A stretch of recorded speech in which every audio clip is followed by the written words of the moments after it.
Buenos dias, good morning, namaste, welcome cricket lovers to sunny Spain, the Costa Blanca, and day 2 of the Dream11 European Cricket Series.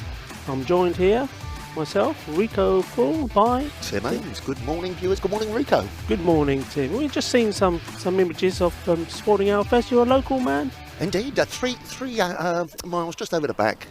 Just where the actually where all those clouds are. Where all Rico. those clouds are. So, yes, Okay. indeed.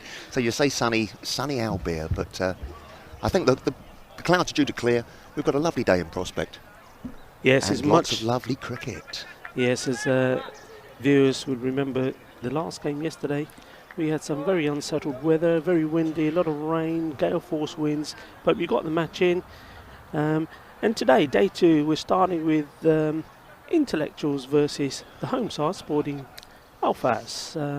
Intellectuals played 2 yesterday, lost both their games, mainly down to their batting, I think, Tim. Yes, it was. They never really got going, did they? They never asserted themselves on the game. Whereas the one game that Alfaz played, the batsmen took it to the opposition right from the first over, and that's what Alfaz will be hoping to do in the contest this morning. Absolutely, yeah. I mean, they sort of made starts, Intellectuals. In the first 4 overs, they looked good. At some points, they were going 10 and over. Then it fell away. But anyway, today they're hoping to change that against a very impressive Alfaz side that played the one match yesterday. So, just a recap on the games yesterday. Game 1, Pinatar played Alfaz. Pinatar scoring a low par 87, which Alfaz knocked off in around 6.1 overs, and that was mainly due to Captain Farhan, who is the non-strikers end out there today. He made a fine 45, being caught spectacularly on the boundary. Game 2 was Pinatar versus Intellectuals, and Pinatar, that was a fascinating game. Remember our man Abbas? Yes, indeed. He took forever to get going. He was swinging and missing. He was like a wild windmill, wasn't he, for about 5 overs. And then when he started connecting, he took him over the line quite easily. Yeah. He did, and he ended up with 52, and that's the first and only 50, I think, at the moment of the game. He had a couple of 40s, but Pinatar posted 117, and they beat Intellectuals. Game 3, Intellectuals v La Manga, an easy win there for La Manga. And the last game, if you remember, with the wind and the weather, was La Manga versus Pinatar, and that was a great game. La Manga finally posted 105, but Pinatar, thanks to some massive hitting by Kuldeep Lal, 42 not out, won the game. But here we are, getting ready to go, and it's Noman who's always starting the bowling for the Intellectuals, and facing there is Eddie Ballard. Now these two made a fine start when they batted yesterday. They did, and Ballard looked very correct and very assured yesterday. And he's a man that's played a bit of cricket in his time. And we're off.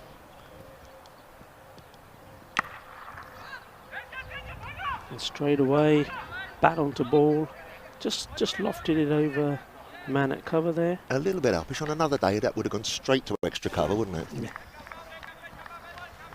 But a good start for Alfaz. 2 runs off the bat. Gets the scoreboard ticking over from the first ball. Yeah, so it's very calm at the moment. Not much wind, thankfully, as there was yesterday. Oh, that's a fine shot. I think that's going to split the 2 players. That's 4 runs. Cuatro carreras all the way. That was beautifully placed, wasn't it, between the 2 fielders? Whether by luck or judgment, right between the 2 fielders, Right between ran away the for 2. 4. Yeah, it was just good footwork. Got into position well, and there was no doubt where that was going all the way. Just wondering, Tim, these conditions, whether the seam bowlers will be looking to get a little bit of movement. It's not really overcast, is it? If you know what I mean. It hasn't got that muggy overcast feeling where the ball swings around a lot. But we'll see. Time will tell. Who's got hold of that again? 1 bounce for Cuatro mas, 2 consecutive boundaries. So Eddie Ballard making his intentions clear right from the start. Race is on to 10 runs off 3 balls.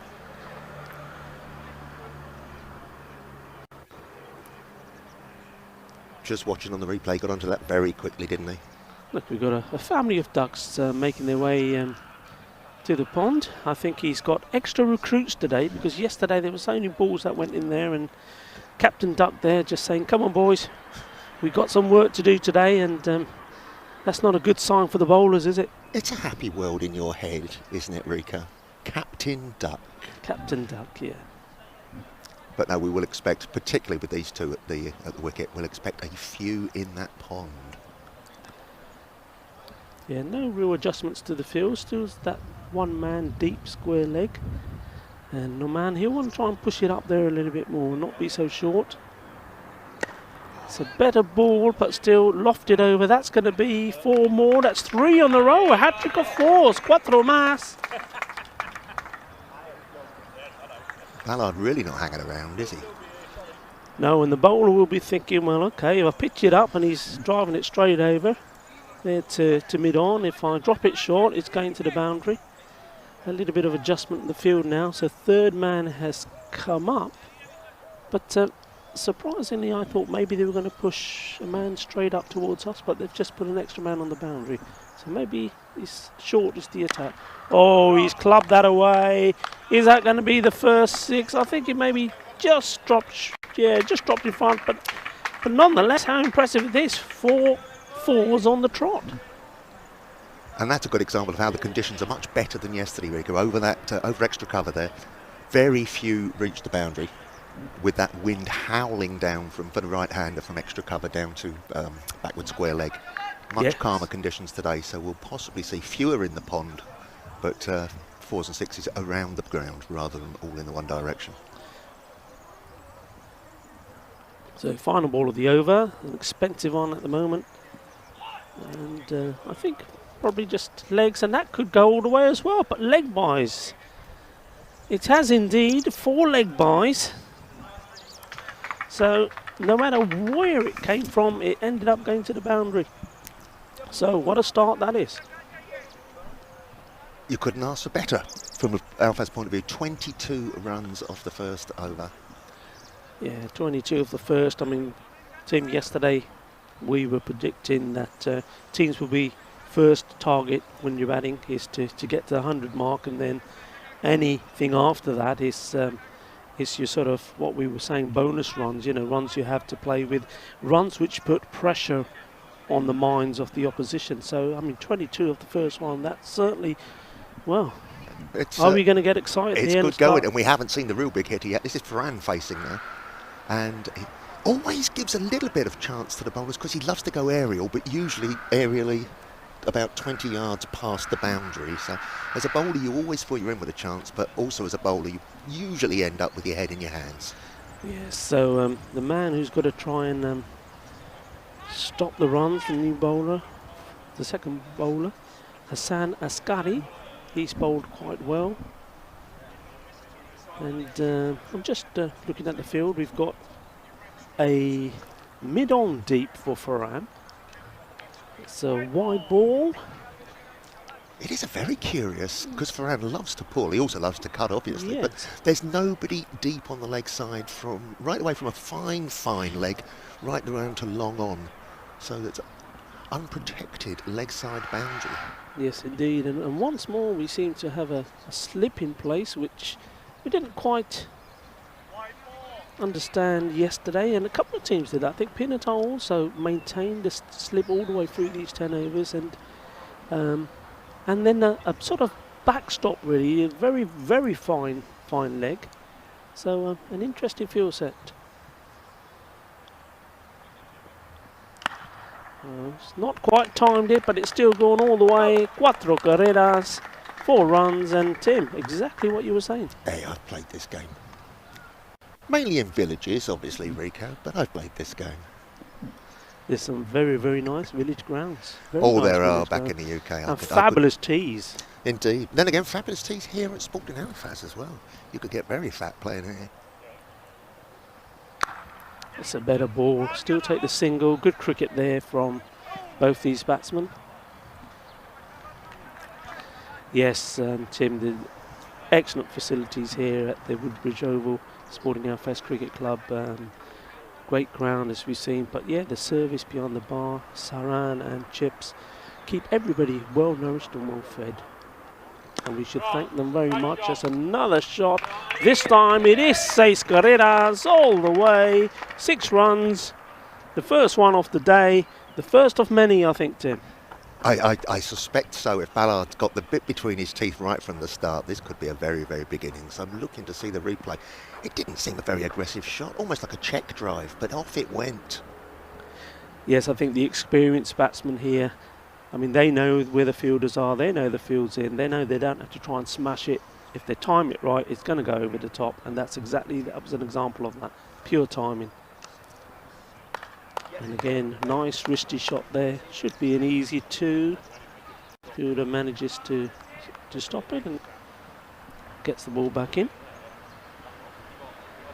Umpires today, new umpire joining us today at the bowler's end is Vincent O'Reilly and George Wombeck from yesterday at square leg. And just to remind viewers, we are bowling just from the one end, and that's to help keep to time and ensure that we do get the 4 scheduled games in today. That's a lovely shot, absolutely beautiful. It is a gorgeous cricket shot, isn't it, Rico? You're absolutely right. Beautiful to watch. Just release the hands there, over cover point, simple as you like. Yeah, I mean, this class all about that. I mean, we're only in the second over, and I mean, Eddie's probably been in the nets by the look of it all night. What a shot that was. He's really looking the part here today. All around the ground, isn't it? All around the ground, his shots. And straight away, you know, when you got this much pressure on you, you can see the intellectuals now. They're already fearing the worst. They need something to happen.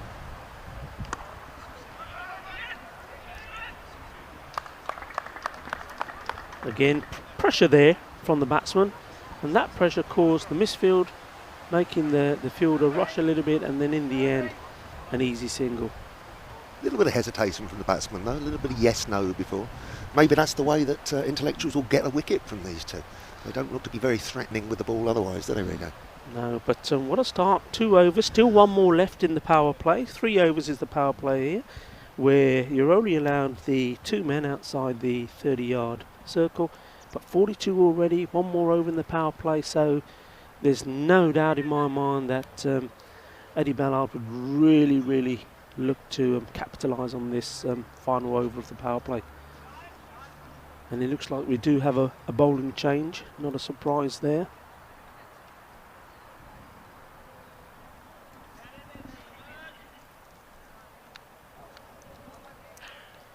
Now this is the gentleman we saw yesterday. He's got a very scuttly, scurrying, busy run-up.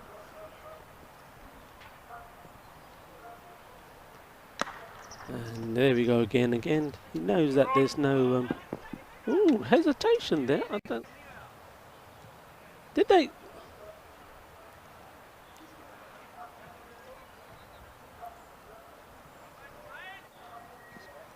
Okay, I'm just clarifying. I think is that a dead ball call there? Yeah. So Ismail Bay gets the bowler, and I don't think the first ball. Oh, here we go. 6 runs. So welcome to the game, Ismail. Yes, apologies to Ismail. Yesterday when I was commentating, I misidentified him as Usman Beg, so this is Ismail Beg.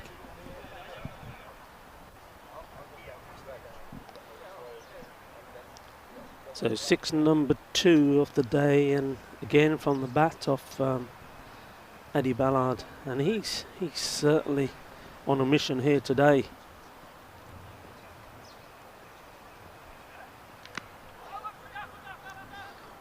Wow. It's a rare thing, isn't it? It's a rare thing. Dot ball. It's a dot ball. And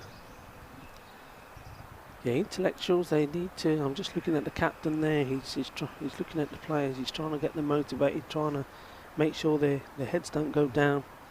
They know they're up against a very strong Sporting Alpha's side, team that bats all the way down, and you know, they know it's going to be a tough game, but they've got to fight. They've got to make them work for their runs.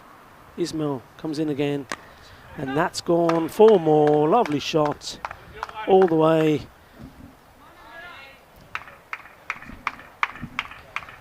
I'm beginning to feel a little sorry for intellectuals now. What do you do when this is happening? Where do you bowl, Rico? Yeah, I mean, it's you got, like we say, two experienced batsmen. They know where the fielders are, and when you've got these fielding restrictions, you can only really patrol two boundaries, and they've opted to take now the mid-on and mid-wicket, mid-on and mid-off on the boundary now for those two shots. But it wouldn't surprise me if this one sails over leg side, as the man's been brought in. There we go, say smash, and that's massive. That's a lovely shot. It wouldn't have mattered where you put the fielders for that, Rico. That would have been 20 metres over anybody's head standing on the boundary. A phenomenal hit by Ballard. Absolutely beautiful shot, and this is what it's all about, folks. This is T10 cricket at its best. Exciting stuff. The balls going all over the place, and many more to come. Tim, I don't think when we were together yesterday we were looking at the measurement of the sixes, the biggest sixes. I still think the last one we saw together, Jesse Singh, has been the biggest. So nobody's quite beat that as yet. And that's another clever shot, and that's going to go all the way. 4 more. Thank you very much. Yeah, that 6 yesterday from absolutely Singh beautiful. Sticks in the mind because it was very low and flat and shot away like a missile, didn't it? Yeah, absolutely. There's some round of applause there from the guys. He's not got his 50 already, surely. He might well have done. Farhan hasn't faced many balls, has he? That is correct. We will check. Oh, and that's not where we wanted it to go, but it's gone where the ball wants to go, and the ball seems to be magnituded to the boundary at the moment. That's 4 more, and well, it's all happening here at the Woodbridge Oval, and Alfas at home, in front of their home fans, in front of their home ducks, are showing what they're made of, showing their strength. And Eddie Ballard, my word. And just to confirm, he's now 55 of 16 balls. 55. Well, how about that, folks? You don't see and hear that too many times. And it's been, well, you know, it's been solid. Apart from the last shot there, which he wasn't quite played for, everything else has been absolutely timed to masterclass perfection. This is a great innings, and you know what? At the moment, I can't see anything stopping him. And that's the commentator's curse, I believe. This must be a very unusual feeling for Farhan, being outscored. He stood there and watched 50 runs, 55 runs come off the bat from the man at the other end, and he's on 5. Oh, and that's going all the way as well. Not a good start. 4 runs. He was on 5 briefly, Rico, shall we say. On 9 now.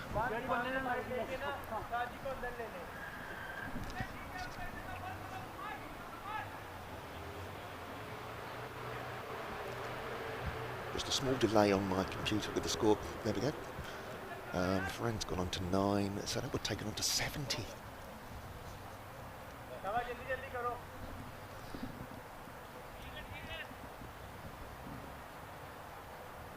Yeah, I think Farhan won't like being outscored like this, and he's trying to get himself moving.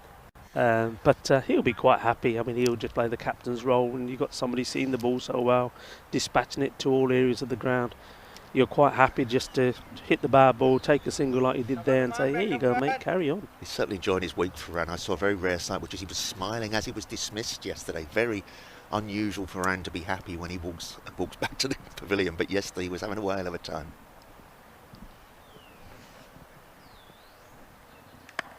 Oh, and well bowled and well played. And again, there you see their viewers, anybody who's watching the game, and that's what pressure does to you as well. You know, first of all, he smashed the ball all over the place.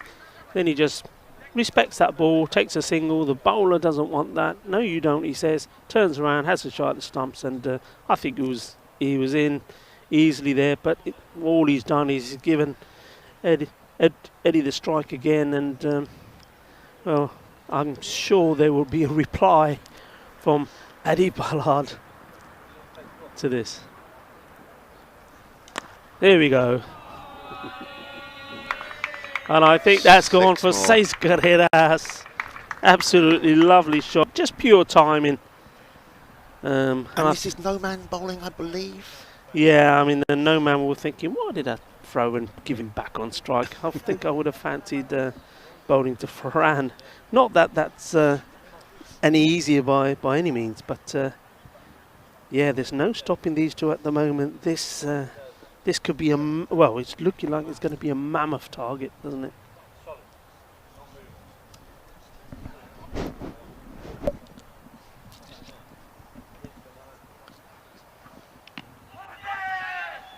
An optimistic appeal, but you would, wouldn't you? As you a bowler, would. I was going to say anything hitting any of these batsmen on the body, you're going to go up for. Yes, but unfortunately, our Spanish umpires aren't that sympathetic.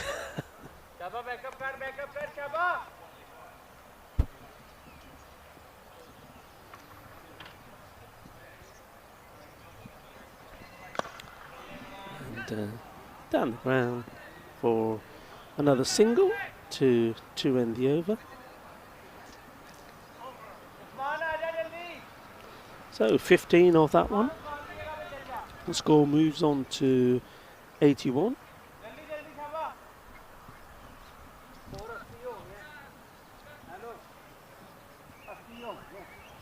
What do? You're the intellectuals captain, Rico. What is your plan now?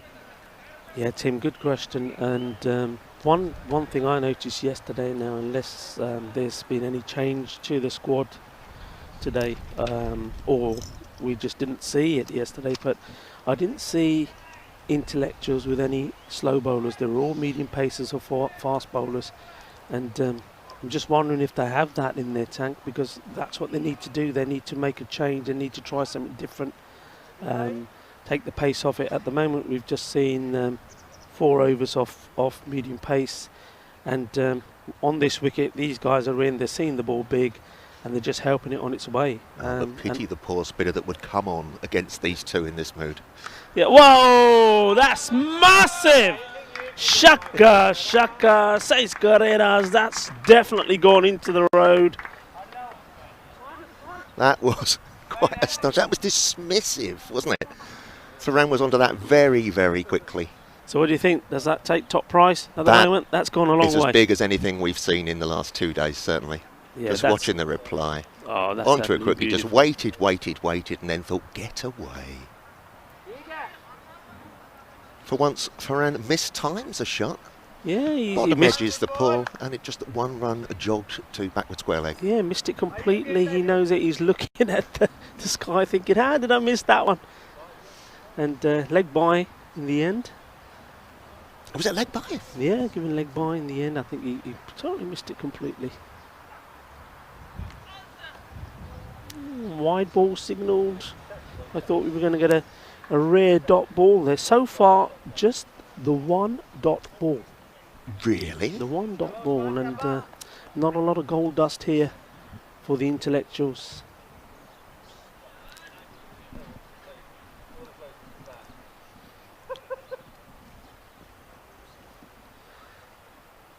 Oh, and I think I wouldn't say the bowler's hiding it. I think he's just trying to bowl a different line, but I think Eddie Ballard is just as strong on the offside as he is on the leg, really. He's got all the shots. So this is Usman Baig bowling now. Yeah, so Usman, he's trying something different, trying to make the batsman play on the onside, but in the end, just a single. A little bit of sarcastic barracking from the Spalding Alfaz boys in the pavilion, shouting boring as Ballard jogs through for the single. 2 balls to go in this over. No, actually, there's more than 2 because there was a couple of wide, so possibly 3 to come in the over. 91. Will they get to the 100 in the halfway stage? That is travelling. There is a fielder there. He's covered good ground. Good footwork there.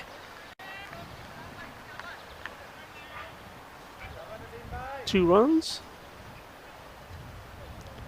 Score moves along to 93, or races along really to 93. Nice to see a bit of village footwork fielding rather than a dive. Makes me feel I've still got a few years in the game inside me. And that was a better ball, a better length, right up there, and Ferran looking to help it along, but missing out, and well, another dot.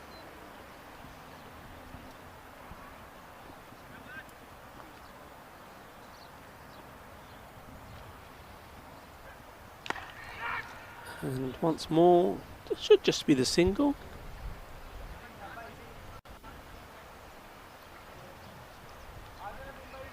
So that concludes the fifth over. So we're past the halfway stage now. And the score 94. Sporting Alfas 94, no loss. And looking ruthless at the moment. Although it felt a little less frantic and frenetic that over, didn't it? We had that huge 6, but apart from that, no real fireworks. No, and I think a slight change of line from Usman there. He was concentrating on, or trying to concentrate on the wide of the off stump. Went too wide a few times. But another change now.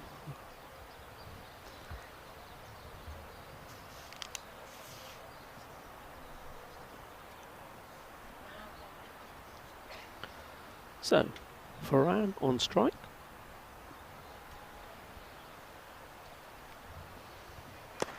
Ball is in the air. I don't think that's got the legs. That should be a chance. And well, he was always struggling to get there. And in the end, I think he did get there. And perhaps, I don't think he got a hand onto it, really. But fortunately for the fielder, the ball didn't go all the way to the boundary. So Nadeem Mohammed for his second ball. Oh, that could be a no ball, but nevertheless it's still gone for 6. It's in the pond. It's in the pond. Captain Duck has sent his recruits to fish it out. But, well, that's no ball because of the height, smashed away into the pond. And also now a no ball, so a free hit.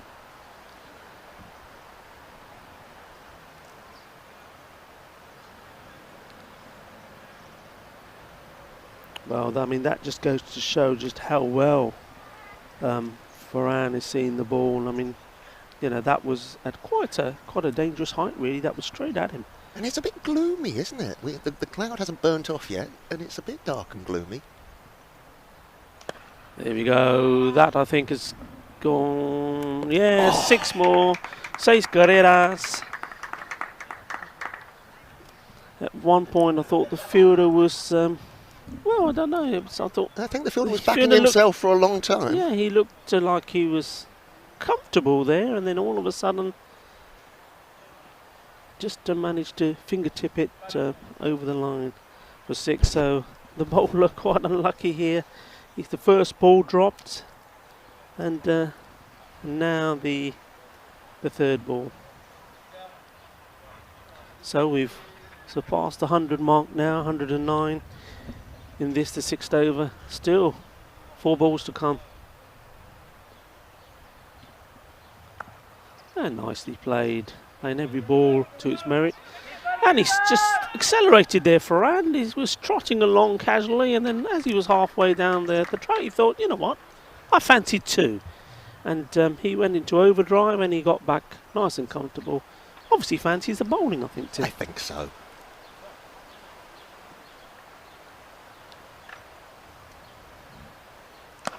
Oh, that's well struck. There is a fielder there who'll be hoping to do better than he did before.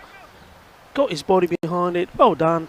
It can be a bit bumpy out there, Tim. It can be, yes. We've mentioned before that this we share the ground here with the golf club, and so they play with a pitch and putt here. So there are one or two lumps and bumps in the outfield. Mm. Oh, that's classy, isn't it? Very classy. Well, classy shot. Not so classy in the field, and well, they don't want to be gifting these extra runs. They've got enough there without misfields like this. That was shocking, really. Well, Nadeem will be thinking, what have I done to deserve this? If it's any consolation to the fielder, I very much doubt the game will hinge on that misfield.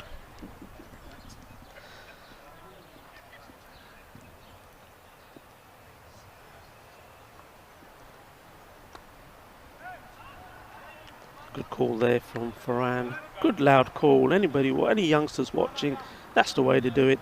It's your call. Shout loud and off you go. And Eddie responded, take a single off the last ball, and Eddie will say, thank you, captain, because, yeah, I want to stay on strike. As he does, and will do for the start of the 7th over, as we steam along now to 117. And if memory serves me right, Tim, I think we will now surpass the highest total so far in this Dream11 European Cricket Series. I think that's the 117 was the score scored yesterday by Pinatar against Intellectual. So I think that we are passing the highest score of the series so far. And you weren't referring to notes there. I could just see your brain whirring and pulling scores out of the air. It's a web of cricket information in my head, you know.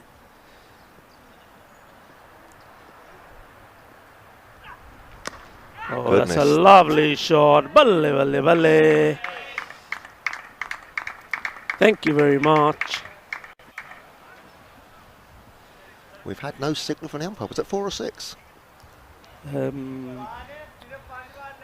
I would say it went all the way.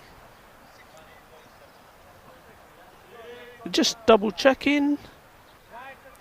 I think George is doing a YMCA there at the moment, and yeah, that's YMCA. There's nothing young man about George, though, is there? 6 runs.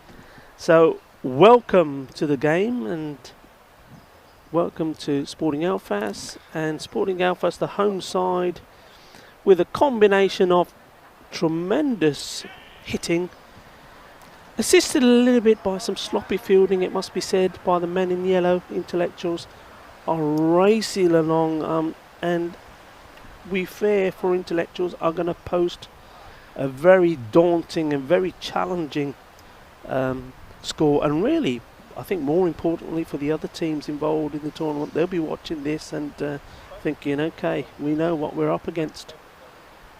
And this is still the first 2 batsmen, and I can tell you, and Tim will know, there's a lot more to come. Oh, that's well played. That's sliced away. And that's 4.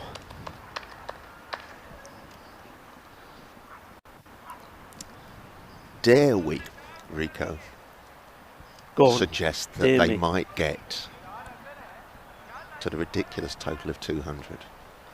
Well, we're looking at the score now, and it's 131. There's still 3 balls to go this over, and the way it's looking so far with 6-4-4, there's going to be more boundaries. You know what?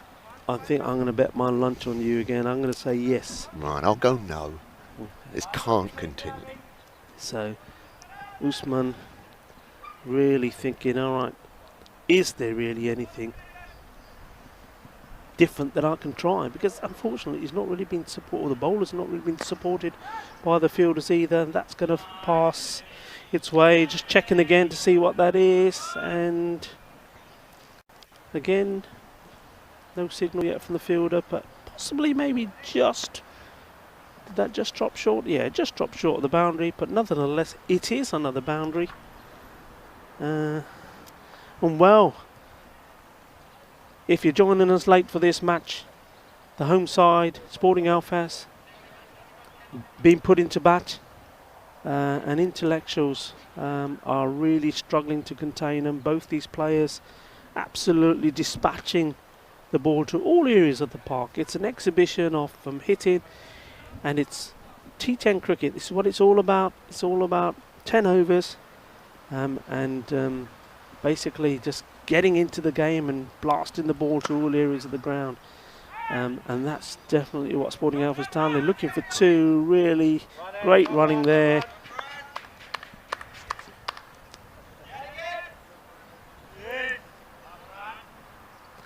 Ferran, I referred to him yesterday, yes, Mr. Evergreen, didn't I? He's been playing for so long, and he's always maintained high quality bowling, batting, fielding. And fitness. And fitness, still part of the national team setup. Oh, that's delicate. He knew exactly what he was doing there. There was nothing, no luck involved there at all. That was just, yep, I'm going to just I'm going to hit it there now because I haven't hit it there yet. Thank you very much. 4 more. And, is that the over? I thought maybe that was the over, but maybe I missed a signal somewhere. Rico, I can't help thinking there's only 10 fielders on the field. 2, 3. And once again, just delicately played. The fielder will chase it. And these two finish that over with 2 more. And the score now is at 143. It's very quiet around the ground. I think it's the case of the... Well, I don't know. Do you think Sporting Alphas and even their spectators are starting to feel just a little bit sympathetic towards intellectuals? I think if this were a boxing match that the ref would have jumped in to spare the intellectual bowlers. Do you not think that's a little unkind? I mean, the intellectuals, you don't know if 2 men get going. No? I'm not suggesting they should scrap it out. It was metaphor. Yesterday we did similes, Rico. Today we're doing metaphors. Yeah, well, viewers, in case you're wondering, I mean, it's probably... You probably guessed by now, but Tim does play here at Sporting Alphas and is a member of their club. So maybe that's why he's a little bit biased, maybe. Tim? If that's coming across in my commentary, Rico, I think that's something in your perception rather than what I'm actually saying. Well, but we're all over them, aren't we? We're all over them. You're all over them, and we're just going by what the 2 games we've seen intellectuals play before. But really, I think, that's a rare one that's been missed out. It's a dot ball, which is rare, but it's very rare to see Farhan miss out on something like that. Very rare indeed. Maybe he's tiring. Maybe Mr. Evergreen is tiring. What do you think? In T10, he's tiring. So the second ball of the over after the rare dot ball, and this time, it's still a boundary. A bit lucky that one. I will say that this time that was an edge. Went over the man there at, I would say, probably the gully. Just watching that again. Yeah, it's definitely not where he was looking for that to go. But at the end of the day, it's the same outcome as we've seen so often with most balls of this over. Going away for 4 runs. So Hassan Askari, this is his second over, I believe. Bowled number 2. That's a chance. No, I don't think the fielder will get there. It's hopefully he'll just manage to stop it and get the ball in for the 1. Just going back to the point I mentioned earlier, Rico, definitely intellectuals are only playing this game with 10. Was there an injury yesterday, I believe? Have they only got a squad of 11 players? There was an injury yesterday, yes. But I'm not sure if... leg buys, 4 leg buys. Yeah, if you remember against... in the Pinner time match, one of the batsmen got a nasty one on his chin from the bowling of Bunty. And perhaps I'm guessing that he's not been able to join us today. I know that it wasn't, thankfully, not a serious injury, but maybe he's just deciding to take an extra day's rest. Good shot, say smash, tiki taka, boom boom. And that is Ballard's 100. Absolutely fantastic. What a pleasure it's been to watch that innings. It's been an innings of class, chanceless really, absolutely beautiful, and it's so great to, and I'm so privileged really to have seen the second 100 scored by a batsman here at the Woodbridge Oval, the first one by Lamanga's Adam Alja in the regional ECL T10 tournament that we had here in February. And now that's been, well, it was certainly that knockoff, I think 105 it was certainly be surpassed here by Eddie Ballard. What a fantastic knock. Reached the 100 off 31 balls with 13 fours and 6 sixes.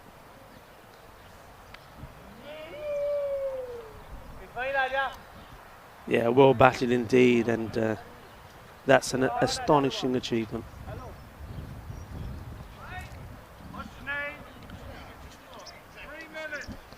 So 160, 2 overs to go. 200 was the bet that myself and Tim had about if Sporting Outfest would reach that magical figure.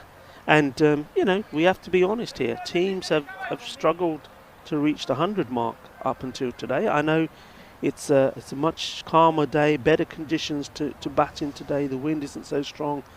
But, yeah, 100's been difficult. 117 was the highest score up to date. And here we are, 160 with 2 overs to go. Are they going to get to the 200?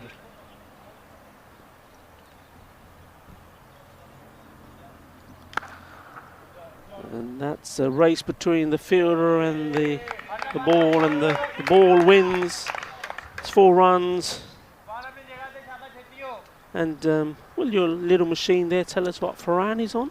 Farhan must be approaching his 50 as well. I think that takes Farhan on to 46.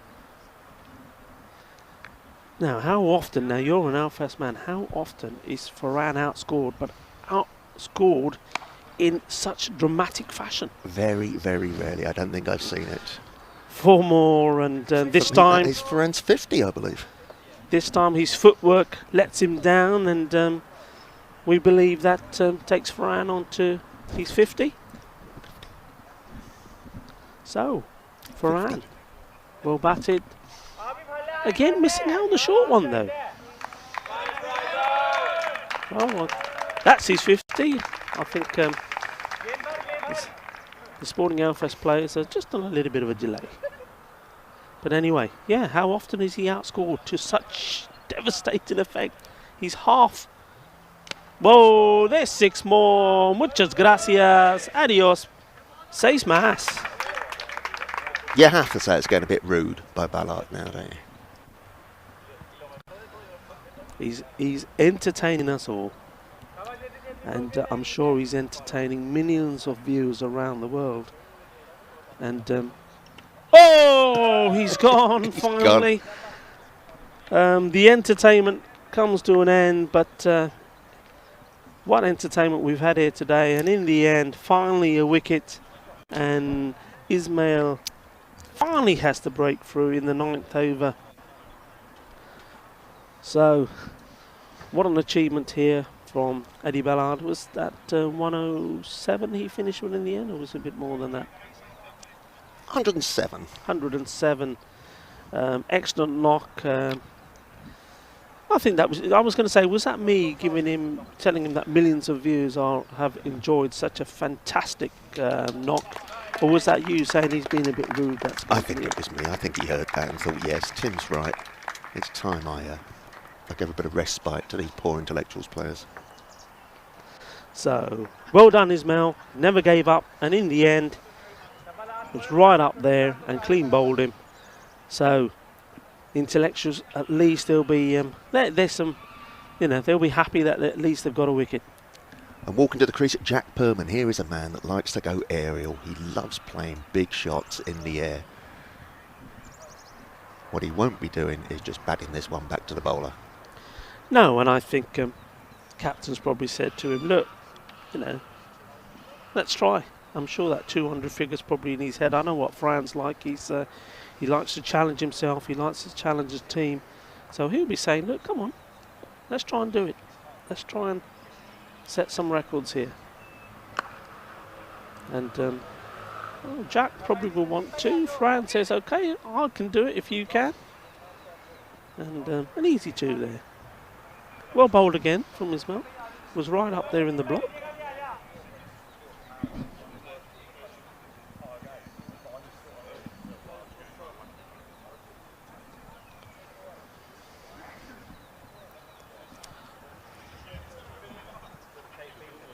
So the score, 9 overs, 178. We're coming up to the last over.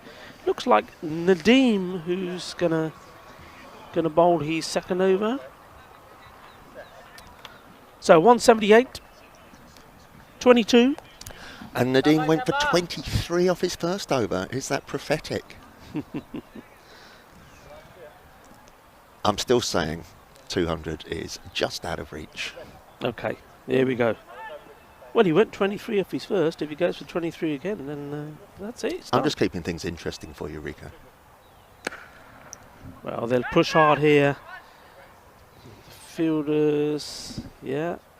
So that's two of them.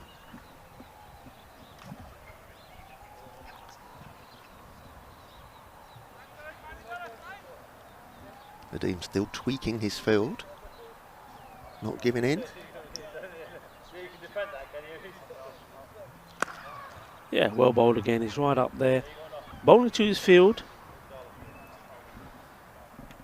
Farhan unable to go the aerial route. Nadeem himself, a very experienced player, been playing cricket in Spain for a very long time.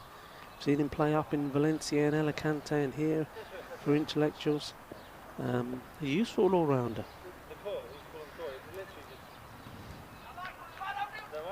Well, he's bowling a very full length this last over, isn't he? Yeah, full length, but making again, the batsman do all the work. That's a let off there. It's a rare dot ball, and yeah, I think Jack may be trying just to be a little bit too fancy. Wow. Looks like I'm buying lunch again. You are indeed. But no, well done, Nadeem. He's come up after 23. He went off his first over. He's bowled a good line here. And Jack, well, he's... well, that's a chase on here. I think the ball will win, and it does. So that's 4 more there. Well played there by Jack. Got down low and steered it away in between the two players. And on this quick outfield, the ball always looked favourites. So 185, 1 ball to go.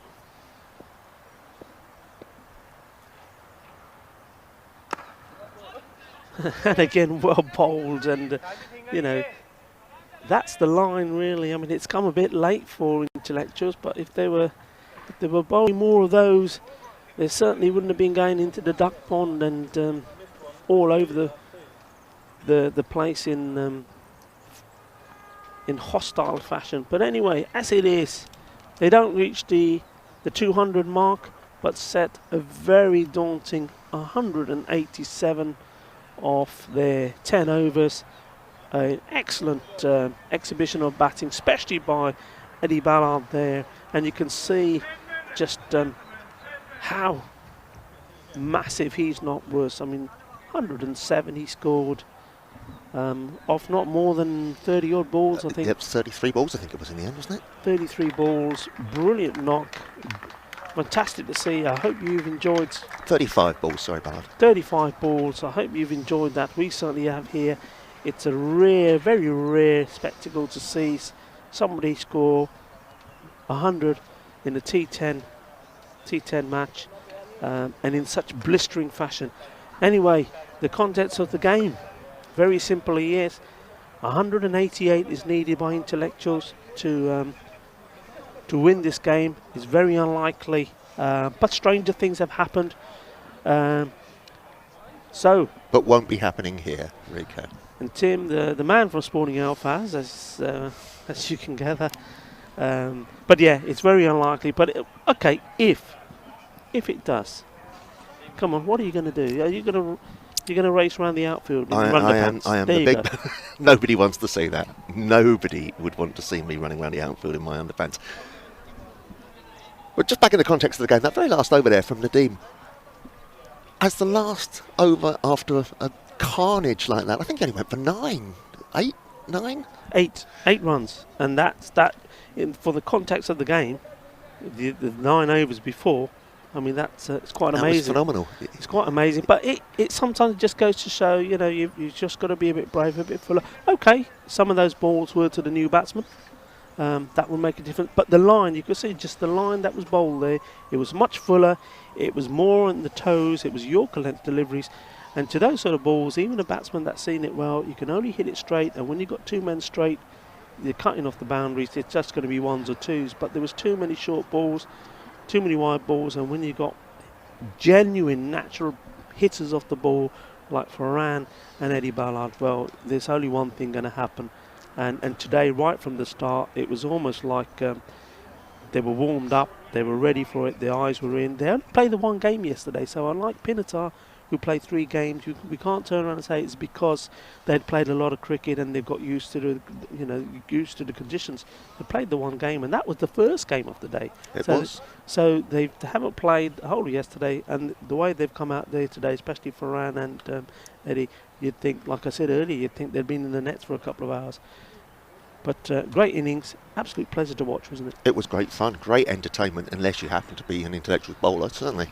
Yes. So intellectuals, I mean, they'll be having a chat now, and I would say they've been saying to themselves, okay, we know it's unlikely, we know it's a big ask, but we haven't done ourselves justice with our batting. Let's at least go out there and show what we are capable of doing and get as close to that target as we can. Now we're being glared at by Vince. Our umpire has come over to the table. He's clearly disappointed with something. I'm going to take my microphone off and find out what it is that Vince wants. Okay, and I'm going to do a runner and run in the direction of the canteen and get myself a nice mug of tea. Anyway, folks, we'll be right back after a short break. Thank you for joining us.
Got it. The battery will go in 2 minutes though.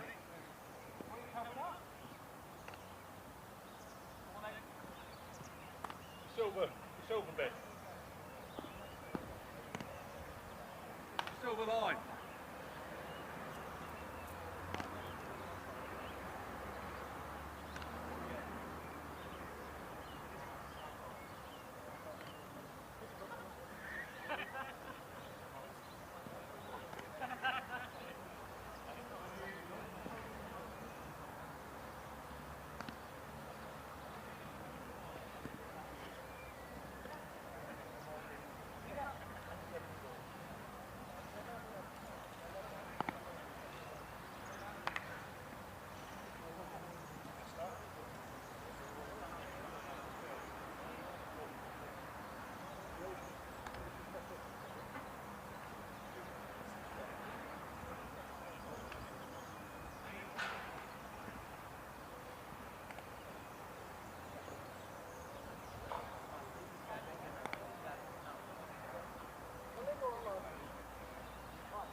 Welcome back to Sporting Alphas, where the umpires are making their way out for Intellectuals reply to a mammoth total of 188, the target needed to win.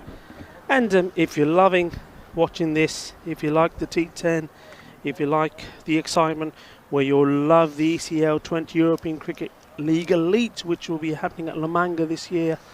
Teams from all over the place, even bigger, even better than last year. Last year, the winners, VOC Rotterdam, and they were on fire last year. They were absolutely fantastic. But they've got some competition this year, Tim. I'm just looking at some of the lineups. All over, club teams from all over Europe. Yeah, and one of the favourites surely must be Swanston. Now, what a season they had. It's the first time ever, I'm told, that a team has won the ECB National 40 over competition, and also in the same year the ECB T20 National. I didn't know that. You've done your research, haven't you? I've done my research, but yeah, it's going to be awesome if you're liking this cricket, the quick games, high scoring, very exciting, very entertainment. Well, you can't miss it. It's going to be absolutely brilliant. And that's at La Manga in May. And La Manga, yeah, 30th of May, and you know, teams from England, Germany, Sweden, Finland, Scotland are coming down. Netherlands, of course, that VOC Rotterdam are coming to. Well, they're coming back to what's the word I'm looking for? You know, it's their trophies. They can't defend the trophy. Defend it. Yeah, they're coming to defend it. They want to retain it. Romania are back again with Cluj CC, Russia, Italy, Norway, Belgium, Ireland, Denmark. So all the winners, the champions of their own countries of the T10, they're all coming to Spain. What a spectacle that's going to be! It's beyond words. I'm so excited already sitting here. It's going to be absolutely fantastic, and to have something like that in Spain, where cricket is just growing and growing and growing, and more people are getting involved, and we're having more tournaments like this, it's an absolute dream come true, really. It is a dream come true, and this European Cricket League has caught the imagination, and it can only be good that it's being hosted in Spain for building interest here in Spain, bringing on younger players. You and I both know that a lot of the players in Spain are expats, either from the UK or people from Asian heritage as well. It'd be nice to get lots of Spanish nationals as the kids grow up, recognising that that cricket is a game that is available to them for the summer months as well. Absolutely, and one great thing that I saw last year there at La Manga was, in between the games, the youngsters getting involved. It was brilliant. So, Alpha starting off with, who's that bowling there, Tim? Is that Cameron? That's Cameron. Yeah. Cameron Mohammed. Cameron Mohammed, right on the button. We were saying before, you know, the line you need to be bowling here, and that's a good start from him. And I think that is, that looks like Nadeem batting out there.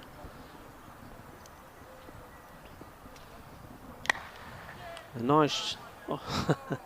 It was a nice shot, but some good work in the field there as well. And well, you'd think Sporting Alphas are defending, you know, 80, 90 runs, and that's good to see. It doesn't matter how many you got on the board, you still give 100% out there in the field.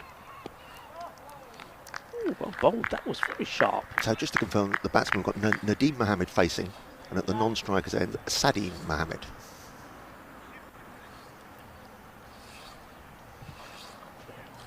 So we were talking about the ECL, European Cricket League Elite, and we'll just go through some of the teams for you there as well as we watch in between the overs here. Oh, and that again, very lively. Indeed, got a bit of lift there, just yes. back of a length. There's some pace there, and bowling left arm as well, that changes things as well. So Group A, we mentioned England, Swanston, we already mentioned Germany, FCA 04, United Stars, CC. From Sweden, Lund CC, and Finland, Helsinki Cricket Club. Well bowled again, but still no runs.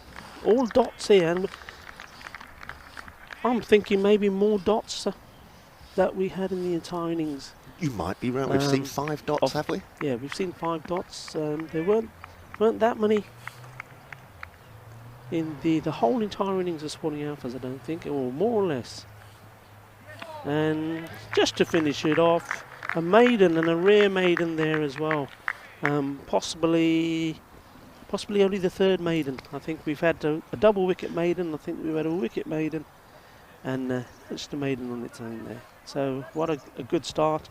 Right on the button, right from the start, Cameron Mohammed. Yeah, and you know, this is competitive cricket, folks. You know, it's not the case of the captain thinking, okay, we scored 187. All right, we'll just start with a few of our non-regular bowlers. No, nothing like that here. They're going for the jugular. Cameron, very pacey, bit of pace. And now I think, is this who we got here? It looks like.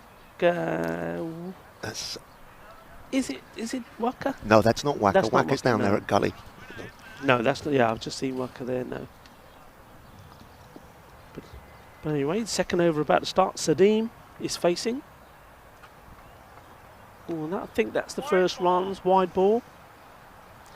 Yes, a wild team is having a look at that. So Group B in the European Cricket League Elite at La Manga starting on the 30th of May.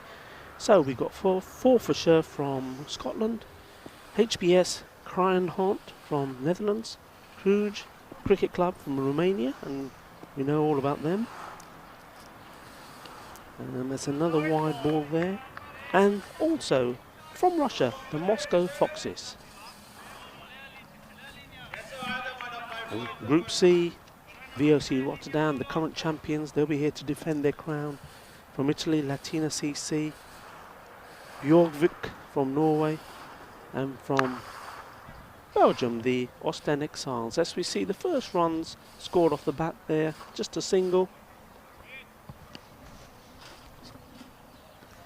And the final group, Group D, CIYMS Cricket Club from Ireland,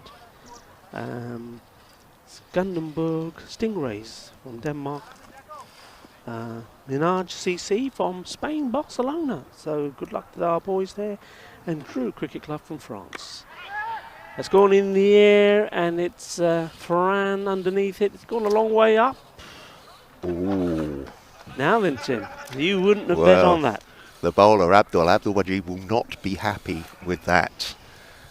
He wouldn't dare tell Farhan that he's not happy with that, but he's not going to be happy with that. No, and Farhan did drop one yesterday, so I mean, it was a very tricky one. Running in and almost diving in very difficult conditions, but that was straightforward. Will not be happy with himself. Well, bowl, slower ball, but batsman picked it well. 4 runs straight down the ground, and Intellectuals' run chase has finally started with a boundary. And well, what would Abdul be feeling now? You know, drop catch. He's having a word with Farhan. They're smiling, but whether it's a real smile or a grimace, I don't know.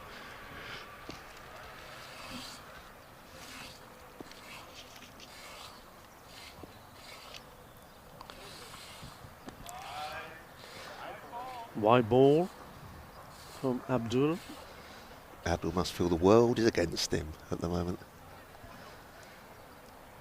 It could be worse. He could have been, you know, if he was an Intellectuals player, he'd probably be thinking a lot worse. But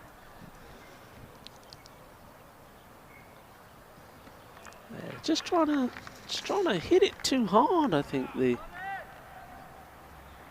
batsman, he's really trying to. Maybe he's just decided he's gonna take us on and try and hit the biggest 6 of the tournament. What do you do though when you're chasing down nearly 200? You've got to, in the back of your mind, think I'm going to hit every ball over the boundary. And this time that was top hand, and Farhan keeping himself busy in the field. 2 runs. A few chuckles from the Sporting Affairs crowd. Farhan lost his hat chasing that one after the drop earlier. It's been a little bit of comical fielding from Farhan so far. He won't mind in the context of the game. And that's a nice shot, much better shot. 4 runs. Lovely shot there from Nadeem. And that brings the end of the... You're the second over? Brings the end. The second over, and the score moves along nicely to... I'm just 1 ball behind. To Almost 11. And Oh. I've just noticed our electric scoreboard is 14, sorry, the score. Electric scoreboard is up and running. Well done to the chairman of Sporting Alfast Cricket Club. Yesterday's birthday boy. Just goes to show, as you get older, you get wiser and you can fix things. Well done, that man.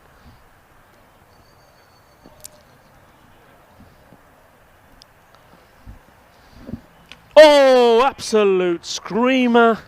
No idea. Absolutely no idea, the batsman there. That just ripped through him. Hit the top of the stumps. And you're gone. He's a goner. And that was quick. It was quick. If anything, kept a little low, but he didn't move his feet at all. Absolutely no movement for the batsman, just trying to keep it out with the bat. And the ball was far too good for him. Yeah, I mean, he had a few hoiks. He was trying to hit a big six of Abdul. A few hoiks. Didn't connect. And that one, he wasn't given any room to do anything. That was fast. That was rapid. Coming in, left armour. Obviously, the angle's different. And that was a gem of a delivery.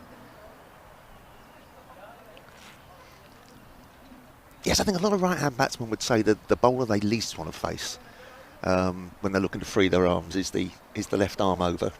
You can get a little bit cramped for room with that, and if you want to actually hit the big shots, you have to take a few risks. Yeah, and I think also it's something which I think in the UK and parts of the world where a lot of cricket is played, UK, India, Australia, you probably do get a fair number of left-arm bowlers, but certainly from my experience here in Spain, very few. So if you are a batsman, that totally changes everything. You're not used to it. You don't get it in the nets. Okay, if you're at a club that has a bowling machine, you can set a bowling machine up to imitate it. But you don't see it that often. So when you do see it, it's hard to get used to it. But when it's coming down that quick, you just haven't got time to adjust. And I think he may have actually. Well, that's how quick it was. I think he may have actually broken the stumps because there's a bit of tape. Bit of. Is that the old famous duct tape going out there? It could well be. You know what they say, if you can't fix it with duct tape, you haven't used enough duct tape. Yeah, absolutely. So this is game 1 of 4 matches that we have here today of the Dream11 European T10 series. Following this, intellectuals are back on again. So another reason why it's very important, Tim, that they don't just give up on this run chase. They try and back their way through. It's a lot of net practice for them now, isn't it? It is. It's a very difficult situation for them. I mean, we've joked, haven't we, about it, but it's a tricky one for them. They've got to chase these. They won't chase them down, let's be realistic. But they've got to keep their heads right because there are further matches that they need to play today. That's right. They're back on again straight after this. The next match here, folks, starting at 12 o'clock. And they're playing Madrid United now. Madrid United will be... They arrived in the early hours of this morning. As our CEO of Cricket Spanning will tell you, John Howden, who received them at 3:30 this morning. So he's a bit sleepy today. But yeah, they'll be playing. They're very useful.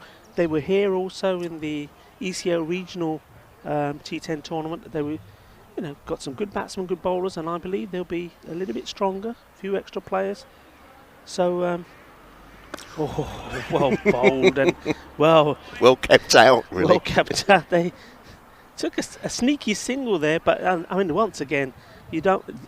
As a batsman, that's not the first ball you want to receive. That was a lovely delivery. But so they've got to make this count, make this not count, get themselves in. So when they play Madrid United and Madrid United's first game, they'd be hoping that the advantage of having played a game to this morning and playing again would work in their favour. Serious wills there again from Cameron. Yeah, and Cameron's not making this day or this morning any pleasurable for the intellectual side, is he?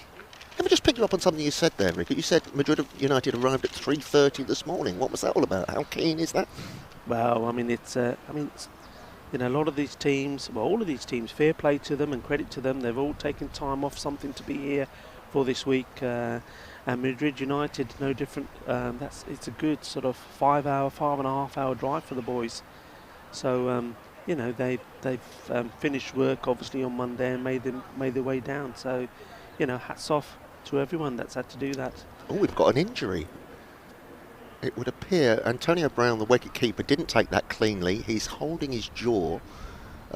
Christian has taken over the gloves, so I can't see any blood, thankfully, because I'm a tad squeamish.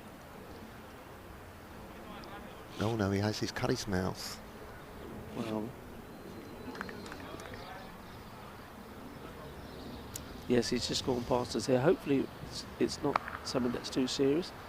That's a delightful shot. Well played indeed. It was short again from Cameron, but this time Nadeem, well, that's an actually very good shot. Got well in position.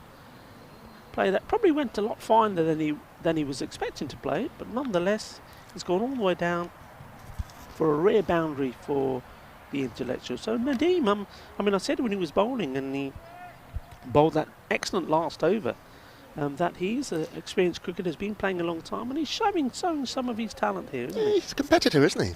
Yeah. Rehearses a different shot after the ball's gone past to the one that he actually played. We've all been guilty of that at some stage.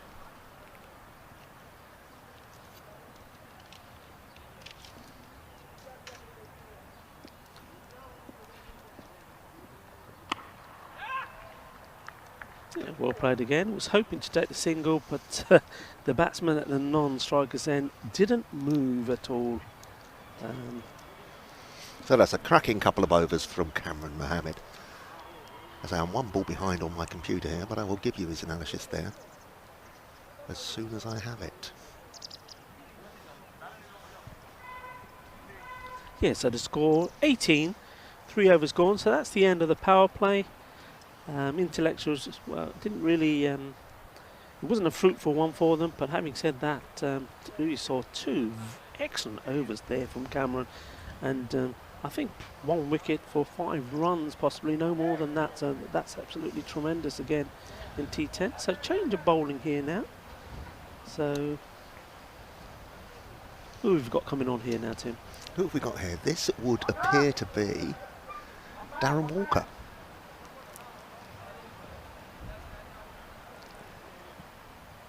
Again, Darren, a great club player, great club stalwart here at Alfas. Generally bowls back of a length, very difficult to go away, back of a length just outside or stump to the right hand. Let's see how he bowls to the left-hander. Oh, fuller length, much fuller length than we normally see from him.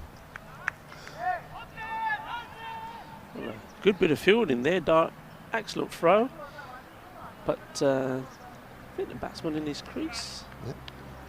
Chance of an overthrow, but Perman was very quick to back up. Yeah. Was that Mr. Century there with the pick up and throw and direct hit? Was that Edward? Do you know, I didn't notice. I was... So, dot ball, and a good ball it was, you were quite right in the block hole. And in fact, the left-hander's done very well, because the first ball from Cameron was again also right up there, so he can dig them out well. A little stutter on the run-up from Walker. Although this is his home ground, he invariably bowls from the other end. So it might take him, there's a tiny slope here, isn't there? And it might take him a couple of balls just to get his run-up right. And who's the left-hand batsman, Tim? Oh, he's managed to, he's gone over the fielder. He won't go to the boundary, I don't think. 2 runs. And the left-hand batsman is the wicketkeeper, Hafiz Abid.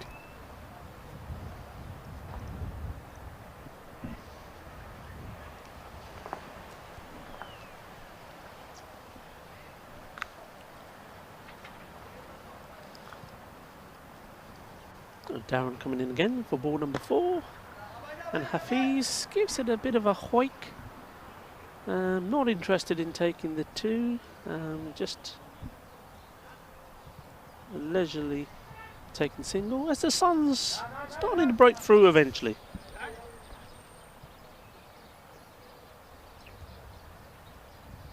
Which is always nice. I mean, though yesterday, until the rain came, though it was windy, the sun was very pleasant, it was very warm.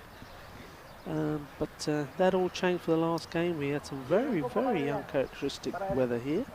After having weeks of sunshine, we got strong gales and rain, and well, at one point, the side, and that's a lovely shot. That's 4 runs, and Nadeem certainly is showing what he can do. He's got real ability. He's got a selection of shots. We've seen him hit one down the ground, and now that one. Lovely work there. Good footwork. Danced down and then just whipped it through with the bottom hand, didn't he? Yeah, very wristy. That was a nice shot. Yeah. So at one point, the sight screen, which we weren't able to use for most of yesterday because of the wind, ended up being blown halfway down the ground. It was all happening. Branches of trees falling off. But yeah, much nicer today. Not so much of a wind. 12th man coming on. That's Phil Pennick. Phil Pennick coming on. He hasn't had time to do his laces yet, but he'll get round to it. He generally has the man do that for him, Phil Pennick. One of the wealthiest men on the Costa Blanca. Yes, wouldn't actually can't see his shoes these days, so that's why he hasn't done his laces up. Okay. Is that a plug for him? What wealthiest man in Costa Blanca? Is he single? He doesn't like to talk about it. Okay. Is he single? I can certainly, if any of the ladies want to text in, I can provide Phil's details if they require it. Who needs Tinder then? Who does need Tinder? Well, Phil does. Yeah. So Kieran Perman. Now that should be out. That's Wacker is underneath it. And well taken. And I can tell you, Rico, Wacker will be so delighted to take that. He was playing here on Sunday and he dropped 2 sitters. So he will be very, very pleased that one stuck. So, bowling change. Kieran Perman comes on and Wacker takes a catch. Yeah, I mean, though we know all about Wacker's bowling, and his statistics in this form of cricket are second to none with the ball, but his fielding. I mean, even in February in the T10 regional T10 here, he did drop a couple, and he got a few nasty looks because one of them was actually from his captain. So yeah, I agree with you. He'll be over the moon and thrilled that he caught that one, and that will give him a lot more confidence the next time the ball comes to him in the air. So Nadeem is still there. He looks like he's set himself to. Oh, I think he'll just want to, like we were saying earlier, stay there all through the innings, make a nice knock, and be ready for the next game.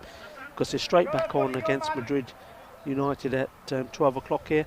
And who's he joined by, Tim? Who we've got at the non-strikers end here? That's a very good question. I was just thinking of great catches that Wacker had dropped through the years while doing that and had gone off the boil a little bit. This looks to me to be Usman Beg. Lovely shot there. 4 runs. And again, a very wristy player, I think. When we watched the replay, he likes to get in position and he uses his wrist very well.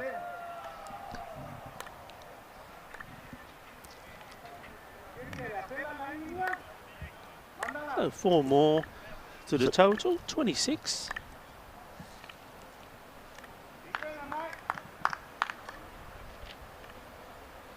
So this is Nadeem facing, isn't it? The batsman crossed when that high catch went up. Yeah, it's Usman Beg at the non-striker's end. Oh, that's what a a nice tennis shot. What a good shot. 4 runs. There's 2 consecutive boundaries there. He's played one down the leg side and then one the off. And he's just questioning, I think batsman is questioning if that was a no ball. I don't believe it was. Oh, well. Now it's a 4, but it's not. So it's 4. Here we go. A no ball has been given. I'm Absolutely. not The free hit has sure. been signalled by George. Not 100% sure what the no ball was for, but it has been signalled a no ball. And I think the stand-in wicketkeeper Christian Muniz is also asking the question. I mean, 1 is allowed over the shoulder height, so if it was because of the height, well, 1 is allowed. But anyway, decision has been made. Both umpires seem to be happy with it. So it's a free hit. And it's in the air. It's probably going to drop safe, but it won't matter anyway. And just a single there.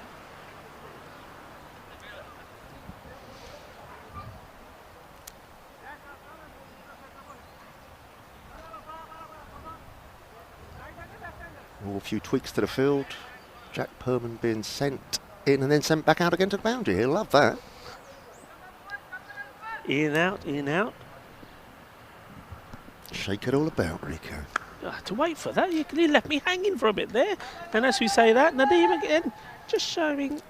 No, that's not Nadim. Apologies, he took the single. So that is. Is that That's Usman, isn't it? Usman, yeah. Usman. A very nice shot. That's his first ball, isn't it? What a lovely way to get off the mark.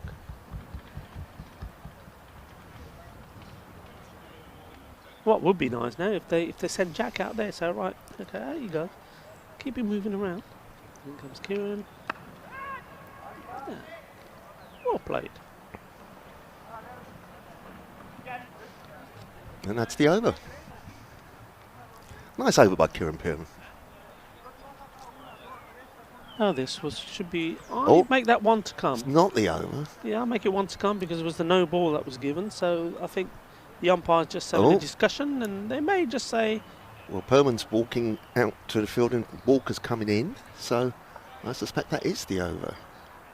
It was called, but I think you'll see the umpires, they've had a chat, and Vincent said, George, my friend, I believe there's one more to come, and they will complete the over. I think Kieran will be asked to come back and bowl the remaining ball left. And he looks a bit unhappy, but if he takes a wicket now, he'll be over the moon because that'll be 2 wickets in the over. I believe we saw that yesterday, didn't we? Where the scorers actually radioed on the walkie-talkies to the umpire that they were a ball short, and we saw a wicket with the extra ball. With the extra ball, yeah. And mind you, he won't be too happy if the ball disappears to the boundary. So,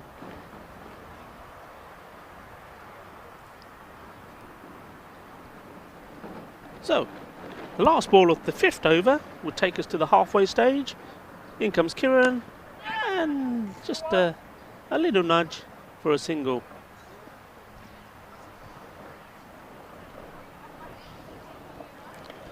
And that does conclude the over. So at the halfway stage, 41 the score. I think intellectuals from here, I mean, Nadim is still there. We know we can see that he can play. He's played some nice shots, and he's shot by Usman. Now Usman also looks like he can get hold of a few. So maybe they'll be talking to each other and saying, "Oh, look, why don't we try and get 100?" Yeah, they'll put a sort of an imaginary and arbitrary target in their minds, I think, so that they're still playing competitive cricket. Absolutely. They're not going to chase down this 187, so they need to bat with purpose to get them in the right frame of mind for their next match. So Darren to continue bowling his second over.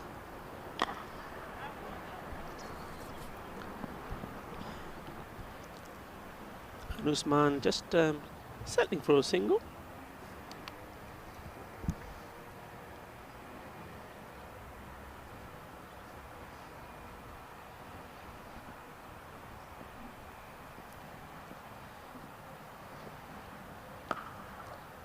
Oh, well played. Nice looking shot. Good athletic fielding from Jack Perman out in the deep. Yeah, well fielded.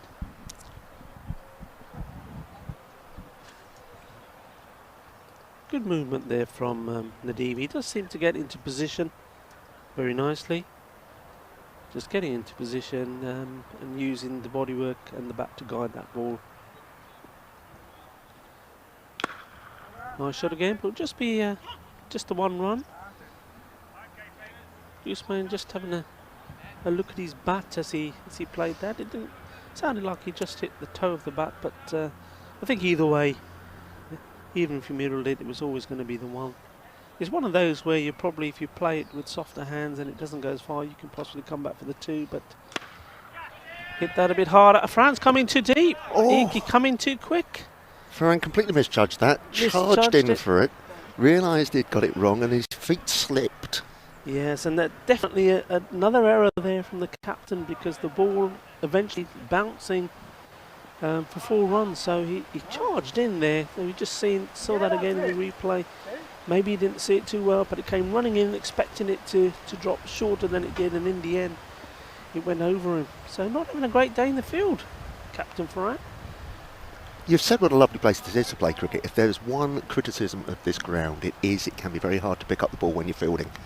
We've got trees round the ground, fairly busy backdrop in terms of the houses and the flats and the trees, and sometimes it can be very hard to judge the catches. That's my excuse. So how many do you drop? Well, fortunately, being as immobile as I am, Rico, I don't get to many. So I don't actually get a hand to them, so I don't put them down as drops. So that's 2 runs there. Yes, now, do you think it makes a difference with the white ball? I think it's certainly easier to see the white ball or the pink ball compared to the traditional red ball. Red ball can be very hard to pick up here. Nice shot again, but there's a man out there. Nice over by Walker. Yeah, nice tidy over. 1 boundary from it. Intellectuals, good over for them as well. 11 coming from it. So these two, they look quite comfortable out there at the moment. They're nice little partnership building up here. Both look like they can play the shots. And Ferran has removed himself from that deep position, and he's sending Ballard out there, the man that can do no wrong today. Ballard's been sent out to long on to hopefully take some of the catches that Ferran has decided to forego today. So we see a bowling change here to bowl the 7th over. This looks like Sam Lupson.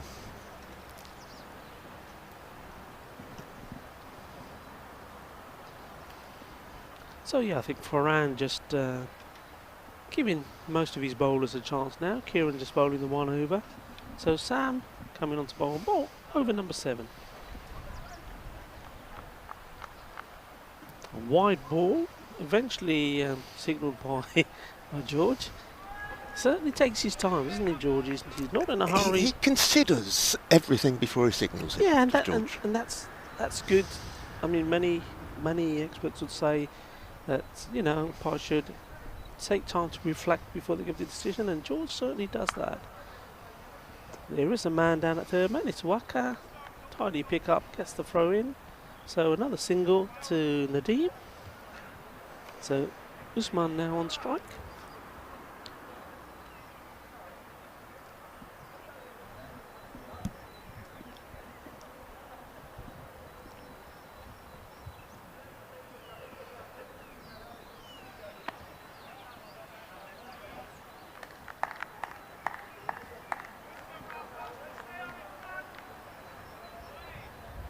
The mood seems just a little flat now, Rico. Not a lot of excitement. The result only going one way.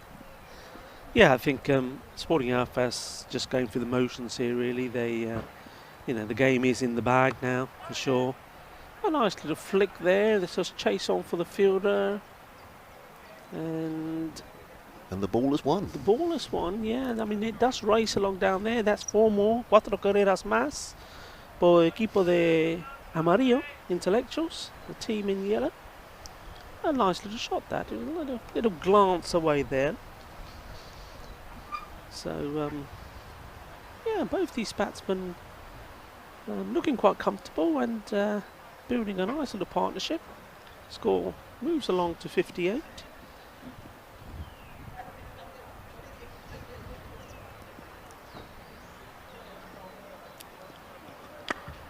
Oh, didn't quite get hold of that. A bit of bottom of the bat again. I wonder if it's the bat. That's a couple of times we've heard that knock. He's having a look at it now. He's having a punch of it as well. He's unhappy with something. He's knocking it in, Tim. He's knocking it in.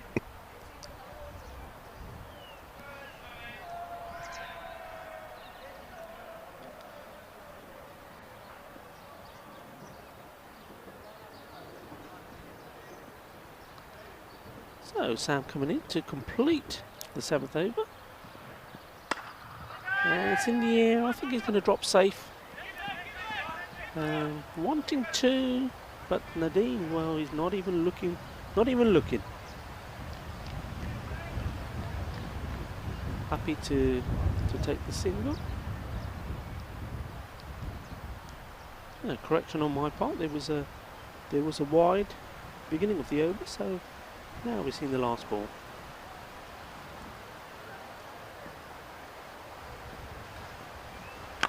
Oh, he's got hold of that, and that's gonna. Oops. Yeah, it was a tricky one. It was always gonna be difficult, especially with the tree sort of forming a barrage there for the field. Always difficult in that area. The local tree, we speak about that all the time, where local rules apply. If that ball was in the air and going to be going for 6, even if it touched a little bit of the tree, the local rules that apply here means it's only going to be 4 runs. But that was 4, so a nice way to end the over. The score moves along to 64. So nice steady run rate here from these two. They came together when the intellectuals were struggling a little bit after 2 very lively overs from Cameron. And then really since the 4th over, they've built a nice little partnership. So it's time for Waka Waka. It's Waka Waka time, Tim. It is Waka time, and he is a great favourite at his club. A lovely guy, great character, and has possibly the world's worst disguised slower ball, which he will insist on bowling 2 or 3 times at over. Well, it's not disguised anymore because the whole world has seen it many a time. And even look, even the ducks are coming out to see it. The ducks are saying, this is our man, this is Waka, we're going to have a look at this. They're so confident they're not needed in the pond. And that's chipped over sort of the man who's sort of in between third man and the boundary and gully area. 4 runs. So one duck has certainly abandoned his post, and nobody seems to be following. But yeah, I mean, the whole world seen Waka. I bet a lot of people have got him down in their fantasy team, I'm sure. As I say, after the tournament we had last month, where he took the 2 hat-tricks, who wouldn't? So Waka, can he turn on a bit of his magic? Hey! Oh. There you go, ladies, if you're watching. There he is. Man with loads of money. Fielding there like a factory chimney going down. He showed a bit of flesh there. He when did. He went down. We'll get the groundsman to fill in the flesh. dent that he's made in the have a look at this, outfield ladies. later. Look. There you go. How can you turn him down? How could you? We'll have to check with him later and see if we can give out his phone number, because I know there must be plenty of women out there that are saying, well, okay, give us some details. As the week goes on, perhaps we could sort of raffle him. If the ladies want to send in their text, if we could get in a premium rate text line and we could have a raffle for Phil Pennick and then hand him to the winner on finals day on Friday. Nice shot, just be the 1 run. But it was a great stop. It was a very great good stop. Once more showing that though there are several young players, and T10 normally is a young man's game, because you've got to be, I mean, the fielding is so important, but the likes of we saw yesterday from La Manga, Abbas. Oh, not sorry. No, I was thinking of Abbas. Sorry, of Pinatar, wasn't I? It was a fuller-figured gentleman who scored some runs. Scored some runs. Yeah, we've seen Farhan, though he's not been though batted well today, not been his best in the field, and actually moving himself out of the areas where the balls are going. In the air, now that could be... Oh!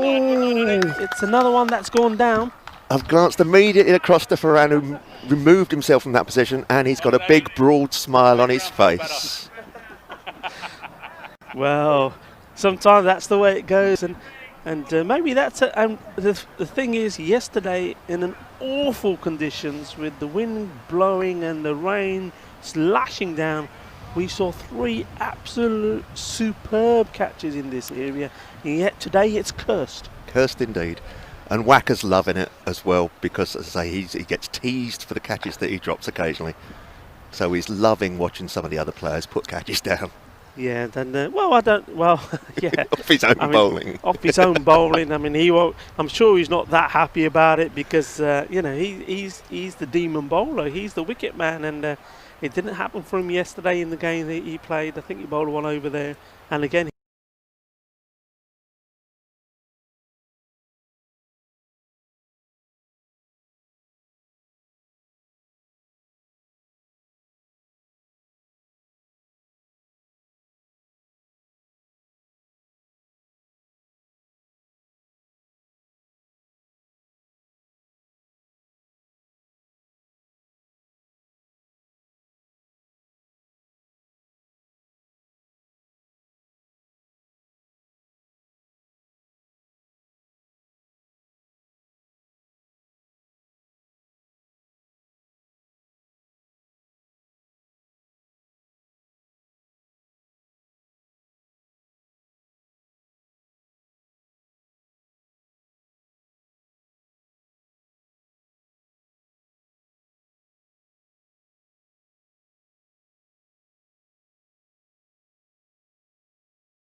It is. It's a good spirit when they're all in the side together. That's well hit again. Some nice shots being played.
Yeah, wind is just starting to pick up here again now. You can just feel it blowing behind us. A little bit cooler than it was yesterday.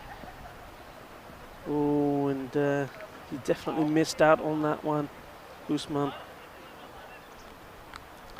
So, 9 overs gone. The score here, 82.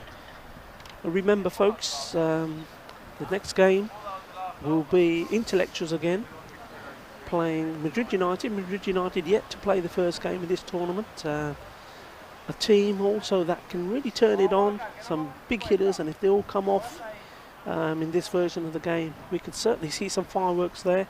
So that'll be an interesting game, certainly for Intellectuals as well. It's going to be their 4th game, and they definitely will want to try and get one in the bag as well. And they've had a bit of a practice here with each two. Didn't do the bowling really was it was very difficult for them with Eddie Ballard smashing the ball all over the place.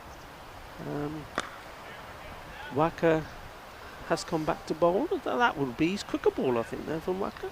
Just a single from it, taken by Nadeem.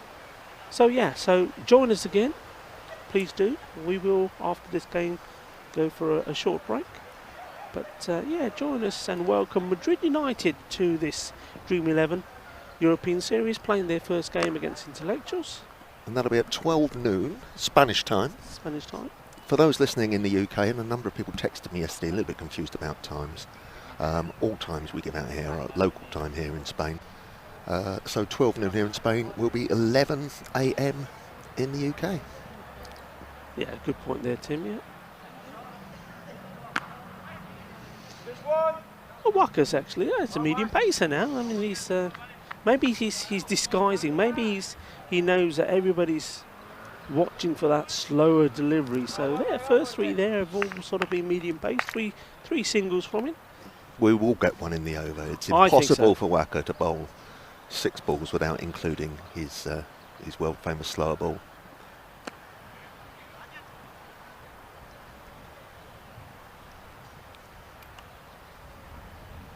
Choose to go. Which Two one's to going go. to be? It'll This be one the- or the Be final the one? last one, and it will go sailing over the pavilion for 6. He can't help himself. Let's wait and see. So that means I've got to go for it being this one. So let's see. Oh, and again another single. So let's see how well you know your man. So last ball of the innings, Last ball of the innings. slower ball from Wacker, 6 runs over the pavilion. Go back out, no extras. 87, the score, and there it is. And it's a wide. You predicted the ball, but not the outcome. I've had my wrist slapped for chuckling too much down the microphone, but I couldn't help but chuckle there.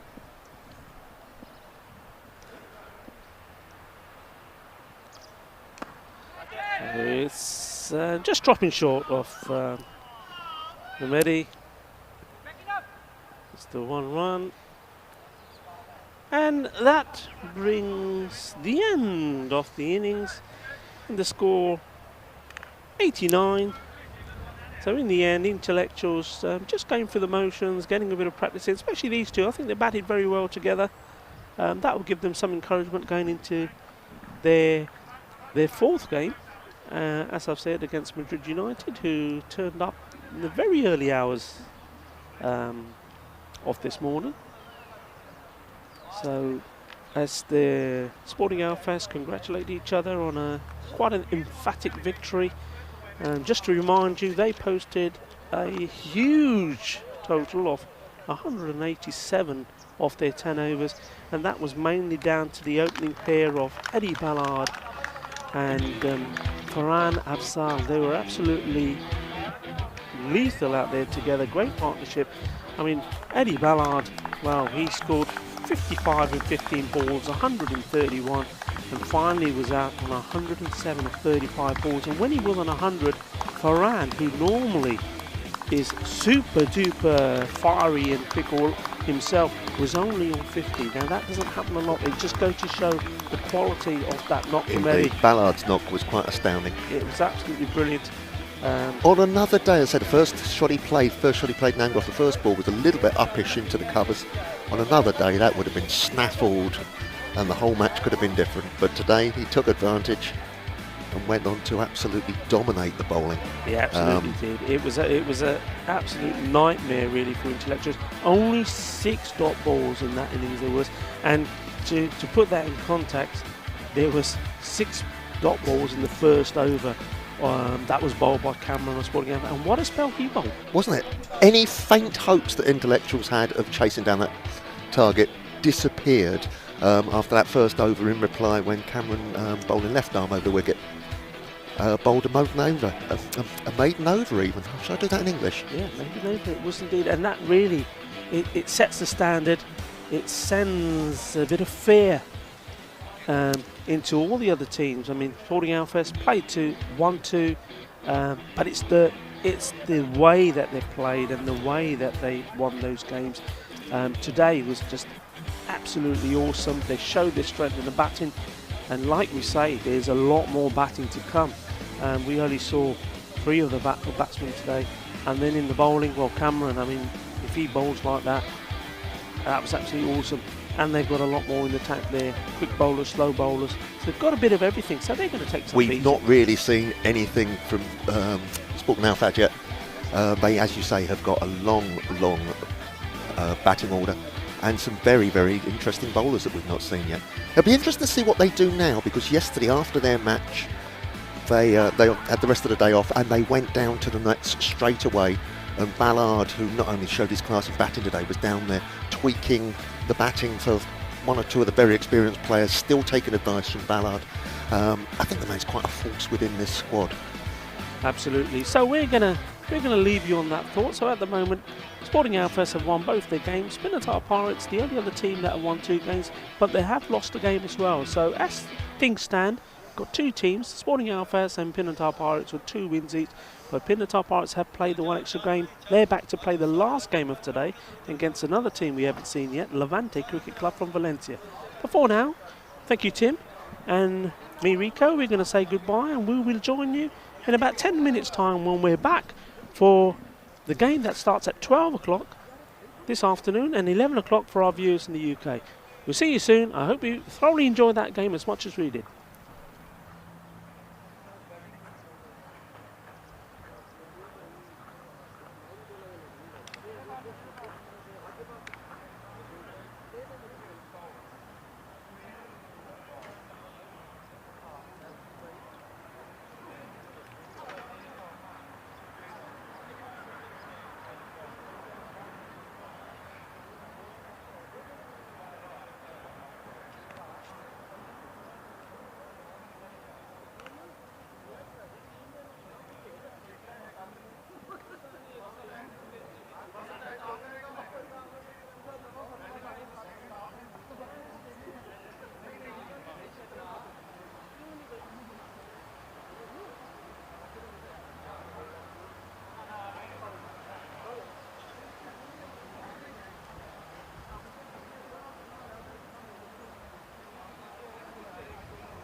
Welcome back to the Woodbridge Oval. As you're seeing some nice local pictures of the area. What a beautiful area. We're staying just up the road from here.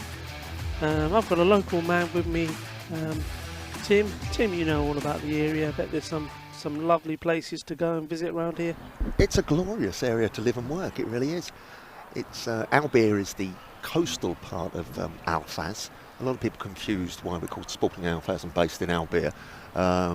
All under the one council. It's I say Albier here is the seasidey bit, popular with not just the Spanish but with the British and a lot of Scandinavians and Dutch as well. It's a lovely, lovely place to come and play cricket. The ground is set, surrounded by trees. We've got the mountains in the background. We're 400 yards from the beach. What's not to like, Rico? Absolutely. Just walking around. I mean, literally the beach, which is, I think, is it the Alfaz there, PB? It's literally not even a 5-minute walk, is it? You can walk out the gates of the grounds, keep going straight, and you're at the beach. It's absolutely beautiful, and loads of things to do here. So, if you're a cricket lover, and you also want a bit of the beach and some good restaurants, what a wonderful place to come. You can't go wrong. And what's nice about here as well is that the town hall really do support the cricket here. Many a time the alcalde, as they say, has been here and watched the cricket and done some presentations. So that's very good indeed. And I believe it's Vicente is the name of the mayor. So that's great to have the support of the local town hall.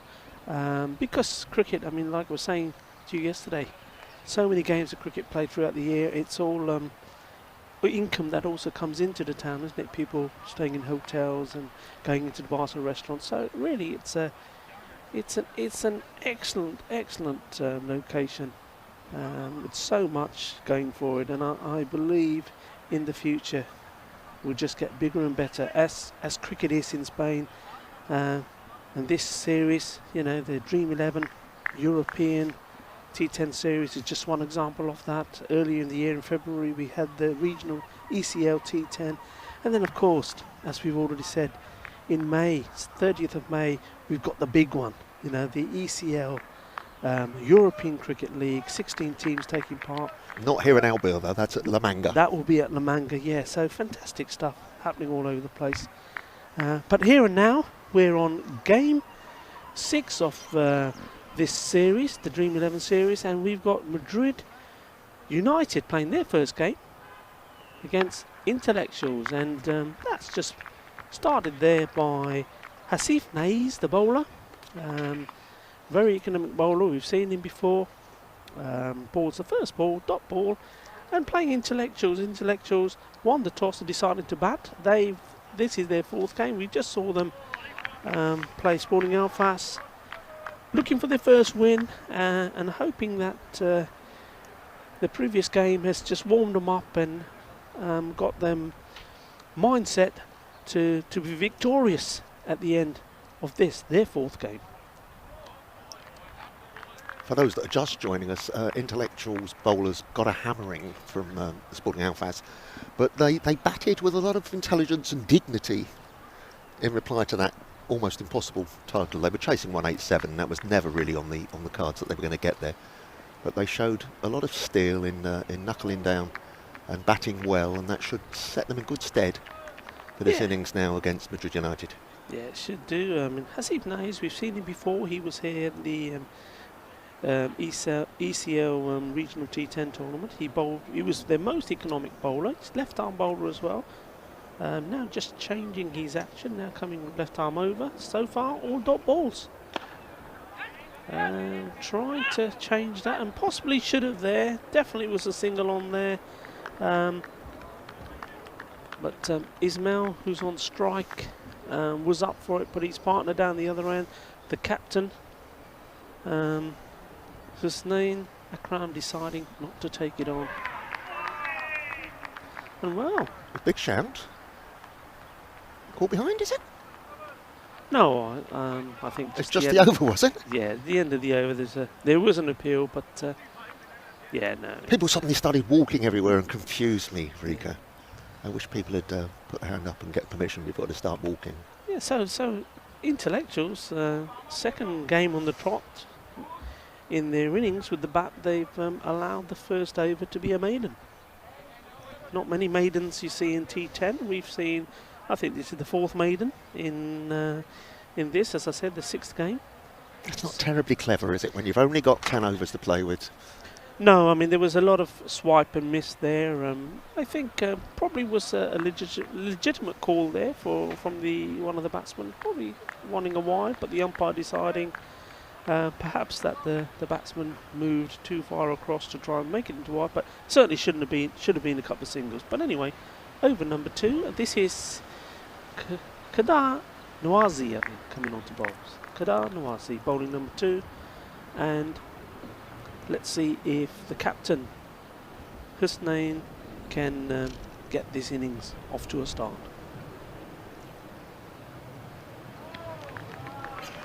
A good old swipe. Yeah, once more opting for the big shot.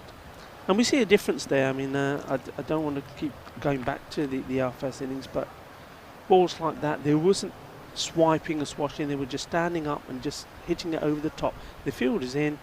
And that's all they were doing. There's a big difference between just having a wild swing and trying to play your shots. And this time, there is a wicket. A slight touch, I don't know if he gloved it, but the captain is making his way back.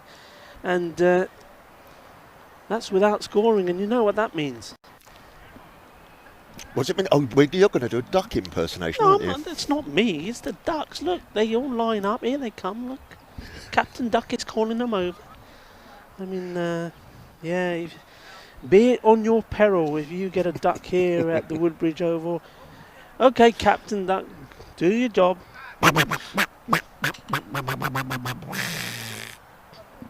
Well, unfortunate there. Playing again, going for the big hits, but that one slightly shorter came through, and I think just nicking its way back to the keeper. So the first wicket down. So it's what a start though. We've had 8 balls, no runs, 1 wicket. Yeah. Kadar Nawaz taking the first wicket of the innings. Quite interesting though. I mean, just again, this is with my cricket mind.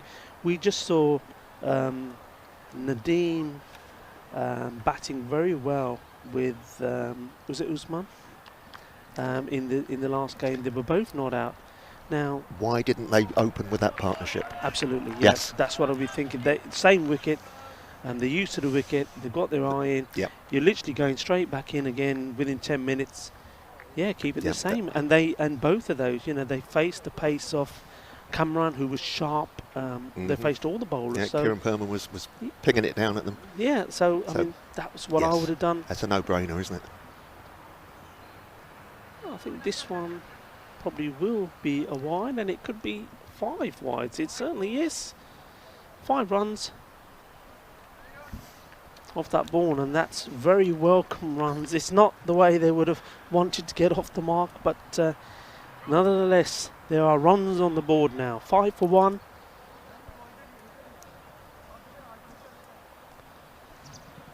And well, they're moving the fine leg finer, but if it's a very easy answer to that, you shouldn't be bowling it there. That's a nice ball. Just back of a length. Cramping into the room. Still no runs from the bat.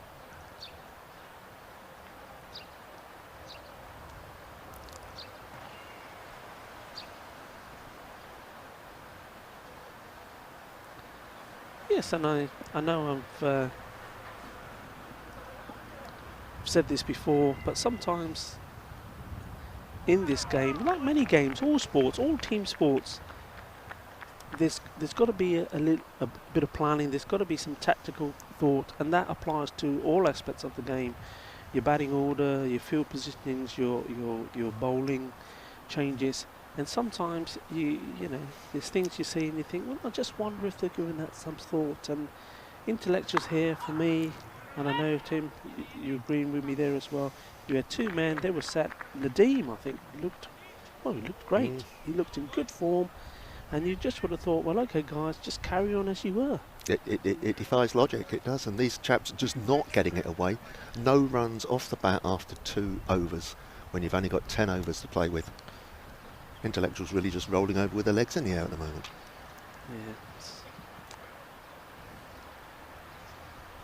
Who have we got as the batsman there?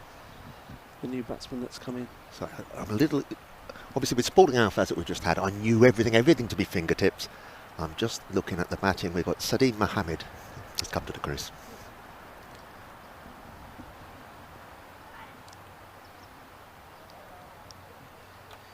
Yeah, so still no runs on the bat, so the Ducks are waiting to see if they're going to be required again.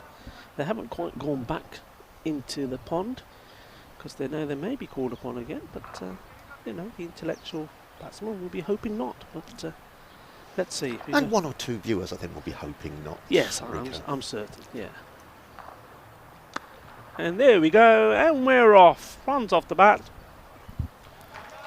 4 runs. And Intellectuals will be very relieved to finally put bat to ball and clear the infield. 1 bounce 4, and they're up and running finally.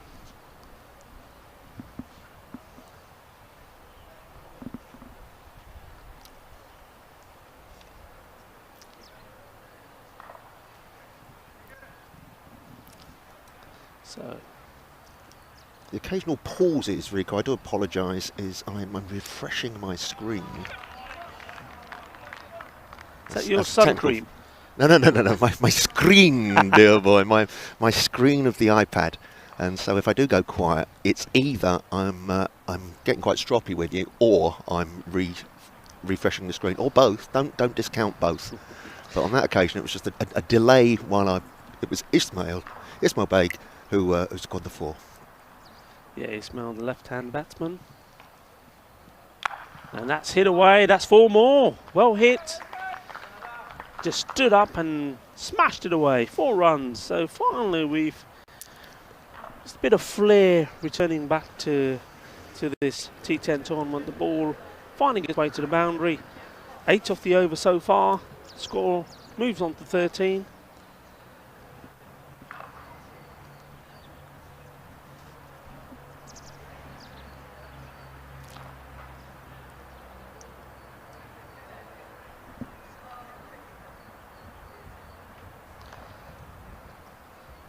So Rubal Khan finding that the intellectual batsmen do prefer his bowling to Hafiz Naizis or Kada Nawaz, who both had no runs actually come off the bat on them. Now that's sharp. That was a quicker ball, yeah, much quicker.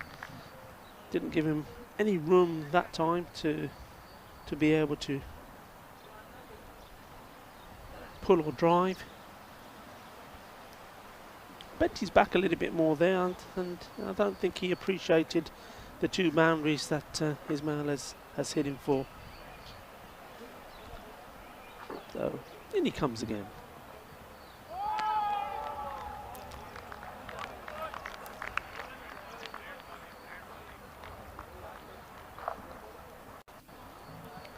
So Madrid United, like we said, they've come a long way. Just looking at the field set here, looks a little bit more orthodox, doesn't it? They've got the man to Ismail on the 3rd man boundary there, and they seem to have sort of a what would you call that? A backward point? Well, there's a very fine 3rd man, isn't there? And then there's is either a very wide 3rd man or a very deep backward point. Yeah, a quick single taken there. Yeah, but interesting. I always find when you've got a player in a position like that, going back to what I would say the man in between, I would say 3rd man and the point position to the left-hander. He's neither inside the 30-yard circle nor is he on the boundary, so he's in between. And I sometimes again wonder the reasoning you have there, because you're either there to stop a single or you're there to stop a boundaries, and he is part of the 2 that. Up until that over are allowed to be outside the ring. But So you're saying he should be right back on the line defending if he is outside the ring? yeah, I think if he's one of your men, if he's one of the two that you're allowed out in the power play, you're either on it or you're not. And there's nothing worse than having somebody stood there and the ball going over them and bouncing over the ropes for 4 runs, because you're thinking, well, if he was on the line where you would want him to be, he would have been there taking the catch. You say there's nothing worse, Rico, but have you ever stood on a piece of Lego? Stood on a piece of Lego. Piece of Lego. No, I haven't far, had that. far I haven't worse had than a that. catch dropping into no man's land. So here we are. We're in over number 4. So the power play's come to an end, and well, it's not really any full advantage taken off it. 14 is the score. So we're just having a look to see who the bowler is that's coming into bowl now. I can take a hint. And the single that was taken there of the last ball means that Ismail is put himself back on strike again. I don't think I'm not sure if Sadeem Mohammed has faced that many balls, to be honest. Well, bowled, much fuller ball, and Ismail just punching that away.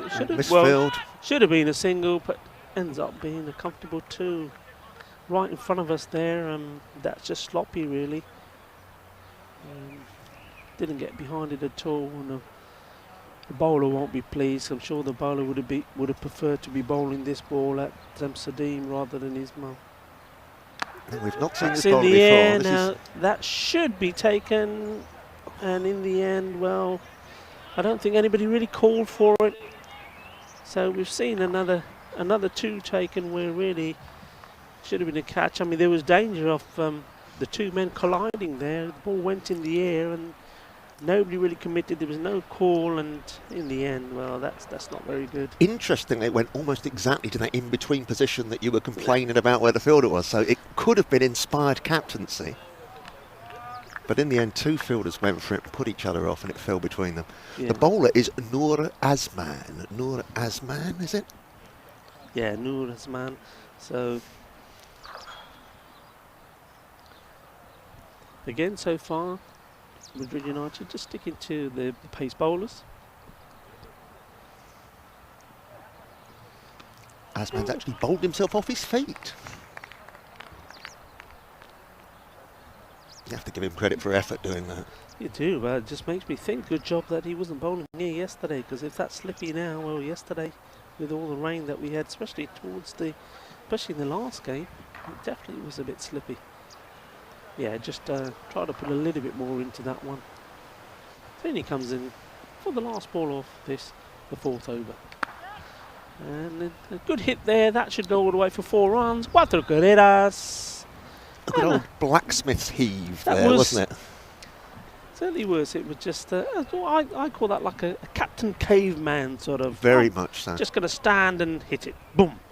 I'm acutely aware I interrupted one of your improvised jingles when that went for 4 there. You were about to launch yourself into it, I feel, because the look in your eyes of Tim, I was just going for it. You know me, I mean, every so often it's got to be done. It keeps me warm. Keeps me warm, especially with this wind that seems to, it's sort of blown right into the back of our necks, isn't it? It just, maybe we need one of those, what do you call those sort of cushion things? Hats, mate, that's what they call them, hats. A hat's not going to cover my neck, is it? Scarf. No, not a scarf. Not a scarf, man. Oh, you want one of those things that you wear on airplanes when you have a sleep, one of those padded... That's right, yeah, one of them. Oh, nip down to Aliot, you know the shops with the cows outside. Yeah. They sell a lot of those, mate. There's one in Albion. You could have a wander down there during lunch. Well, that's what you're here for. You're the local man. You I know am the where all runner. these things Okay, I'll are. nip out and get you a... You're supposed to be giving me all this information, like who's coming on the ball. You want everything, don't you? So, starts off with a wide. And Sadeem is on strike. I believe he's still yet to get off the mark. Not faced too many balls. Sadeem's faced 4 balls, hasn't got off the mark. You have 5 balls now. 5 balls. Mind you, that was a wide, so interesting one. If it's a wide ball, does it still count as part of the strike rate? That's gone in the air. I think that's going to be 6 carreras. Shaka. And they're off the mark with the 6s as well. Liking that. It's just showing that if I'm on strike, captain, I can hit the ball. The bowler Haroon Mohammed. So Madrid United giving all of their bowlers just a 1 over spell at the moment.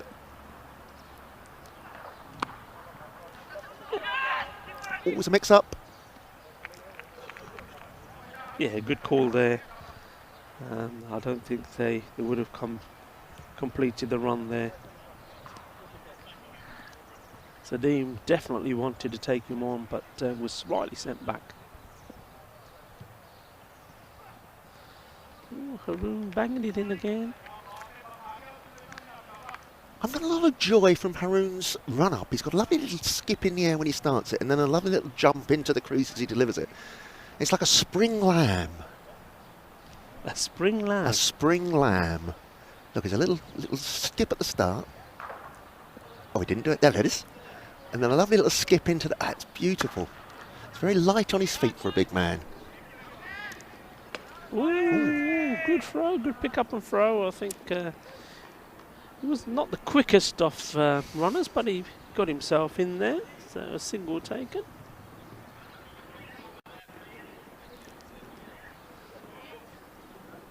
The umpires have signalled for more tape for the stumps, for these broken stumps. For a moment, and when it came through on the walkie-talkie, because the diction wasn't very good, I thought he was asking for more cake. That's you talking about lamb. Which and never offends, more cake. lamb, cake, etc.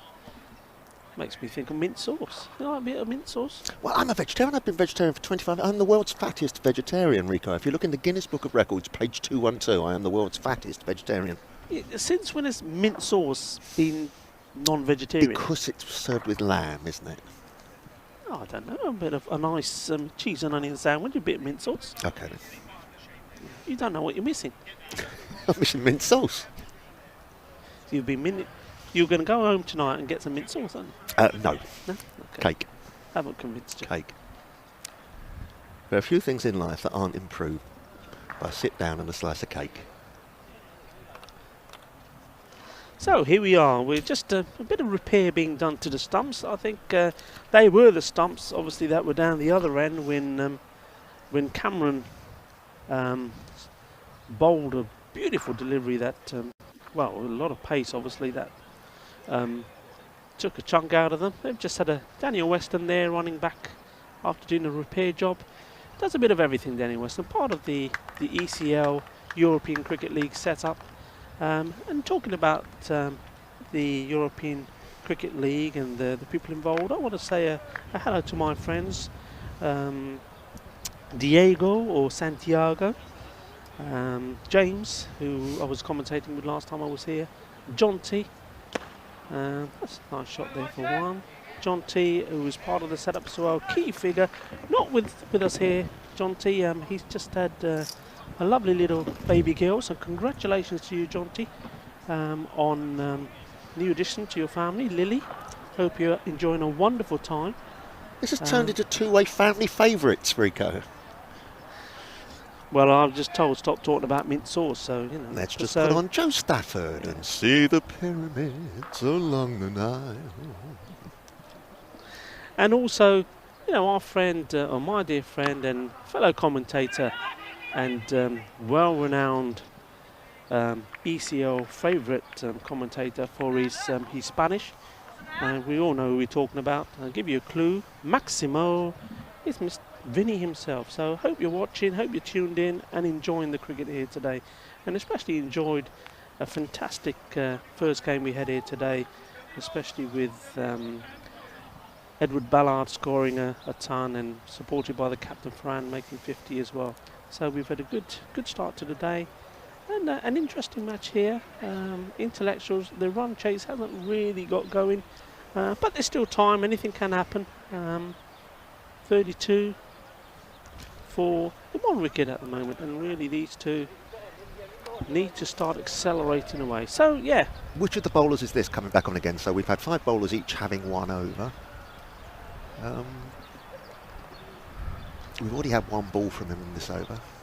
Is it Noor? It is, it's Noor Azman, yep. Yeah, Noor Azman is continue. Yeah, so shout out there to my fella, to James, to Jonty, and Vinny, and we certainly will see you guys doing all of your hard work and your artistic stuff later at La Manga in May. And of course to Lily, the new addition to the family there for Jonty. I Oh, think he's he's gone. Yeah. What a mix-up. Well, very good athletic work there from. Now it's a no ball, but it was a run out rather than a stumping, so it will still count. Yeah, it was a run out. You wouldn't give that as a stumping.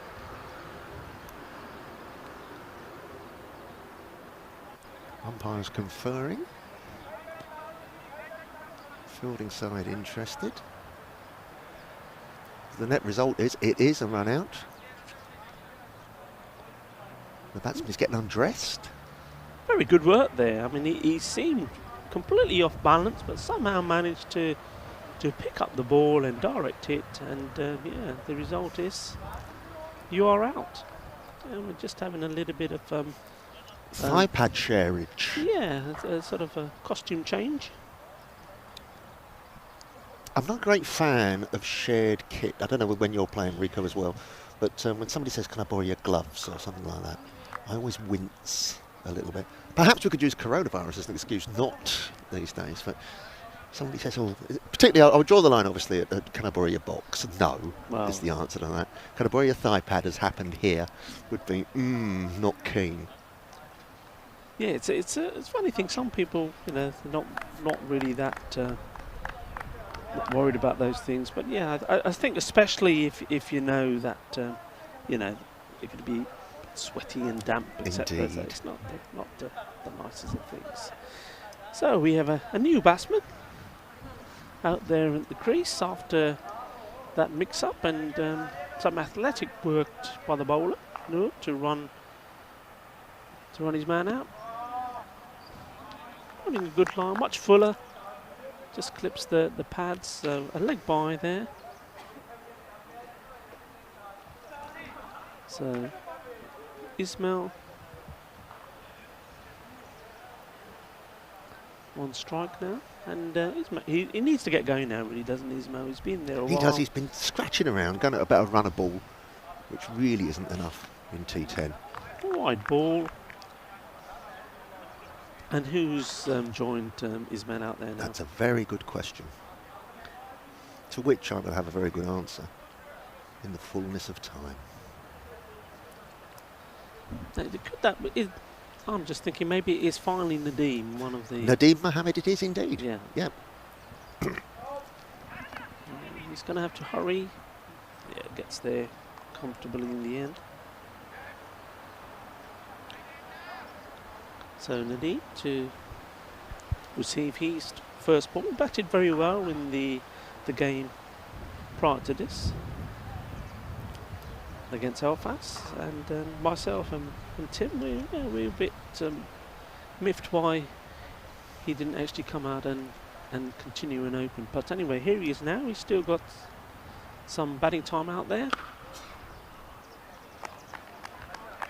And straight away required to dig that one out. So, And the umpire's having a stern word with the bowler. One wonders what that is. Particularly on these artificial tracks, it's not really a problem with the bowler running on the line. no, I disagree with you, Tim. There, the rules are rules. If they are running in the protected strip, they must be told and they must be cautioned. Well, maybe a gentle warning there first with the umpire, or a gentle chat. But if you do continue to do so, then the umpires do need to take action. Same applies to the batsman. It's something that, regardless of what pitch you're playing on, you shouldn't do. And also, if you're discouraged from doing it on the artificials when you are playing on the grass pitches, it's something which you will continue not to do. So That's a very fair point. it seems to be quite a long over.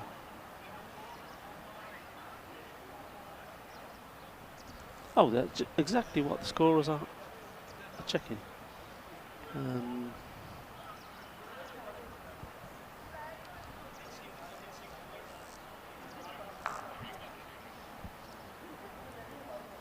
Yeah, the umpire just confirming that there was a no ball, the one that was a run out, and there's also been a wide, so that means this is the last ball of the over.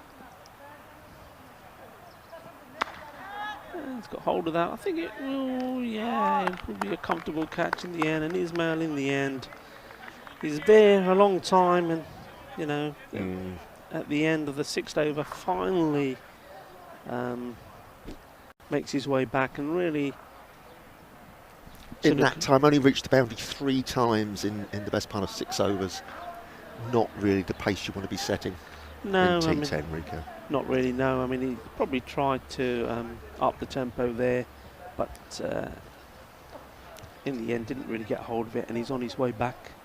So, the new batsman is making his way out there now and joining Nadeem, and Nadeem will be hoping that he'll get a partner that will stick around with him for the 4 overs that remain, and try and move this score, which is 37 at the moment for 3 wickets down, try to move it to a score that they can try and defend.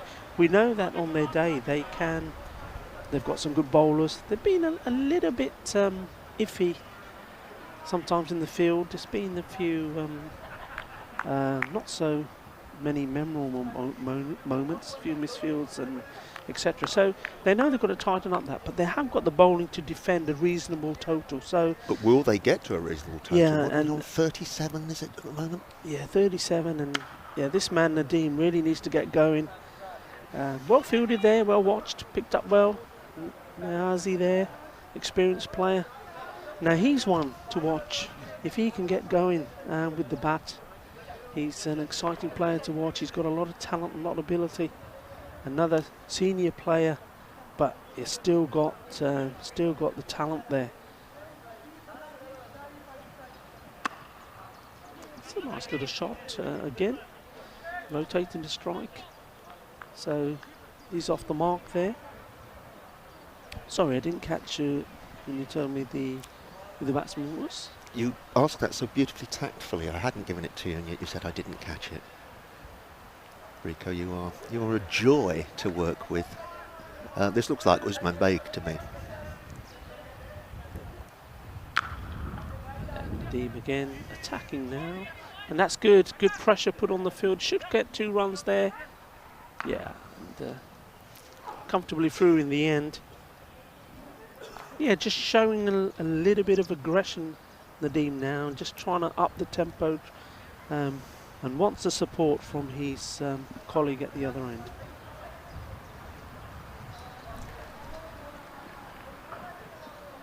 Ask me again, Rico. I was miles away on another screen there. Well, that's well played. The umpire just signalling that's the one for the over. No run taken.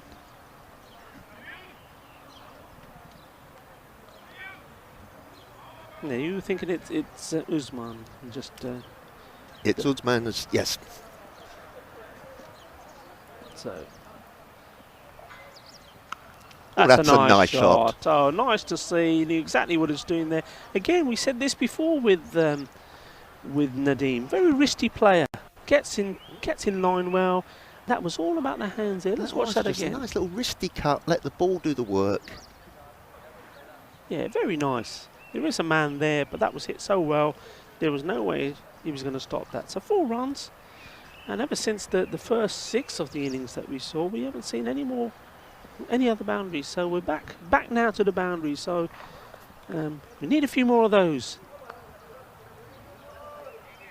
Soft hands there, just guiding that down for a single. So these 2 now, we'll be hoping that they can get some tempo back into this batting, and set a, like we were saying before, reasonable total. What would you say is a good total? Well, now 46 off 7 they are, aren't they? They need to get to 80. You can't really bowl anything less than 80 and hope to get a win out of it, can you? They've plodded for too long. Yeah, I mean, we haven't seen Madrid United bat, but looking around, like I've said, I've already mentioned Niazi. Hafiz Niazi, he is a very, if he gets going, very destructive batsman. And I'm sure there's one or two others in there as well. So, yeah, I think anything less than 80 really isn't gonna do it. But realistically, you know, they've got to go some. Yes. They've got to go some to get to 80. But if they want to get any more than that, they're going to need they need a magic over. You know, where it all happens. Once again, some discussions happening out there. Maybe just checking who's bowled what with the umpires. Meanwhile, There's quite a conference, isn't there? We've got 4 men in there, and the batsman standing close enough to hear what's going on. so we've got 7 overs gone into the 8th over. I'll tell you in a minute who that will be bowled by. As soon as we get the information come up on our screen. Just checking his field at the moment.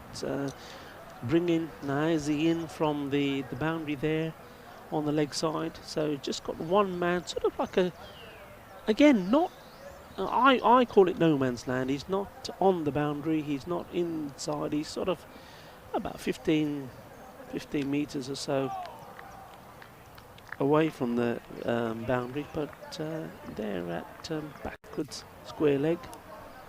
And the other couple of men on the boundary, you have got a third man out, got a man, one man here on mid-on. Is that a sort of third man and a wider third man? Yeah, two down. You've got two guarding down there. that area down Yeah, there. I mean that's probably for the wristy shot that we know that Nadeem can play. Question is whether one man between the two there would be enough. There we go again. That's just going to roll gently to him. Now whether they change the field now will be interesting to Usman, or whether they just keep it the same. But at the moment, I don't think it's a worry for Madrid United. Everything seems to be working well for them. You know, apart from the odd boundaries that we've seen, they've kept it quite tight. Yes, if it ain't broke, don't fix it, they say, and it seems to be doing very well for them. These field placings that they've got at the moment. That's a nice shot, but again, should only be the single. They're not. Again, the other thing is they're not really running that first one quick. And you just think if you run the first one quick, if there is a slight misfield or anything, or you can put pressure on the fielder, you could come back for the second. But so far, nice tidy order from Rubal Khan. Bowled over number 3, where he actually was 9 runs came off that over, one of the more expensive overs in this match so far. But here, he's keeping it much tighter. Yes, if I were the Madrid captain, I'd be very happy with the way things are going at the moment. The bowlers seem to be very much on top.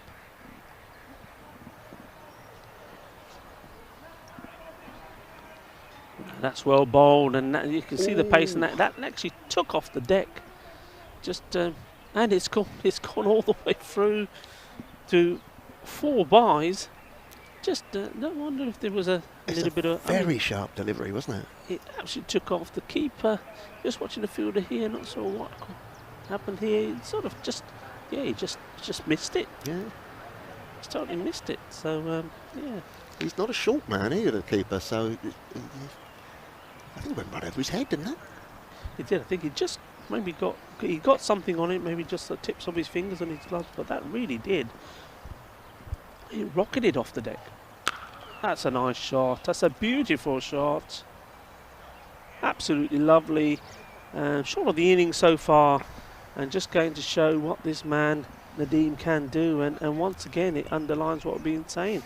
Why didn't he come in and open this innings? Why wasn't he there earlier, Rico? Why wasn't he there? That's a lovely shot. Just stood up, high front elbow, and hit it through extra cover. Yeah, so good over there. 10 from it. 56 to score. 2 to come before the close of this innings. 56. We were saying 80 minimum, so they've got. They should really from here get to the 80, but really, I think realistically, though it's a big ask, the nearer they could get to 100, the better. That would require 22 and over to get them to 100, Rico, which would take some hitting. Although we have seen overs that have gone for that. We have indeed. So Hafiz coming back.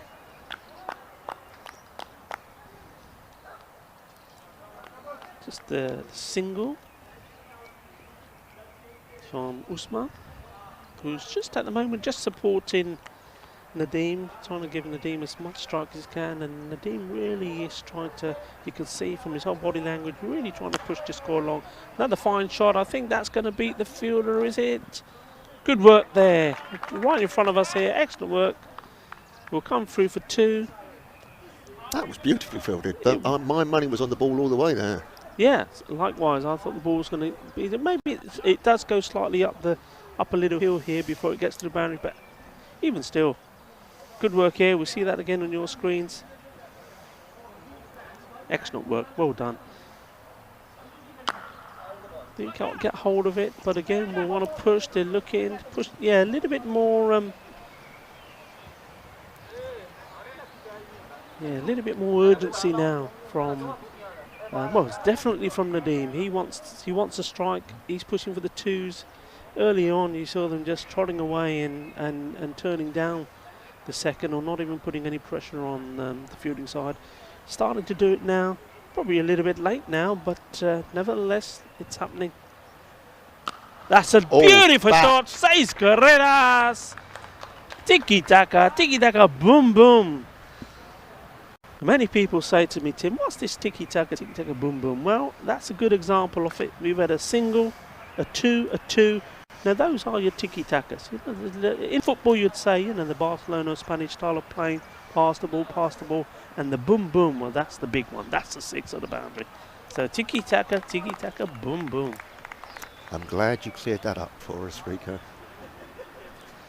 And for those of you, I'm sure everybody knows now, 6 carreras. 6 runs. 6 runs. And 4 runs. So, a little bit of... That's your Spanish for today. That's a fine shot again. And that is, Tim? That's 4 carreras. There we go. You see, you learn fast. 4 carreras. Thank you very much. And that's what they needed. So, we're posting a target. We're getting there. 71 the scoreboard has gone up to, and the last over coming up. And who's coming on to bowl the last over? I know he's bowled one before. Was this the bowler with the skip, a little skip in his step? Oh, I hope so. I did enjoy that. This will be Harun Mohammed, who was the skippy bowler, I believe.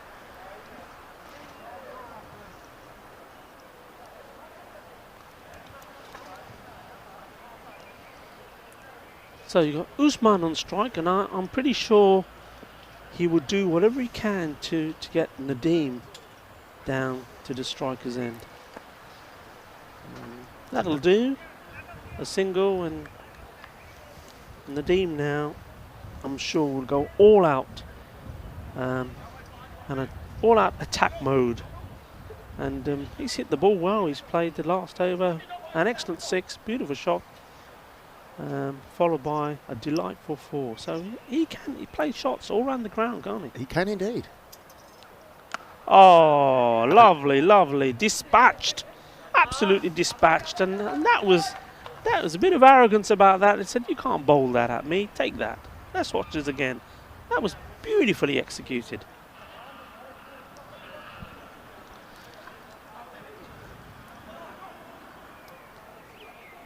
So a slight adjustment there in the field. 2 men now patrolling the leg side boundary.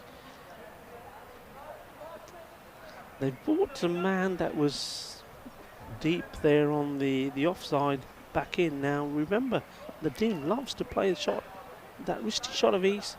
And he tries it. That's it there. And ends up nurdling it down to short fine leg. Yeah, set us for a single. There's 3 balls to come still. Well, if they do get to do a defendable target, it is all down to Nadeem, isn't it, really? It is, yeah, and it's, 2 good knocks today. That should be a single again, taking Nadeem back on strike. So Usman just playing a good supporting role. 78 we're on at the moment, so let's see. They'll definitely should get to the 80. I think Nadeem knows he's missed out on that one. Went for more power than getting bad onto ball there. We'll be disappointed. So one ball to come, Rico? Yeah, one ball to come. So in comes Haroon, and this time, muy bueno, 6 carreras, balle, balle, balle, and that's the way to end the innings. And well, I suppose sort of mission achieved, a respectable total in the end. 84. It's I say it's something to bowl at, isn't it? Without Nadeem's knock there, was it 37, I believe, of 22 balls, something like that. The rest of them never got going. Never got going. And we're going to say it one more time. If he had opened, if this pairing had opened, who batted so well before, you know, what could we potentially have been looking at? The guy's got ability, he can bat, he's a good cricketer, and it's something that intellectuals will need to think about. But anyway, they have too managed. late now, that horse has bolted. Yes, they did. I mean, you know, they were struggling really. They didn't make use of the power play. 14 of 3, 6 overs. They finished. It was 37, and then from there, each two, they nudged it, and then finally played some nice shots, and ended up with 84. So target 85 for Madrid United. They will be. They would feel they've done their job.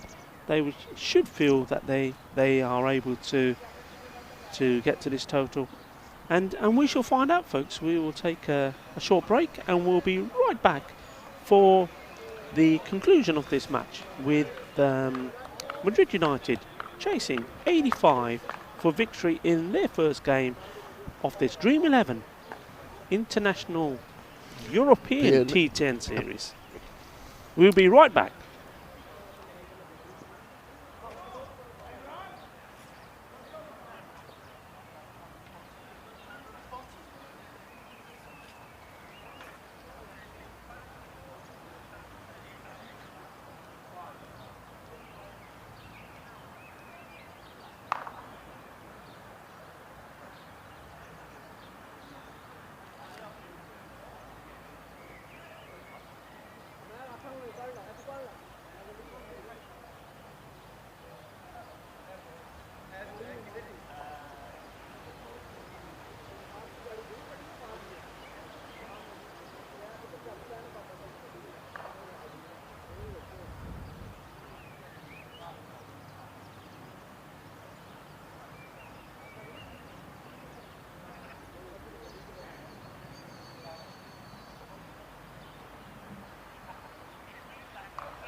Well, here we go then.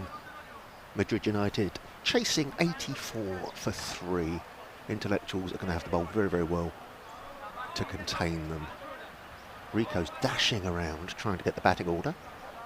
So for now, I will take you through the opening over.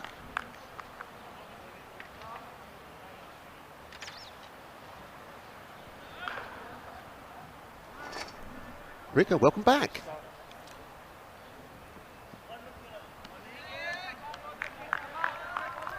And as I just mentioned, Rico, to the viewers, Madrid United chasing 84 for 3, 85 to win.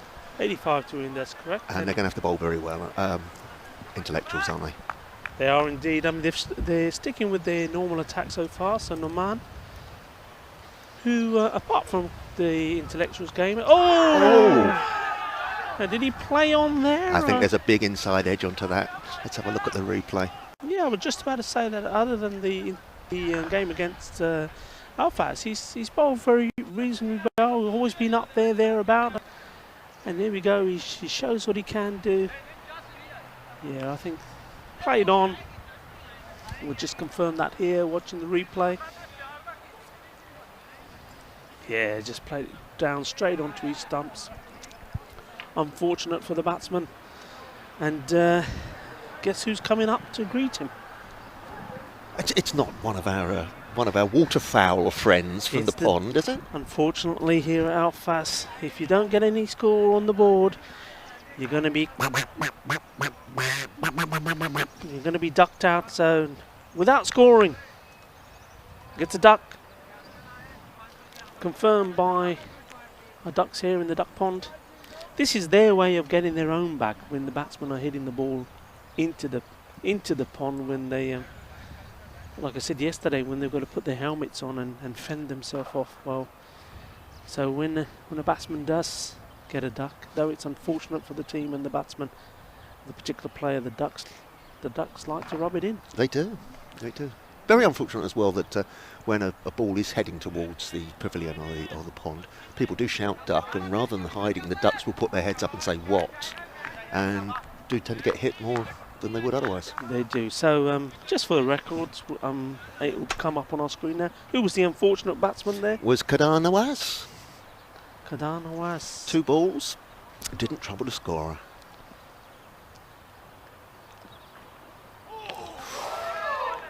Ooh. And I believe this looks to me like, is this Hasif Nahazi that's come in as number 3? Abdul Hafiz. Abdul Hafiz.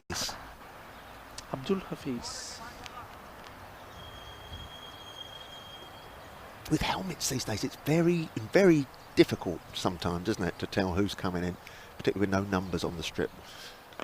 Oh, that's well played. That should beat both the fielders. It will split them, I think, and it does. Cuatro carreras, so off the mark. 4 runs, and that also kicks off the reply for Madrid United. Chasing 85 is the target they need to get to be victorious in their first game in this Dream11 European T10 series.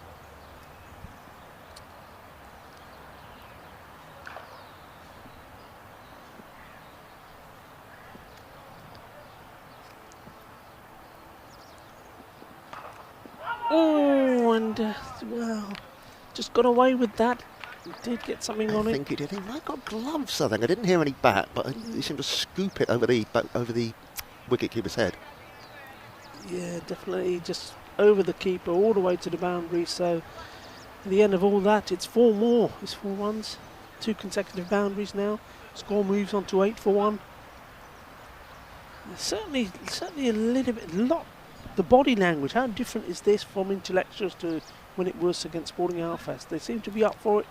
The bowlers they seem to be, they're worked up. They're coming in, they're giving it everything, banging it in. No man is really up for it, isn't he? He's really bending his back, getting a good bit of lift. Unlucky that previous one that went before, that could have gone anywhere. Yeah, I mean, a fiery little spell there. I mean, 2 boundaries off it, 1 genuine shot, and there a little bit of luck for the batsman Abdul, but at the end of the first over, the score 8 runs.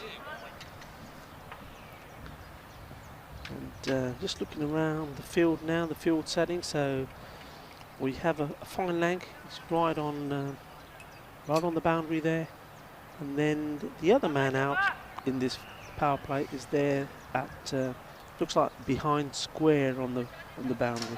What's your view on fine leg? Are you keen on fine leg or third man? What would you prefer or go for in this type of cricket? In this type of cricket, it's tricky, isn't it? Because in the real world, I'm a fan of both.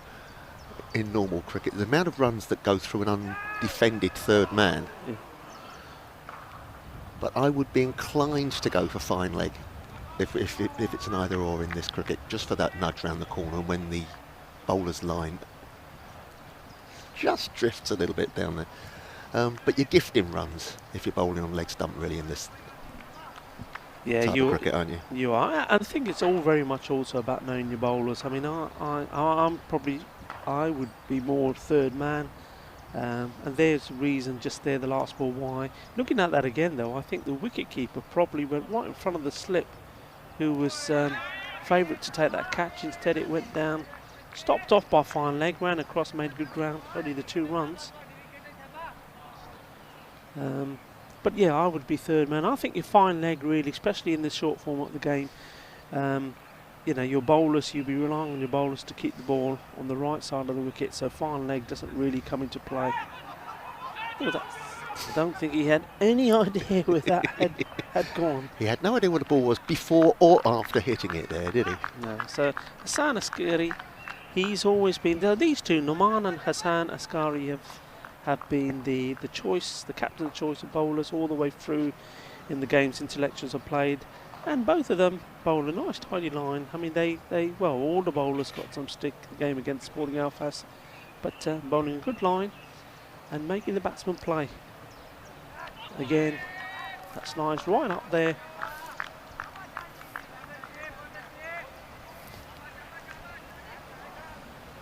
Let's have a look on the replay. There's quite a bit of width to that, but the umpire decided that was a fair ball.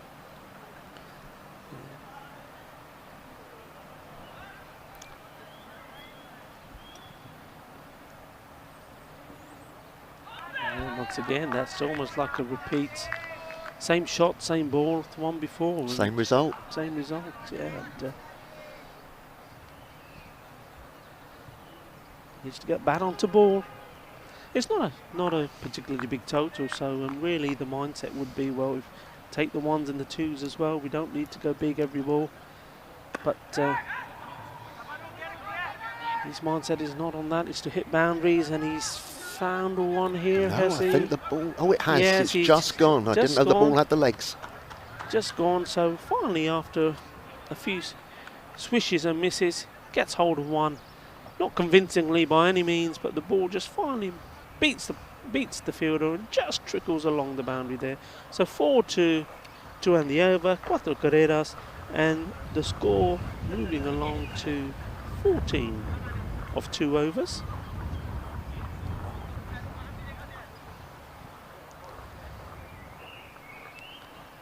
From an intellectual's point of view, it could have been a lot worse. That's not too bad from the bowler's point of view. No man bowled a lovely over the last one, was unlucky to go for 8 runs. Yes, and I think he's going to bowl himself out, the captain's. Obviously deciding that the key thing here is to try and get early wickets, so he's using his main bowlers to try and get them. Oh, that's a cracking shot, absolutely beautiful. Top shot that. Picked that up, it was angled into his pads, picked it up really well. Great shot there from Abdul, 4 runs. And despite the fact they had that fine leg fielder in defending that area, no chance at all. No, the ball raced away between the 2 fielders down there. That was only gained 1 place once that came with the bat. Beautifully executed this. So probably just drifting there, no man towards the leg, and the batsman Abdul very quick to get onto that. So we'll need to adjust his line slightly. I think this will certainly be a bit shorter outside the off, I would say. No, a fuller ball, more or less a repeat. And I think, no, the players will cut that off, so yeah. Yeah, almost identical to the ball previous. Maybe I think he's just trying to get those Yorkers in there, trying to get them right into the block hole. But costly when you miss it. Yeah, I mean, if you get the line straight, if your radar slightly goes offline and it ends up, especially to some of these players who love playing on the leg side, a lot of the Asian cricketers play tape ball, Yes. you know, and tape ball makes them very strong on the leg side, and there's an example of Yes, you that. see that flick shot a lot in tape ball, don't you? Well, now that has gone a long way up. Somebody's got a... Oh, no! My word, that's just... Well, what can you say? I mean, you got to say he had it, he caught it, and, well, the bowler... Well, first just off, let's just clashed be into grateful nobody hurt themselves. That was one of those ones where you very nearly That can get a clash of went heads. a long way up, and, well, he watches again. He's got it here. Oh, wow. Well, I think, did the bowler reach over to... Well, It was bizarre, wasn't it? very... Anyway, Norman comes back in. Wide ball. Yeah, mid-off was underneath that all the time, and then the bowler came over, almost elbowed him out the way. I mean, it was... I mean, I don't know what Norman was thinking. I mean, he is fired up. Maybe that's a rush of adrenaline there. But, I mean, he was never going to be in a position today that you've got a man there. You know your field. It's been set for you. I mean, it's going straight to him. But anyway, it's a missed opportunity. One they really could have done with. That would have been two wickets down. But instead, well, it's... I mean, that's certainly affected him after that. There's 2 wide balls. It's mentally, he's thinking, what did I do there? He's got to get past it. He's got to get it out of his head and get back to bowling. A good line. Started off bowling much fuller, wicket to wicket, and now just lost his radar again. And the batsman are looking to catch onto anything in the leg side area.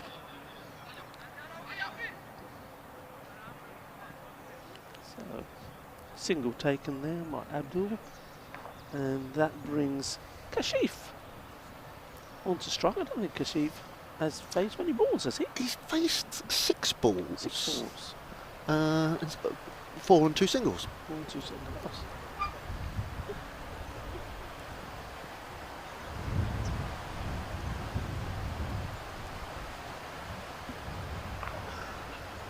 I'm always curious what the umpire signalling dead ball when the bowler obviously loses his run up there. Everybody can see what's happened. Does it need the umpire to do that, really? Yeah, I think... I know it does in the laws, and you're a stickler for your laws, but... I think it's just so that everybody knows, you know, because quite often you think, well, why has he stopped? What's happened? That will drop safe agonisingly again for Noman, and they'll come through for a comfortable 2 runs. Yeah, I think sometimes if there isn't a signal, people are thinking, well, you know, did we miss something? What happened? It just helps to clarify the situation. And these pedants of scorers, when the ball's cleared the pavilion for 6, and they still go, umpire, you haven't signalled. Anyway, that's my personal issues coming to the surface. Oh, now that's a big hit. Shaka, shaka, bale, bale, 6 carreras. And the first 6 of the Madrid United innings. And have I missed something there? It looks like I saw a signal there for free hit. Was that a no ball? I think that was a 6, was it? Did you see a free hit signal there? Yeah, well, I saw a... I think it was just Vince signalling. Let's have a look. I'm just looking at the replay. You watch the live feed and I'll watch the replay. No, that isn't the replay, that is the live feed there. Feed.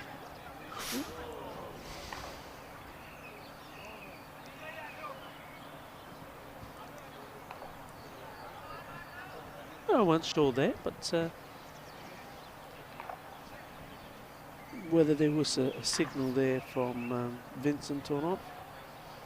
But as it is, that brings to the end the 3rd over, so the power play has come to an end. Quite an expensive over. 33 now is the score, so they're on course here to on the 10 and over mark, and that the power play means Intellectuals now can at least spread the field. And the captain calling upon Nadeem to come on and bowl, and hopefully his experience and also his ability will be something that will aid them into, well, certainly restricting Madrid United scoring rapidly, but more importantly, it's wickets they need. They'll be thinking if they can get a couple of wickets, get the main batsman out of the way, then they can put the pressure on the middle order batsman. It'll be interesting to see now that the field is spread whether Madrid still play a lot of these swipes, big heaves, or whether they knock it around and just, with the rate they need, under about 6 and over now, they can just knock it around, take the signals. So in comes Nadeem. Starts with a wide.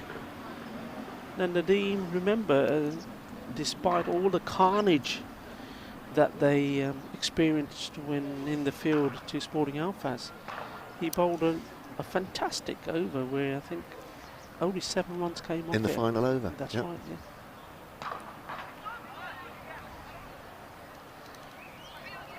Yeah, you just get the feeling here that one good ball that's pitched on a good length and it's straight, it's going to take a wicket. There seems to be doesn't seem to be too many shot selections here, and you think you're just going to pick the wrong one. And there it is. There we go. So Nadeem answers the captain's prayers, if you like. So it's another man on his way back to pavilion, another wicket, and that's what intellectuals will hope for, just to chip away, get a few wickets, and hope that the next batsman, the next incoming batsman, they can tie him down and frustrate them. So that is the end of that's Kashif. That was Kashif. Kashif is now gone. So Abdul is being joined by his new partner, who will be on strike. And we'll have that information for you shortly, as we're just waiting for our screens to be updated. So yeah, interesting phase of the game. Another wicket's gone down, the power play's over, the field is spread. So far, Madrid United definitely are each batsman is just going out there and not really, I don't think, playing each ball on merit. No, it doesn't seem to be. They don't have a plan. You were talking earlier about team tactics, weren't you, Rico? And they seem to have each decided, oh, I'll just get this over with as quickly as I can. But it's not necessarily the right tactics for the situation.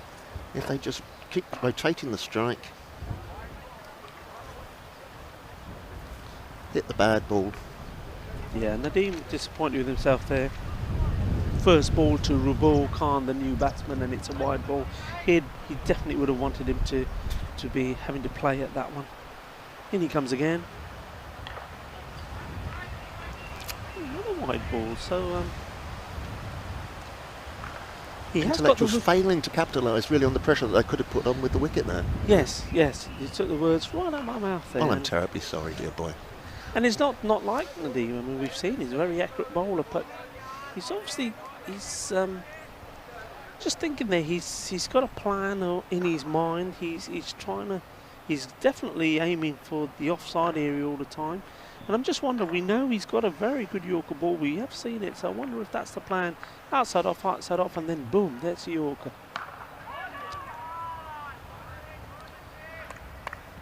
Now that confused me, that a noise came from the nets behind, and I thought it nicked that as it went through. I got all excited there for no apparent reason. Yeah, we've got another team we haven't seen yet out in the middle. Levante Cricket Club from Valencia. They're having a little warm-up net.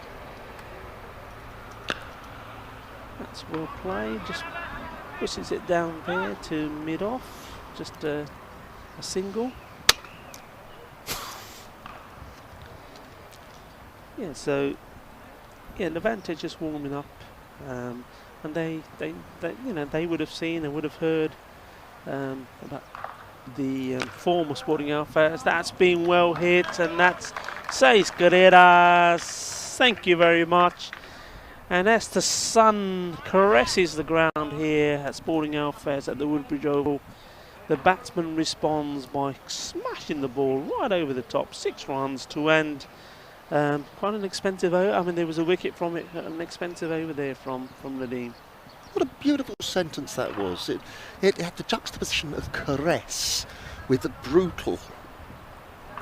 I'm speechless. I'm just sitting here, open-mouthed, in awe at your commentary. Well, you know, using the English language as if it were a plaything.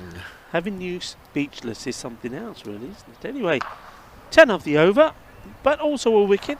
Yeah, but not an unusual over there from Nadeem. He got 2 or 3 in the right spot, very well bowled, but then lost his radar for a bit, and then did go for the pitched up one, possibly the one that he was hoping to get in as a Yorker, but it turned out to be drivable and yeah, put away in style. So bowling change now. I'm not sure if the captain himself is coming on or he's got some other plans.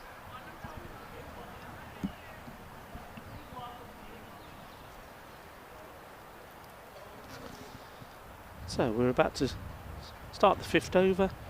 Score 43, 2 wickets are down, but at the moment Madrid United would probably be just tipping the scales as being favourites.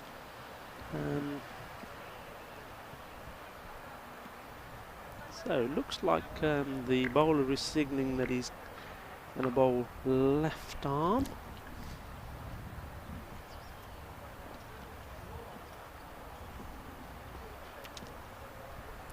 I'm not sure who this is bowling. Do you? I think it might be. Is it Usman? Anyway, it's to the liking of Madrid United. I think it is Usman. They'll say thank you very much. That was a gift, really. It is Usman. Yep.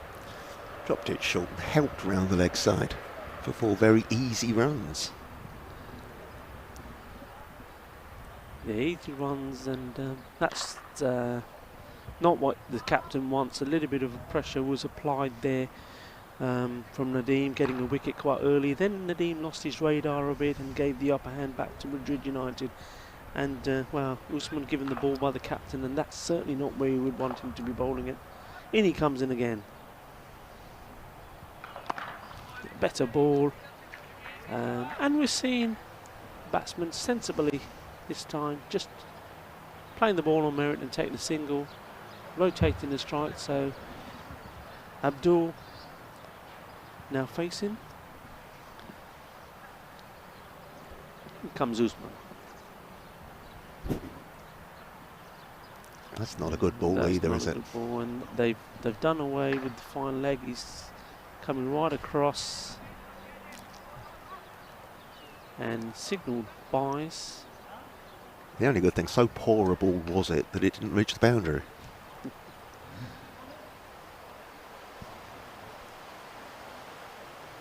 Yeah, intellectuals gone a little bit quiet out there again. We said earlier on, the way they started, they had a little bit of upbeat and passion about them. They you know, they're all supporting each other, but that seemed to be losing that a little bit now. And the captain's got to call upon them to say, "Come on, boys, let's get back in this." And there's nobody there. There was a shout of catch, but there's nobody there in cow corner, and that's 4 runs. Yep, slipping away now for intellectuals, isn't it? A great start there. A dot ball followed by a wicket right at the top of the innings, but they haven't capitalised. No, they haven't, and it's very important here that they all do gel together and support each other, and not get quiet and think that, you know, this is beyond them. Just looking at some of the body language on the boundary, you know, you got players, you know, hands in pockets. It's not what you want to be seeing. Just again, so yeah, this is certainly better from Madrid United, whereas before they were just trying to cream everything to the boundary. These two happy to play a shot on merit and then hit the bad ball, and once again, so we've seen, you know, a couple of singles here, a couple of boundaries, rotation, and that should be another boundary. Yes, 4 more, so 4 carreras más. So really Madrid United in this 5th over really making the most of their run chase. 4 boundaries coming off it, and that's not going to help intellectuals cause at all. And there you can see them getting pretty deflated now. The energy seems to be gone. The enthusiasm seems to be gone. They need something to happen. Who's going to make that happen, if anybody, for Intellectuals? 59 is the score for 2. So just 26 required off 5 overs in T10. That's a canter, isn't it? A canter to the line for Madrid United, you'd have to say. Yeah, I mean, interesting. I mean, you've seen what's happening out there, Tim. If you were captain, what would you be saying to your troops here? It's difficult, isn't it? I say they started with such promises. They'd obviously had a great team talk before they started. What can you do now to lift them? Ismail coming back on. Ismail Bey with this busy run up. Yeah, that should be cut off there on the boundary. Nicely done. Yeah, it is. It's very difficult, and also, you know, they have lost the 3 previous games as well. So, you know, it's finding something positive that you can get the team to relate to and respond to. Oh! Another one goes down there. That was hit quite well, but it was at a height where you'd expect him to take it, wouldn't you? You'd certainly expect that to be taken. Again, when you're trying to keep heads up, that's the last thing you need. Easy catches going down like that. As you've already pointed out, there are fielders with their hands on the hips, hands in pockets. Yeah, I mean, when things aren't going right for you, they're just not going to go right, are they? And there you go, another example of that. It's, you know, sometimes you got the rub of the green, sometimes you haven't. That's 4 more. Cuatro más. Yeah, Rico looked into his crystal ball then, said things don't go your way. And an attempted hook is spooned over the slip cordon. And if you look at the bowler here, I mean, you know, that's it's not nice to see. It's like, you know, the whole world's coming down on you, which of course it's not. You know, it's about the enjoyment of playing the game as well. But Intellectuals, they haven't had a very enjoyable day today, have they? They haven't. That has to be said. They've had the wrong end of both games. Yeah. So 65 the score.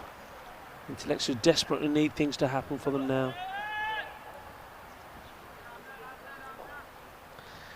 Abdul just trying to finish the game, I think, as quick as he can. Not too many more needed now.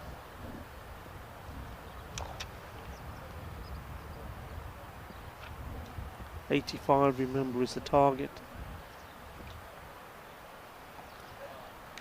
Oh, now that's gone a long way up. High. Is it going to go over the road? It is indeed. 6 carreras, 6 runs. Shaka. Like a pitching wedge shot, that. And what breeze there is, just took it over the line. Nothing going Intellectuals' way at the moment. Yeah. You know, on another day, that would have come down for a catch, wouldn't it? Yes. I was just looking at that one as it went in the air. I mean, we were talking earlier about the white ball picking it up with the background, how it's that much easier. But when you've got these clouds up and it goes up in the air, I wonder how that works. Because you probably, wow, that one's gone. 6 more. Balle, balle, balle. In the pond it goes. And thankfully the ducks are safe. Yeah, nice shot. You can see his intent there. He wants to finish this early. 6 more. And that brings to the end the 6th over. Yeah, picked that up very quickly. And 1 bounce into the duck pond.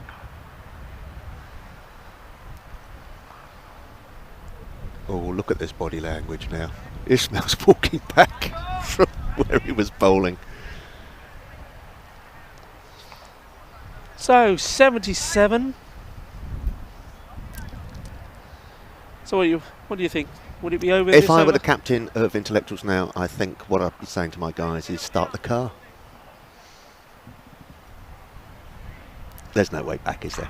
No, there isn't. It's just a question of when. And I think, look, you know, I think it's one of those where, without being unkind, I think the players would quite happily say, "Come on, let them do it. It's over. Let's get off this. Let's get off the pitch, and you know, let's try then afterwards to regroup, talk about this, and you know, prepare ourselves for the next time." So here we go. It's the captain himself is coming on to bowl.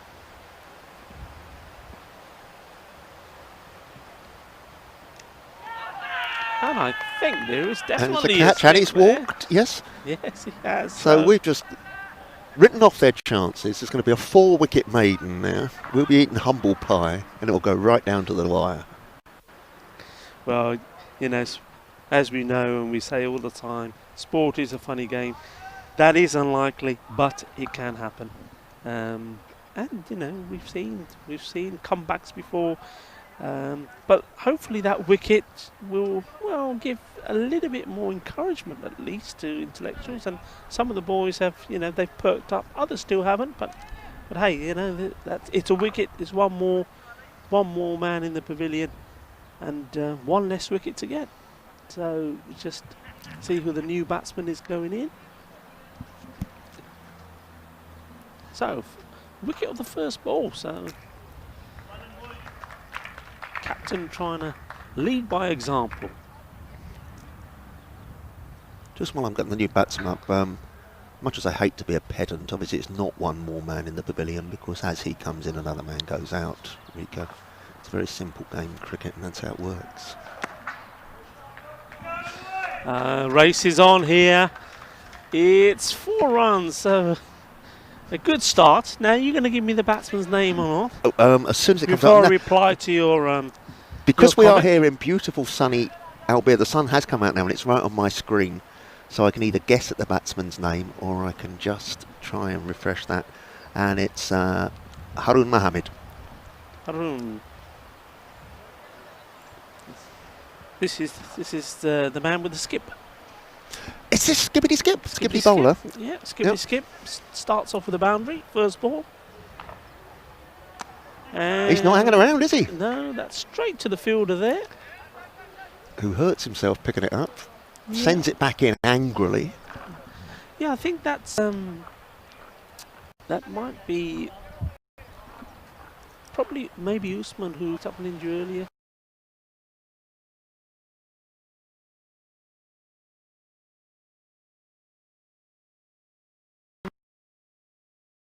When he does, it goes all the way, and when he doesn't, it doesn't look very pretty. But anyway.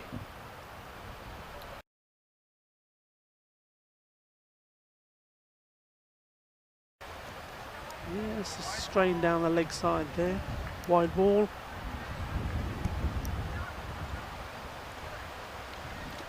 So one.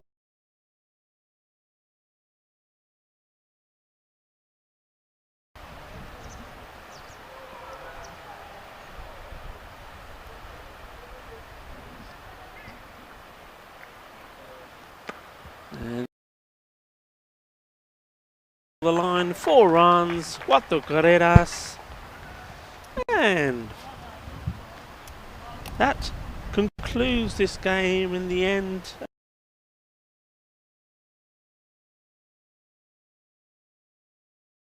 The first 2 overs went pretty much to plan, and then really from over 3 onwards, it didn't.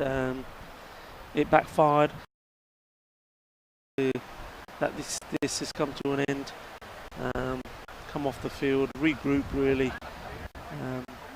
Yeah, job done. I mean, 3 overs to spare, chasing a.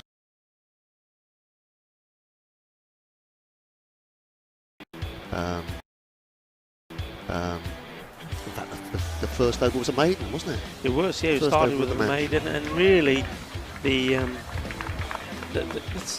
innings never really got started until after the 6th over, really. And that was when Nadeem was there. It went from 37 to a respectable 84, but 84, that meant they had to bowl and field really well. And it, you know, like I said, started well. Wicket off the second ball, I think, of the game was the first wicket. Yeah, but luck didn't go their way, did they? They had a couple of drop catches, the collision with the bowler and the mid-off fielder. Yeah, drop catches, there was a few drop catches. And then when these things happen, they all mount up, and though they started quite energetic and the body language was good, as those things happened, the body language went down, and finally I think they they threw in the towel. I think so. I think intellectuals just have to say, look, today wasn't our day. Let's just draw a veil over the whole sordid proceedings and pick ourselves up. We're better than we showed today, and we'll come out firing next time. Absolutely, that's the right attitude, and that's exactly what happened today. It wasn't their day today, but another day maybe. But anyway, a victory for Madrid United. Get their first game out of the way with a victory. They'll be very happy with that. And now we're gonna go and take a little bit of a break. Maybe try and get in the hut there and get a little bit of something to eat before we come back at 2 o'clock Spanish time for the next game.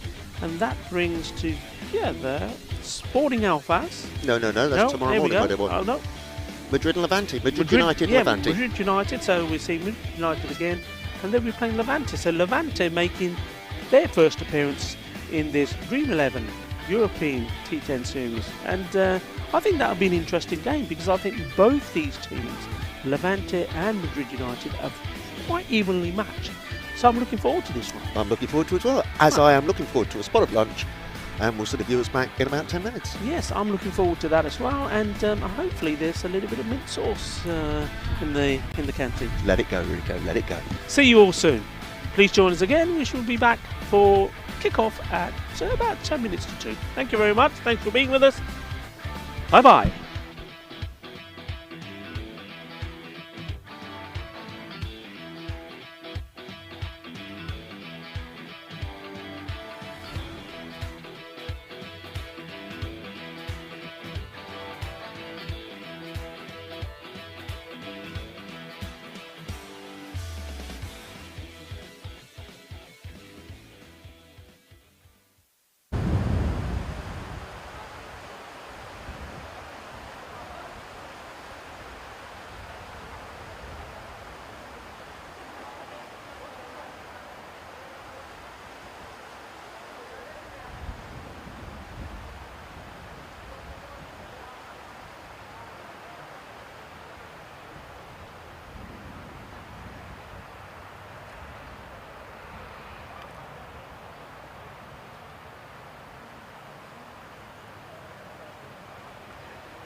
Welcome back to Sporting Alphas here in Albier, in the Costa Blanca, Spain.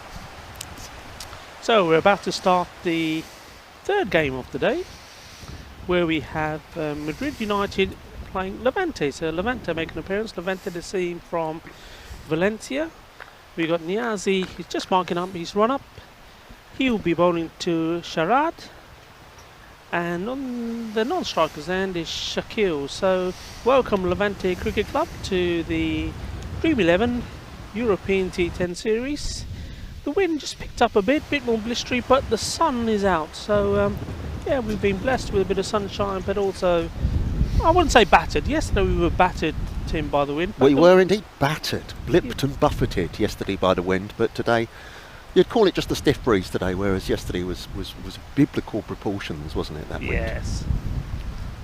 So we're just getting ourselves ready. The bowlers marked up. The batsmen have marked their guard. So just looking around, seeing if there's any unusual field settings here.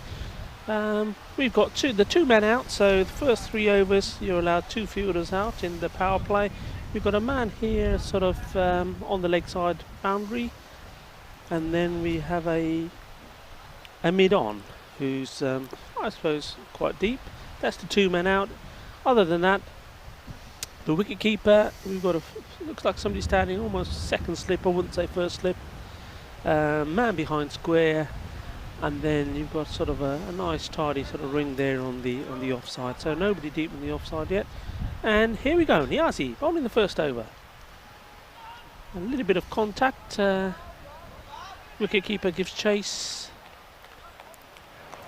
And yeah, so, well, I think the umpire signalling a leg bye there. So, leg bye to start off the proceedings. So, Shaquille, take strike. How was your lunch, Tim? It was lovely, yes. Egg roll and a cheese roll. I know you like a bit of detail. Yeah, that's very nice. There wasn't any mint sauce in it. No mint sauce in it. No. Yes, very pleasant. Thank you very much to Saran and Chips here in the behind the bar here at Sporting Alphas, who are keeping us well fed and well nourished. So we do appreciate that. Indeed we do. And that came through with a bit of a lick, that one. Took the batsman a little bit by surprise. Very late on an attempted cut.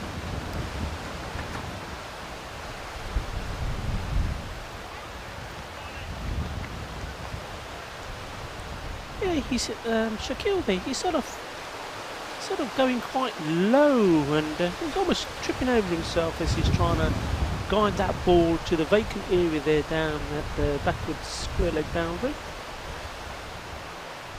Once more. It's Carbon copy. Yeah, I was just like action replay. That's 3 shots. That's 3 different shots. 3 same shots of 3 different balls.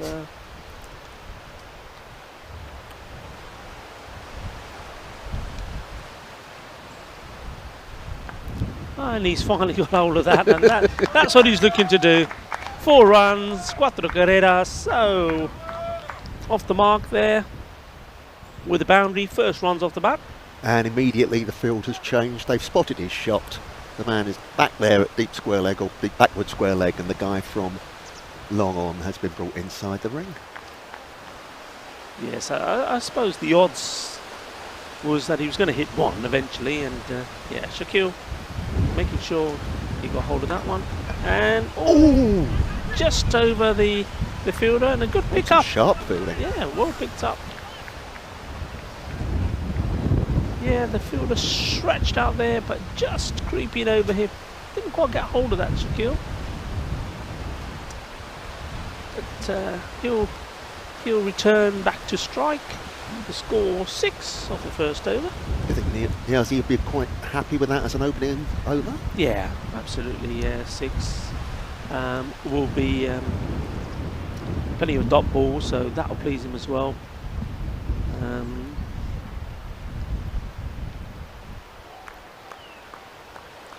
So that's the bowler number 2. Marks his run up. We'll wait to see if the sun allows us to. It's quite bright here now, so looking at the monitors to see who the bowler is quite tricky.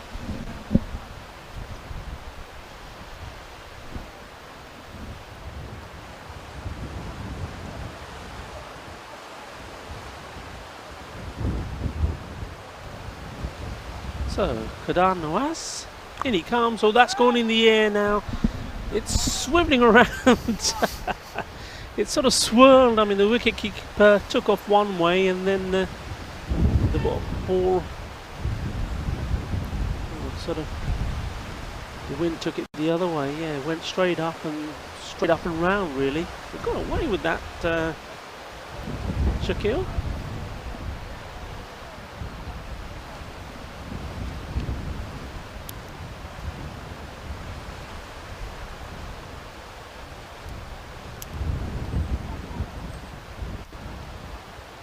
Oh, that's got hold of that. That's 6 runs, 6 carreras. Muy bueno. Well, he liked that, didn't he? Yeah, he did. He got right under that. Beautifully executed.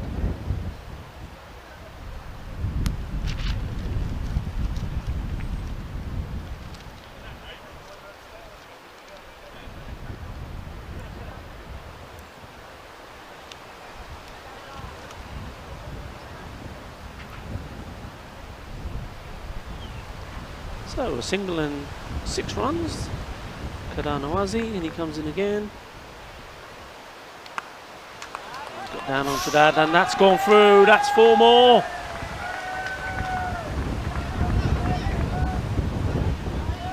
Just leant back and carved that away. You could call that a misfield, but as I mentioned yesterday, that area of the outfield is quite bobbly over there. So it can be quite tricky when something comes racing towards you along the ground. I'm so charitable, aren't I? You're a nice man, really. So, expensive so far. 11 on 3 balls. And that one much fuller. Shaquille not able to. That wasn't in the arc that Shaquille's looking to hit in.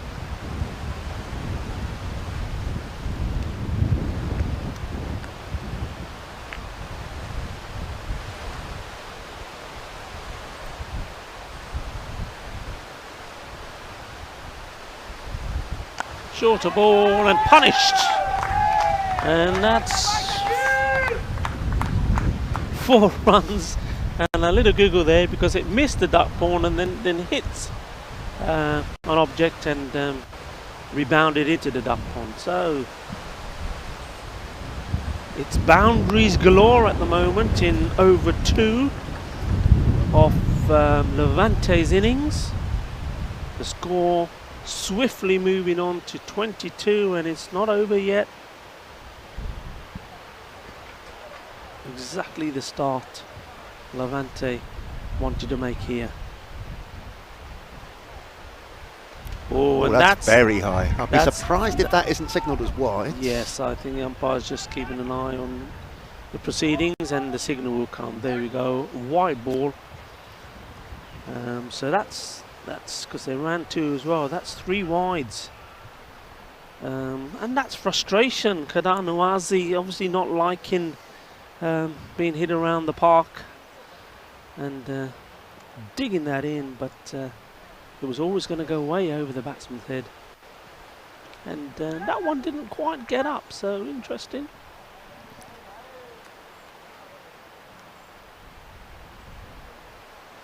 So the end of the over, and a very good over that was as well. For the batsman. Yeah, for the batting team. I'm just checking myself here. I think I've given our viewers wrong information. I think the batsman on strike there that hit those boundaries, I think I was referring to Shaquille. I think it was Sharad. I'm just double checking that with you folks. These two do look very similar.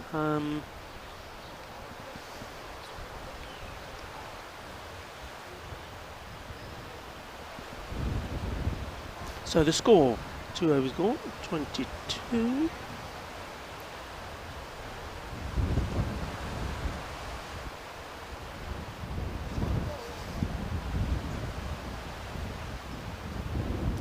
If I've gone quiet, Rico, again, it's not the fact that I'm cross with you. It's just in this sunshine I'm wrestling with the screen of the iPad to update the scorecard for you. For you. Did you notice that? It's not for me, it's for you. And while you've been looking at that screen, you've just missed quite a sensational catch, really. Absolutely brilliant. Taken. Describe it to me, dear boy, for good myself work. and the listeners. Well, you can have a look at it on the monitor here. I mean, good work. I mean, it wasn't a great delivery. The batsman's got a touch. The keeper's got a hand to it there, and then he's just It was all a juggle, and wasn't then it? he's caught it on the juggle. Very happy with himself there, but Shaquille definitely isn't. Shaquille makes his way back. A little bit disappointed, but I mean, it's got a good start for Levante. 22 of 2.1, but yeah, a very good take there. Good handwork, good glove work, and taking it on the rebound. The first wicket up, and we'll give you the bowler as well in a second. Rico, I'm going to leave you for 2 minutes. I'm going inside, leave you and the viewers. You're in charge. You're going to have another sandwich, aren't you? Oh, that's a delightful shot. One bounce, 4.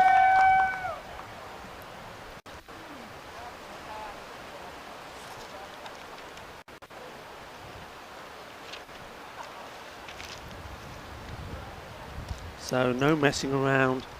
The new batsman comes in, beautifully played, and this is Tariq.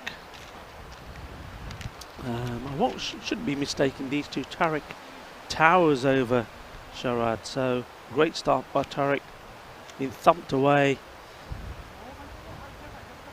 showing his intent straight away.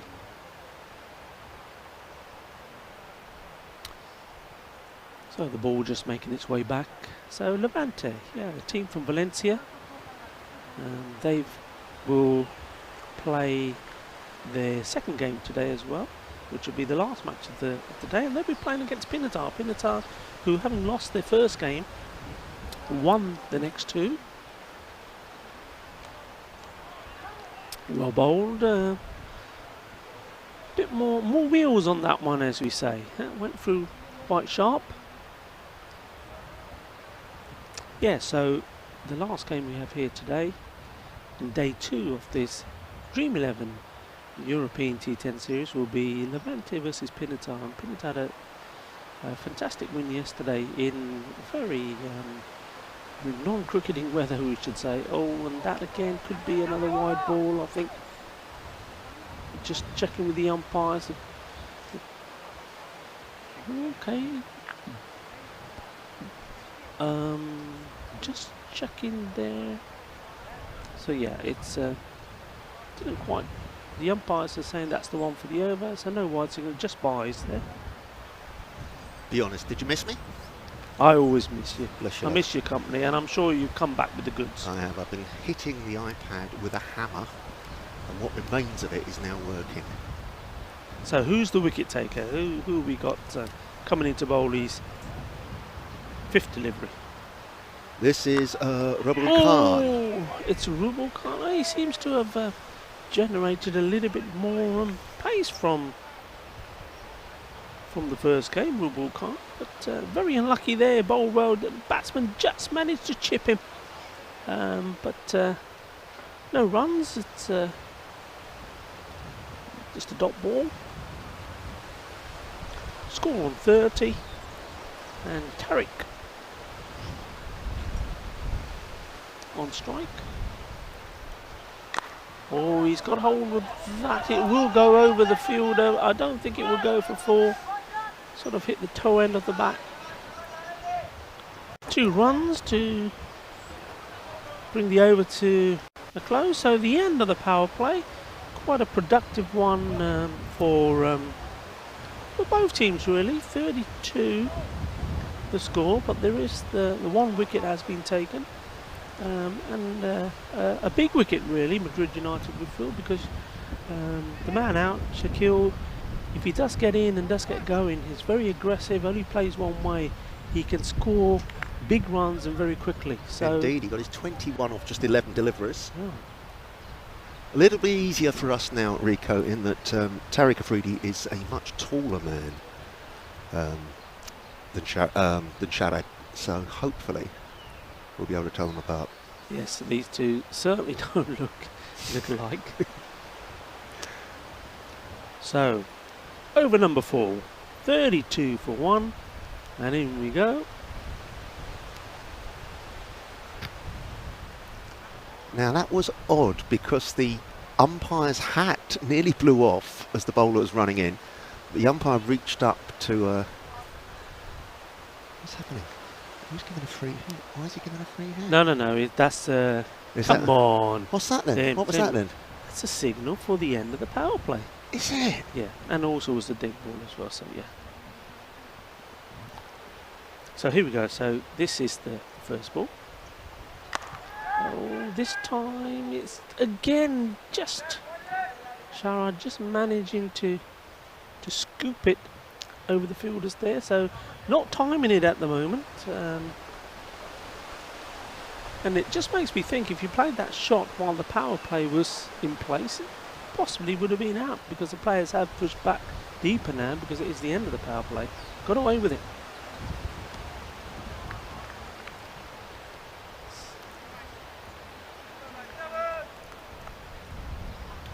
Two and a dot ball. Who have we got bowling here, Tim? Are you able to... I am indeed. I'll just conjure that up again on the screen.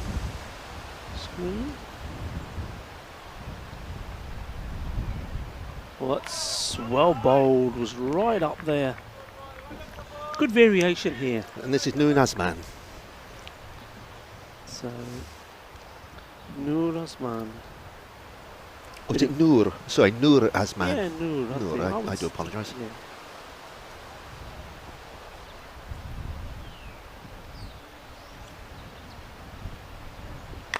That's a nice shot. A bit of flourish to the follow through, Yeah, but just the single. A little bit of flair about that, but he'll be happy to get back onto ball. Give Afridi a couple of balls to face. And Afridi, I mean, you missed it when you were sorting out the technical stuff. First ball, a beautiful shot. It was absolutely beautiful. So he's looking a dangerous man. I think that got away with that. A bit of backspin, or that takes it all the way for 4 runs. And you can hear Levante supporters and players behind us here encouraging their men and supporting them, and shouting out instructions. Not exactly where he was aiming for, but very effective. Yeah.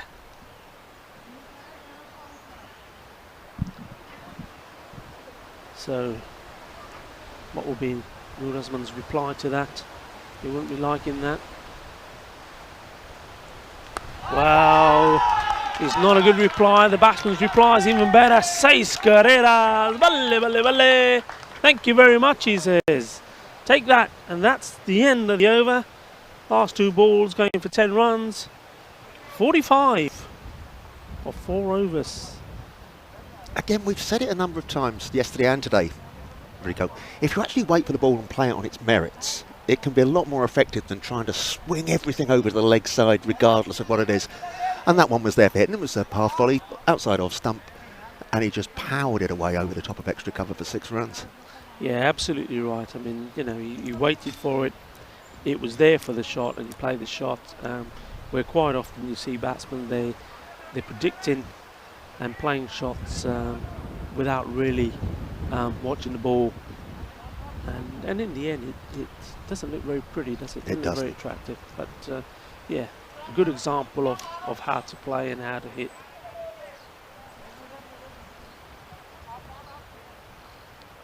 So just adjusting the field as the bowler gets into position to come in, and here we go.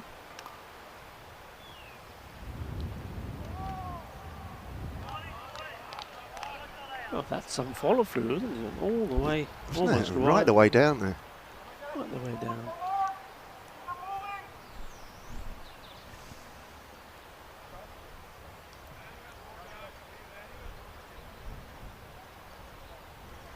Interesting enough, I'm just looking at the field, and though we're into a stage where the fielders can be spread out, doesn't seem to be, I mean, mid-on, mid-off, don't seem to be anybody in those areas, so It's going to be played. A chase on for the fielder. He's not going to get there. Cuatro carreras. And Robert Khan, he's not going to be happy with that. He's not going to be happy with that. It was actually well played there by the batsman. He definitely knew what he was doing, guided it down there. And with the sun now shining and the outfielders got even quicker, that was racing away. And the third man there on the boundary, even though he's right up there. Didn't have far to move, did he? Didn't have much ground to cover, but the ball still raced past him. So, Rubel, the wicket taker, will want to reply. That's a big shout. Again, ending up almost in the batsman's crease. The umpire not moved. Difficult ground or pitch this for LBWs, Tim. It is. It's got a what I would call a tennis ball bounce down at that end. So from an umpire's point of view, he's always got to be thinking about height as well as all the other factors. Yes, I mean, we have seen a couple that have stayed low, but generally the ball's usually bouncing way over the stumps. Ooh.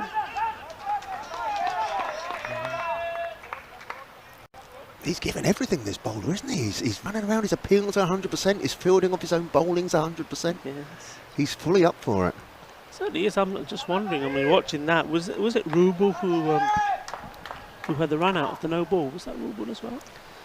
Do you know, it might well have been. I think it probably was. Should we just both say yes and just hope the viewers don't rewind?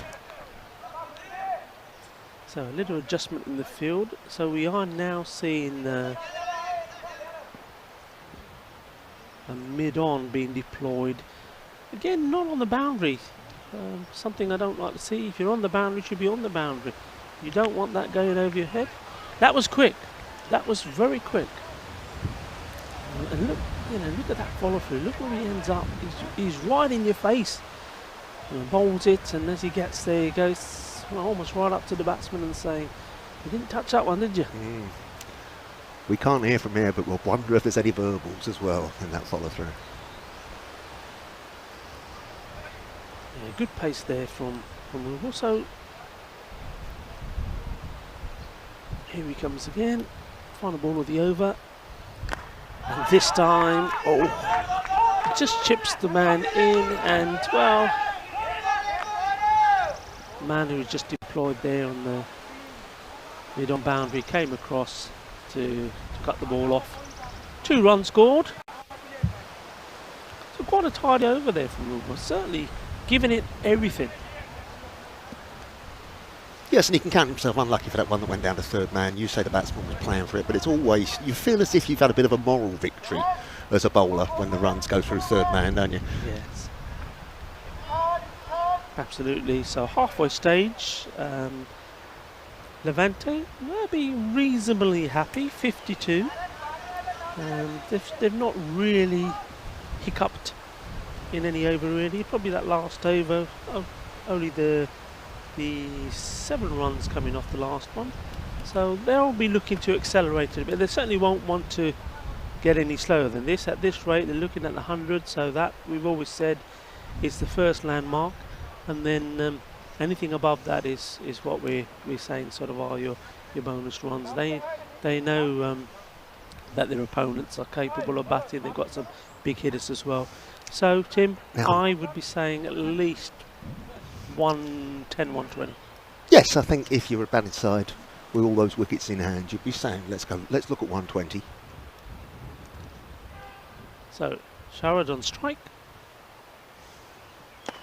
That's a nice shot. I think that's going to split the field. The man chasing, it's 4 runs, 4 carreras. Lovely shot there, just stood up and punched that away. That's nice. And right on cue, just when they need to accelerate a little bit. So first ball, 4 runs. And Nur Azman went for 13 off his first over, and he's gone for 4 off the first ball of this over. So he might well be feeling he's a little bit under the cosh here.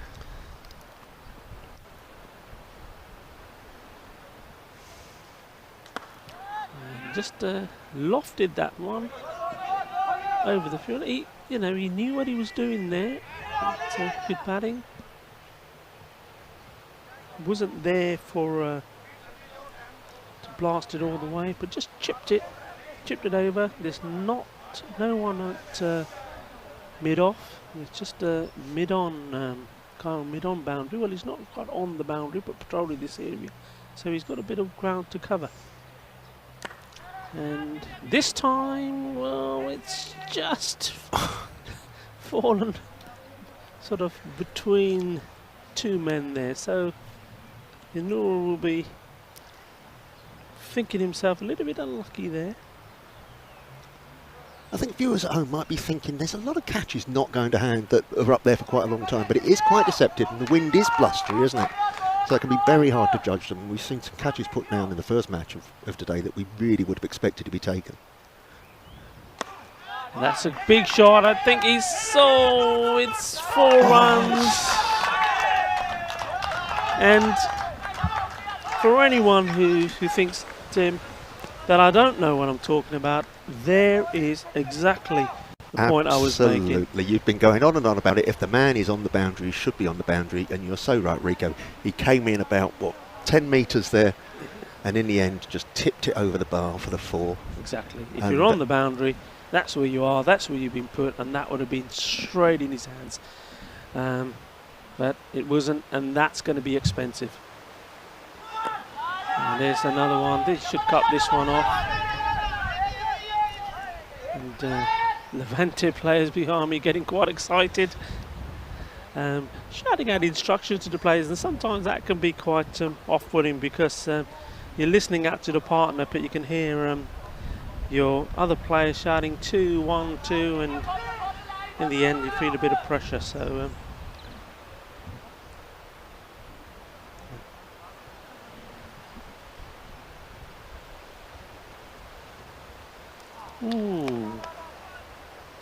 Not sure where Sharad took that, but he seems okay, and that brings to an end quite an eventful over. It was eventful. Something I think I'll ask you to look for in the next over, Rico, is Tariq Afridi, very much a tall man, gets on the front foot, playing very much in the V, whereas Sharad is looking to cut and pull a lot. But the field doesn't appear to be being changed for the batsman. Are Madrid missing out on something there? Is the captaincy lacking, or are they just trying to rush through the overs without taking a lot of time? For me, I would be changing the field between the two batsmen. Yeah, I mean, Sharad, at the moment, I haven't seen him, and yeah, good observation, I haven't seen him hit anything cleanly over the top. So, and I've seen a couple that have gone mid-off way, but not going all the way, falling about halfway. So I would be having mid-on, mid-off, probably, halfway in, trying to take the wicket to him, but pushing them back for Tariq Afridi. And there is Tariq Afridi again. And another fielder in from the boundary. 4 more. And yeah, I mean, it's, the captain's got to surely be looking at this and saying, right, okay, what are we trying to do here? If those men are back, I mean, he seemed to be walking back towards the boundary rope now, but still not on it. Surely you've got to start, on it and be coming in from there. Not letting the ball go over your head. Oh, he's bowled him. That's a big wicket now. They dropped him earlier and he's had some bit of luck. And I think, as I said, that could be quite costly. But thankfully for Madrid United, they've got their man, they've got the danger man. Well bowled in the end. Yeah.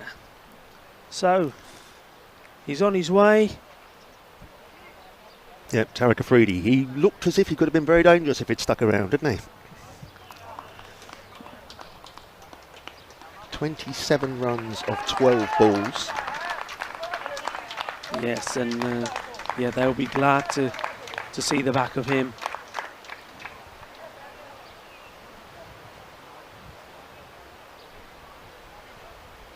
And the Madrid United players just having a little conference, talking to each other, just talking to the bowlers, maybe thinking about who's going to come on to bowl. Remember, Rubal Khan has now bowled out.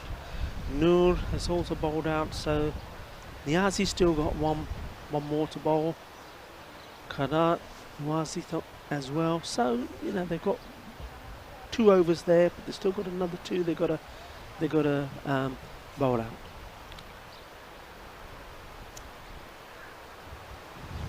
So 4 and a 2 and a wicket, and here we go. This is still Kedar Nawaz bowling. That's a good shot. That's 4 runs.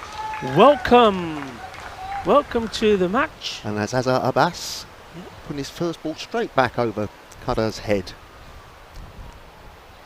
4 runs, and yeah, I mean, liking this really from Levante. One man comes out and the next man comes in and just takes over. So 4 more to the total. Oh, and another wicket to the wickets column. Wow, he didn't go out there to hang about. Hit the first ball. He didn't hit the first ball in very confident fashion for 4, and the second one, not sure if he did get anything on this at all, but no, just cleaned them up. Looking for that big hoik. Something we were saying earlier, Tim, you mentioned it earlier. You got some batsmen that will stand up and play the ball on merit, and others that will have a bit of a swipe. And that one was a bit of a swipe. His head was in the air, body wasn't where it needed to be, and after the previous shot, obviously fancied it though. Cleaned him up. So Kedar Nawazi, as I said, he was bowled a number 2 over. He's come back here and he's taken 2 wickets in the over. Okay, there's been 10 runs hit off it, but there's also been 2 wickets and 2 prize wickets. Got the wicket of Tariq, who we know can really punish you. And then Azhar coming in, looking dangerous, first ball 4, and then cleaned him up. So what can he do here with his last delivery off his spell, off his second over? 2 overs is the maximum bowler can bowl in this T10. And well bowled right up there. Batsman had to dig it out, and yeah, it's nice to see that. Nice to see the first ball being bowled to a new batsman, one that challenges them, one that makes them play. Quite often we see a loose delivery, a wide, which takes the pressure off them. So well bowled. So 1 more to come in the Now I over. think I've miscounted it this over. I thought they'd already had 6 in this over. Well, I thought maybe there was, but perhaps we've missed something. Well, let's see how it doesn't make any difference anyway. Dot ball to finish. Dot ball to finish. So 72 after 7 overs, and 3 wickets now down. Now you wonder how Kedar Nawaz will feel about that, because he's gone for 26 runs of 2 overs, which by anyone's reckoning is quite expensive.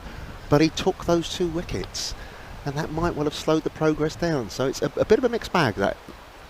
Yeah, and when in T10, I think all right, he's gone for 13 and over, but he's got those 2 wickets, 2 prize wickets, and it all depends where it goes from here. I mean, if Levante are not able to capitalise on this good start and keep the run rate going, then yeah, he'll look back and say that was the importance of my 2 wickets. So let's see what happens here. So, which captain would you rather be at this stage? 72 for 3 off 7 overs. Who would you rather be, fielding or batting? Well, I'd be happy to. I think 3 overs to go. You've still got wickets to come. I think I would be with the batting side. I think if I was the batting captain now, all right, I've lost some key players, but I would be thinking, you know what, this is good.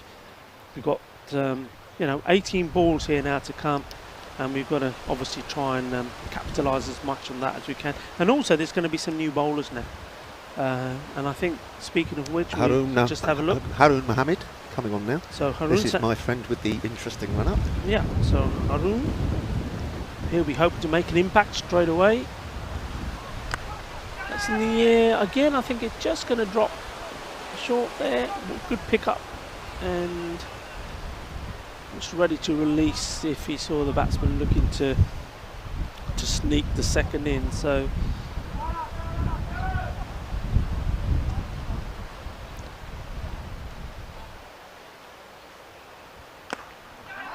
played. I think that's 4 runs all the way. 4 carreras Yeah, from the moment it left the bat. There is a fielder here on this leg side boundary, but he wasn't going to get there. 4 runs. And who's that that's joined Sharad out there? The new batsman at the crease is Fakansa Sahi. Sorry, it's a gentleman I've not met before. There we go. Okay, yeah. Furkan Sahi. Furkan Sahi. Not a Levante player that I have encountered before.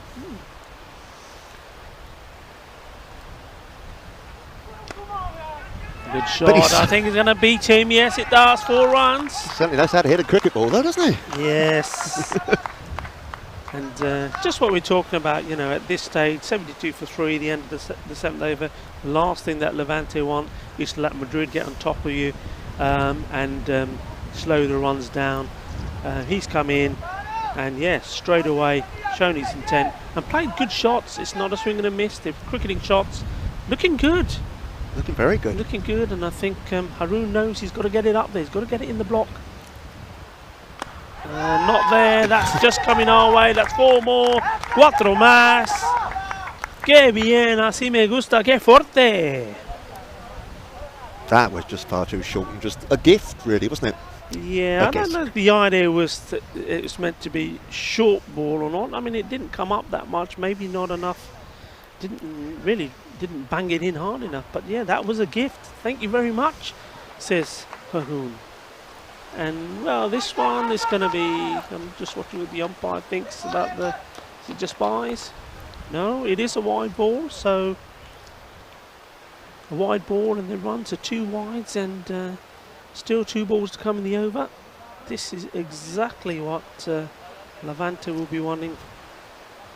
Another short ball, but with a lot more intent. But you wonder if Haroon Mohammed has actually got a plan here, or whether he's just getting a bit desperate now.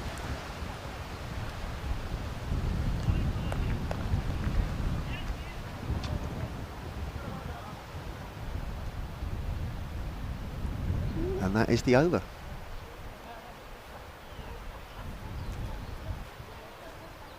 "15 runs off the over.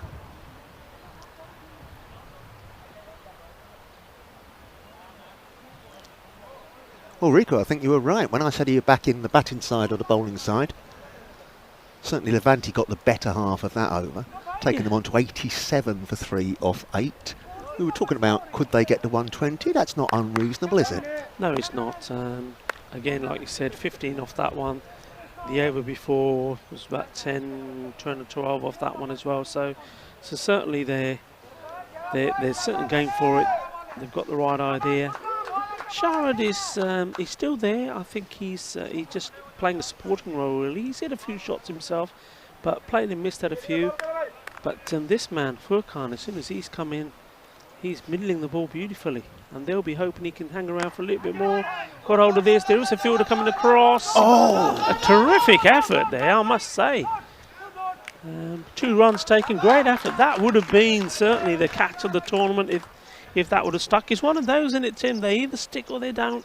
In fact, just a little bit of backstory as well. I've just noticed the fielder who went for that, before that delivery, he was signalling that he was injured. Yeah. And could he come into the ring? And they said, no, stay out. Yeah, brilliant effort there. We've just seen that again. He landed a little bit, sort of rolled over a bit on his neck. He's taking his time getting up. But he is up. Well done. Great effort. Looked spectacular on the screen. Well, it would have been an absolutely marvellous catch. One that certainly would have been appreciated all around the world. It was not to be, but still saved 2 runs. And that could be important.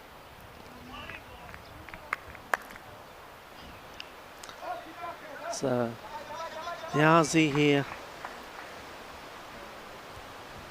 Even if you are injured, there is nowhere to hide really in the field in T10, is there? In Sunday cricket, we can always find somewhere to hide an old man or somebody hobbling a bit, but in this, every fielder needs to be on their toes. Oh, just a single there, and it's Levante trying to run their own players out, I think, here. And sitting in, 2-2-2 they're calling when the ball is in the fielder's hand. I know you need runs, but you don't need to be kamikaze about it. You certainly don't want to run Furkan out anyway. That's well bowled, tucked him up a little bit, but Sharad managed to get his body in the way. Thought he maybe tickled that round, but it come off the pad. So leg byes.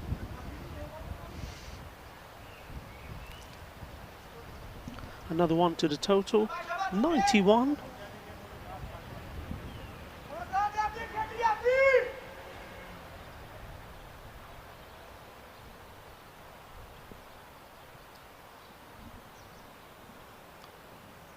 That's well bowled. That's good change. Good change there. Right up there. A better ball he's bowled. Slightly short of it before, and then that one right up there. Ooh, and that's going to be safe. Chase on there for the man at third man. Should cut it off. He does. Comes back for 2. Oh, and this sneak 3 looks like there's going to be 4 here. Well, pressure there, and that results in 4 being run.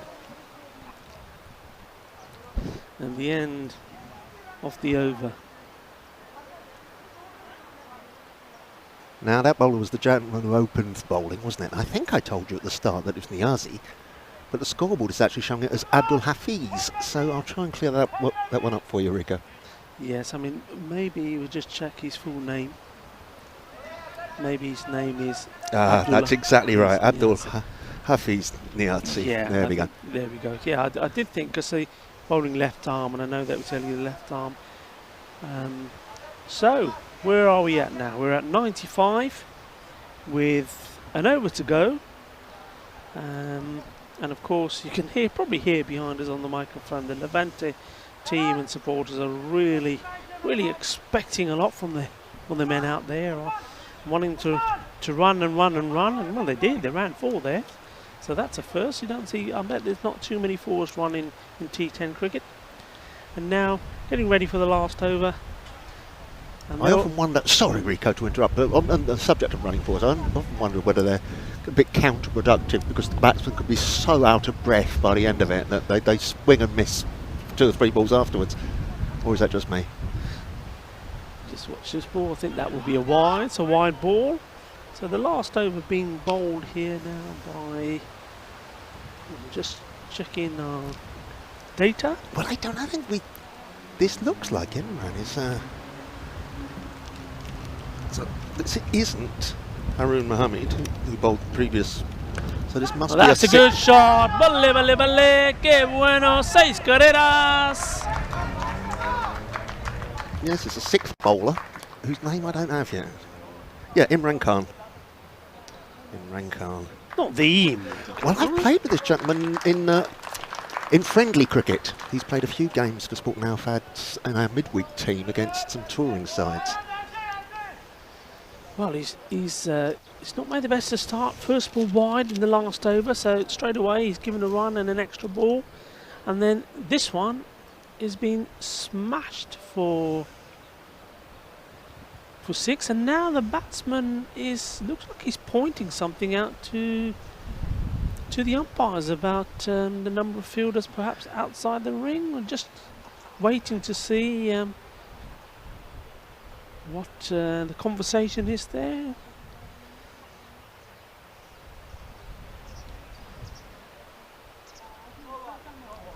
No ball. So no ball. So that's something that the Sharad has spotted, and it's a free hit. So really, we still have yet to have a legitimate ball of this final over. So this is like the first over, and it's a free hit. And there we go. They'll be pushing him. You'll hear the boys behind me saying 2, 2, 2, 2. But 1 or 2 thinking that it's probably better to have Furkan on strike. Yeah, so it's all happened. So without really a legitimate ball being bowled, they've gone from 95 to 104. Oh, yeah, he played that way too early. And this is maybe what you were saying earlier, Tim, that sometimes you get pressured and you start trying to hit the leather off the ball when you don't really have to. Again, there he's.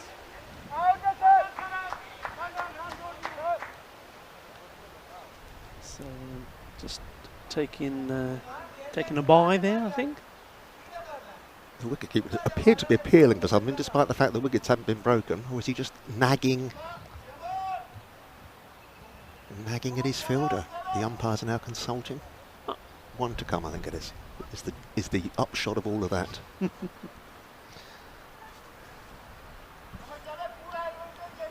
So Imran Khan, in he comes in again. A little stutter as he starts, then into his stride. That's short and that's well played. Cuatro carreras. That's racing away there. Well played. And that's better. Waited to see the ball, didn't just flash and just guarded it where he wanted to. Ah, two to come now. Ignore everything I said just now, Rico, just for a change. I'm not sure if it's two or three to come actually, because I'm losing track now. we did have a wide, and then we had a beautiful shot for 6, which was also then called a no ball because of the fielding irregularities. Too many people probably outside the ring. So we shall see. In he comes again. It's an uncomfortable looking run up from Imran, isn't it? Because he puts in a hop on his delivery stride. Yeah, which seems to throw his balance somewhat. Yeah, it's one of those, Tim, that when you watch and you observe, you think, well, really, he could be bowling from half that run up, because he doesn't really, until here, he doesn't really get into it. And, well, that one will be run out. So, I think that also was the last ball. So, last ball run out. So, it wasn't quite the fiery, explosive end to the innings that we were expecting. But 109 has been posted. Just checking the digital scoreboard here at the far end of the pitch. So 109 for 4 in the end with the run out. So respectable. It's something to bowl at, certainly, isn't it? We were always saying right from the first game that 100 has got to be your first target to go for. Anything over that is a bonus. 120 would have been nice. So I think it's anyone's game still, Rico. That's right. Yeah, I think when we were at the halfway stage, 52 was the score, and I said, okay, 52, carry on at that line. That's the 100, and they'll be wanting a little bit more for the bonus. So we were saying 110, 120, but I think I agree with you, Tim. I think 120 would have been what Levante would have seen as ideal, especially when they raced along to 87 at the end of the 8th over and 95, so with 1 over to go, this is T10, but only just and that last 10 over, the 10th over, got the wide first ball, 6 no ball, so really theoretically they got 7 runs and still had 6 balls to come. So indeed. You thought, well, okay, it could have gone anywhere then, couldn't it? It could have got very big on them. So could have done, but then it fizzled out a bit in the end. But yep, a target has been set, 109. So you will join us shortly. We're just going to take a quick break, and when we come back, we'll see how Madrid United get on, chasing a target set of 110 to win this, what will be their second victory of the match, of the day. Sorry. We'll be right back. We will.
Welcome back, viewers, to the marvellous sporting Alfaz here at Albia on the coast, right next to Alfaz de P, the beach, the seaside resort, literally 2-3 minutes walk from here.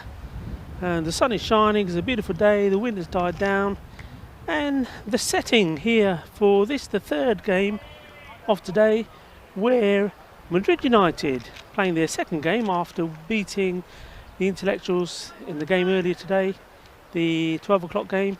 They've been back on now, playing their second game on a trot, and they're chasing the target of 110, and it will be Ibitsam, who's we call Sammy, to bowl the first over. And he's bowling there to Kadar Nawazi, and on the other end, supporting him, is Rubul Khan. So Tim, what do you think? What approach do you think we're really going to take? Do you think they're going to try and pace this over by over, or you think it's the case of whatever they get, they get? They went very aggressively from the first ball in the last match, didn't they? And consequently played and missed an awful lot of balls. Judging from those first few balls, hard to see whether they're going to change the tactics or stick with that. It'd be nice to see a few more genuine cricket shots, and I think that'll be good enough to get them over the line. But early days, 109, it's one of those could go either way type targets, isn't it? Yeah, so certainly a good start here from Sammy. Bit of variation, bit of pace. That one certainly had the batsman rocking back and in defensive mode. No runs yet. This is what Levante will want. Yeah, I think Madrid United will have to focus on the first 3 overs. A good start, and they can contain the momentum. And there we go. Over the top, couple of bounces, just picked off before it's gone over the boundary, so that would have been close, thrown in, 2 runs. Very well fielded. Yeah, nice shot. He did well to cut that off. Sprinted away, got there in time. So the first run scored in this run chase, the target 110. Just a little bit of something's. I thought it was a field change. A field was also the batsman's unhappy about something, but nobody seems to know what he's unhappy about. Looks like he wants a new bat. Probably think to himself, I hit that very well. It didn't even go for 4. I want another bat. Sometimes this quite often backfires. You see batsmen change the bat, but looking at it, the umpires had a little look as well. Or George Wombag, it's possibly that it's got a little crack or something in it. Anyway, the bat has been rejected. A new bat, and we shall see how this one plays as Sammy prepares to charge in and deliver the 5th delivery of this first over.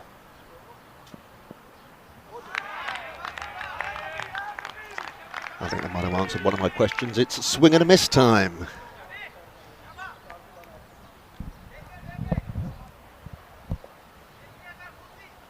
It's warming up lovely now. It's warming up beautifully, isn't it? I just had to wrestle with my trying to put a cap on. Couldn't realise why it wouldn't go on, and realised I've got my headphones still on.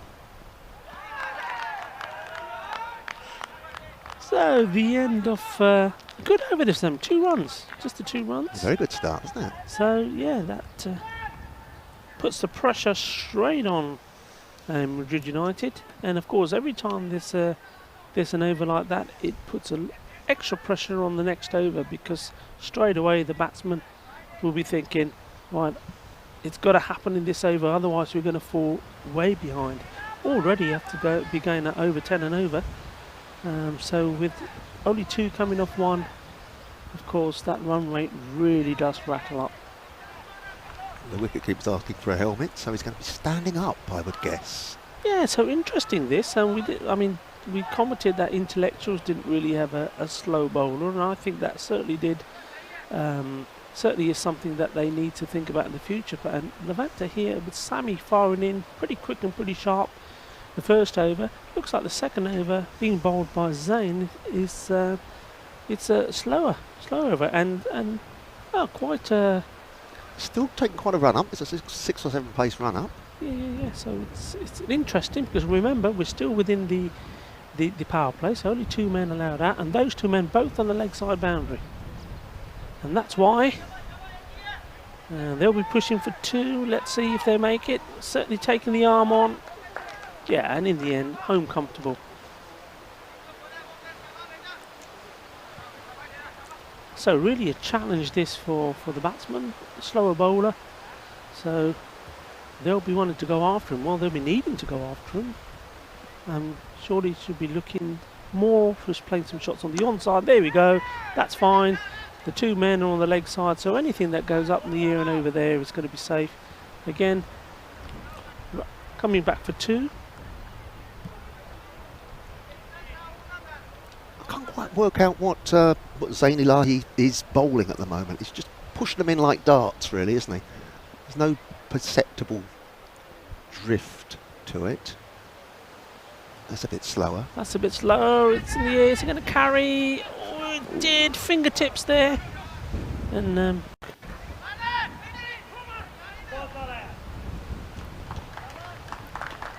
two more. And he did do well to get to it, but I think in fairness, he did very well to get fingers to that. He was always reaching forward. And also recovered well to get the ball in, just restricting the batsman to two. So we've had a hat-trick of twos here. I'm not seen that yet today. Oh, that's massive! Que bueno, es un grande! That's on the beach. That's on the beach. That's it's not actually on the beach, but I don't think I've ever seen one that hit. And they went over the boundary, over the pond, out of the ground, over the road, and hit the apartments on the far side of the road, 1, 2, 3 floors up. That was an enormous hit. That was massive. It truly was massive, and yeah, without even thinking about it, it's the biggest hit so far. Easily. That's on top. So wonderfully hit. And he's gone for another one. 6 más. 6 carreras. Hi, hi, hi. Que fuerte. Shaka, shaka. So we have 3 twos on the trot. 2, 2, 2. Now we've got 6, 6. Does he do things in threes? Here we go. We shall see.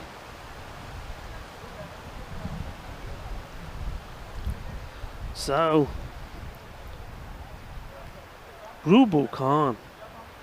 Well, how about this? We thought he was up for it when he was bowling, but he's taken that momentum and that aggressive stance into his batting as well. Here we go. The umpire, I think there's a signal coming from the umpire here as well. There certainly is. White, 4 whites. Well, it wasn't another 6, but it's 5. And there's still a ball to come. Well, doesn't it ebb and flow, this game? After the first over of the play, only going for 2 runs. Well, you know, it needed to be there for Madrid United, didn't it? That would be said. For only 2 of the first, it had to be a big one. And it certainly was. And this has got them right back, Madrid United, where they need to be. And a forward defensive. Well, you know. For the purists. There he goes. He's not being greedy.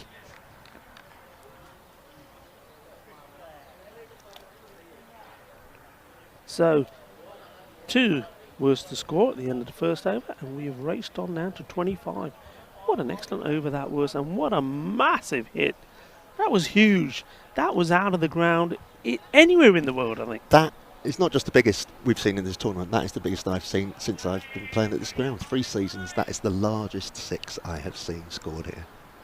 So Captain Azir straight away giving the ball back to Sammy and say, right, we need more of that first over. We need to tighten the screw again.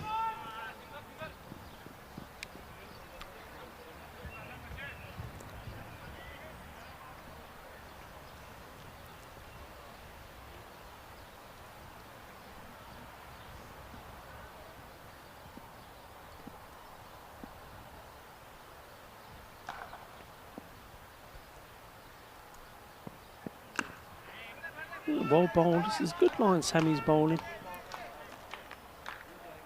So, again, he's bowled 8 balls now, 1.2 overs, not given anything loose to the batsman, no freebies, any runs that have come off him.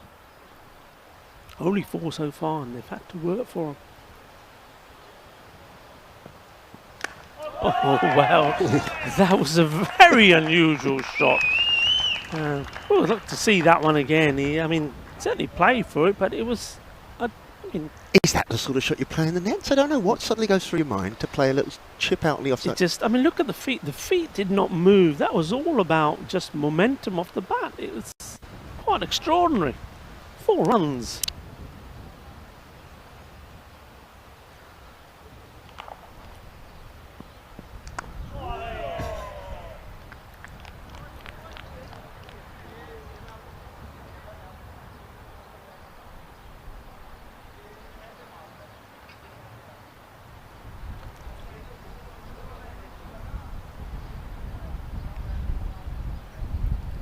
So Sammy, in he comes again. Ball number 5 off his second over.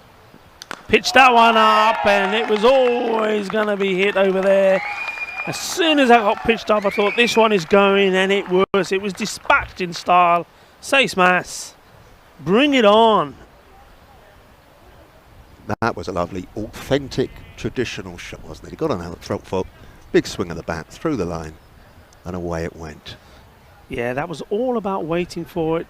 He knew it had to come sooner or later, and as soon as it was there, I knew he was going to latch onto that. What's your money on now? I'm saying a short one. Tim? I know, Sammy's a wise old bowler. I think we'll see this one right up in his feet. What do I know? There you go. It was short up, and there it goes. Cut away. It was short, but no real venom in that, and that was a classy shot. 2 beautiful strokes there. The aggressiveness off the one straight over there in the mid-off area, and then this time just rocks back and says thank you very much, and through to the boundary on the offside towards point. So looking very good after we had the first over, not hiccup, but respect maybe for Sammy. He bowled a very good over, and even the first 2 balls, first 8 balls he bowled only 3-4 runs off it, and then all of a sudden They've let loose, haven't they? they let loose, yeah. So there's the signal. What's that signal, Tim? That's the end of the power play, that is, though. That's the end of the power play. End of the power play signalled by Vincent O'Reilly. Now 2 umpires here again, just to remind you. So Vincent, who's at the bowler's end now, where looks like is that Tariq? And George Womback there at square legs. So power play over, productive one. Just what you want, or the batting side wants. They're going at over 10 and over. Over number 4. So Tariq will, well, the captain will want him to stop the rot. They need a good one. The same way Madrid United needed a good over after the first one, and they've had 2 since. Now it's down to Levante needing the same. They need somebody to step up and stop these runs.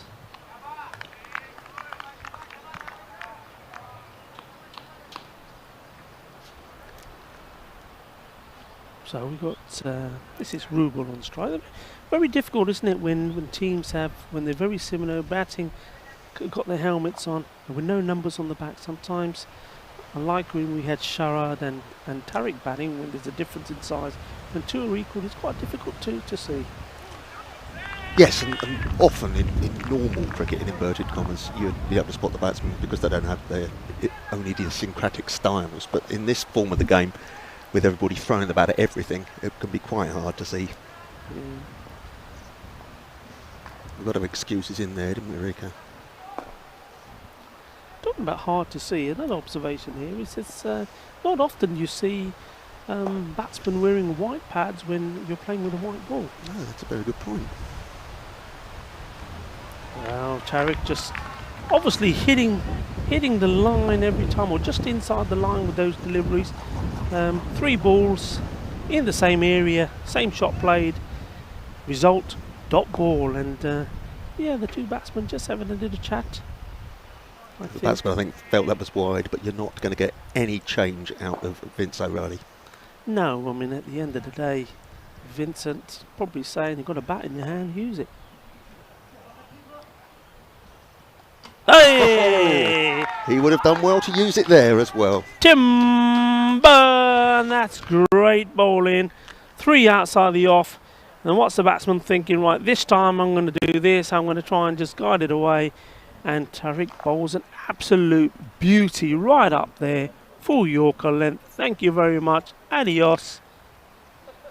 and he's on his way. And they desperately needed that.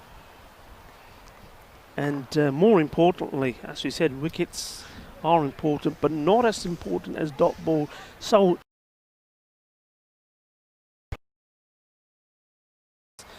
it's 1, 2, 3, 4 dot balls, no runs scored, new batsman making his way, and I think this is our man Abdul Hafiz Niazi. So Tariq Afridi having a very good game, had a good game with the bat, picked some very lusty blows, and now having a smashing start with the ball.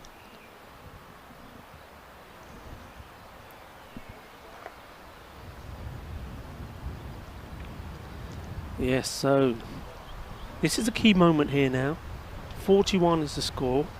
We're in the 4th over, and really we're now easy, as I've said before. When he gets going, but he doesn't hang around. So Madrid United know that they need some valuable runs from him here. Another dots. So we're on schedule for definitely a wicket maiden. Or will this be, as we saw yesterday, a double wicket maiden? Let's see.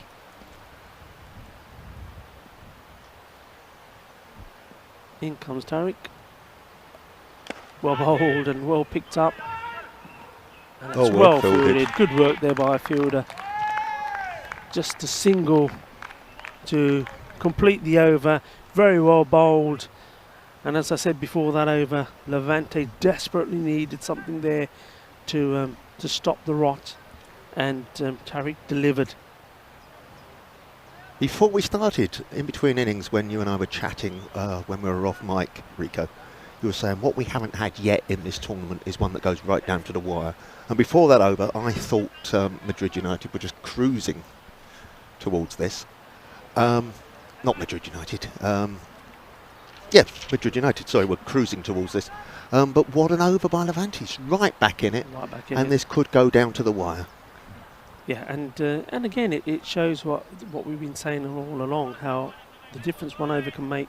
We've seen one over which has gone for 23 runs, and then we've seen another over which has just gone for 1, and the difference that makes straight away.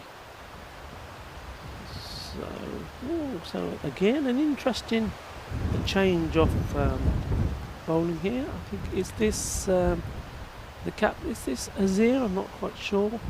It's Azir, the captain, who's coming on to bowl. Let's have a little look. So wide ball is the first one. Just taking this Niazi, just taking the single.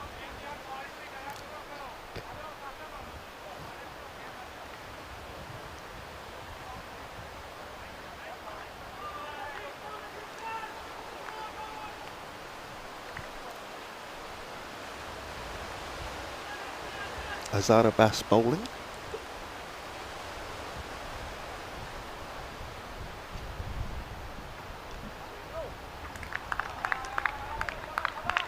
Yeah, dot ball. I'm a little bit behind on my iPad and I can't give you the name of the new batsman. I'm terribly sorry. I think the new batsman is Niazi, and he's well, I thought that was maybe going to play into the hands there, and in comes the throw.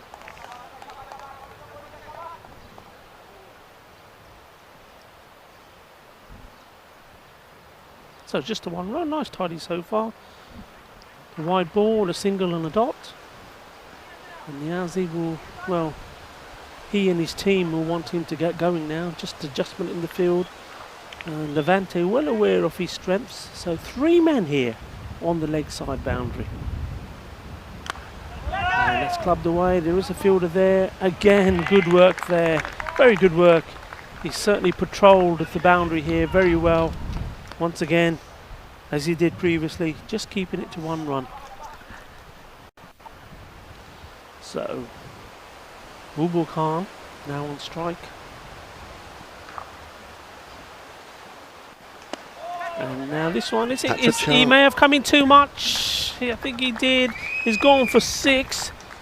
6 runs, but once again, we see that's quite often, don't we, where the fielder seems to come in too far and then just finds the ball just going over his head. And as soon as I saw that ball down in the air, I saw the fielder come in, and he's done a marvellous job so far. He saved some runs there, but on that one, unfortunately, it came in too much, and the ball only just went over for 6 runs. If it stayed put, Rico, that would have come across about knee-high for him, I think. It wasn't very high when it actually crossed the boundary at all. Chase on here for the fielder.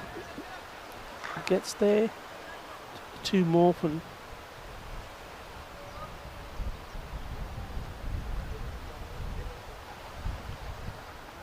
And the end of the over.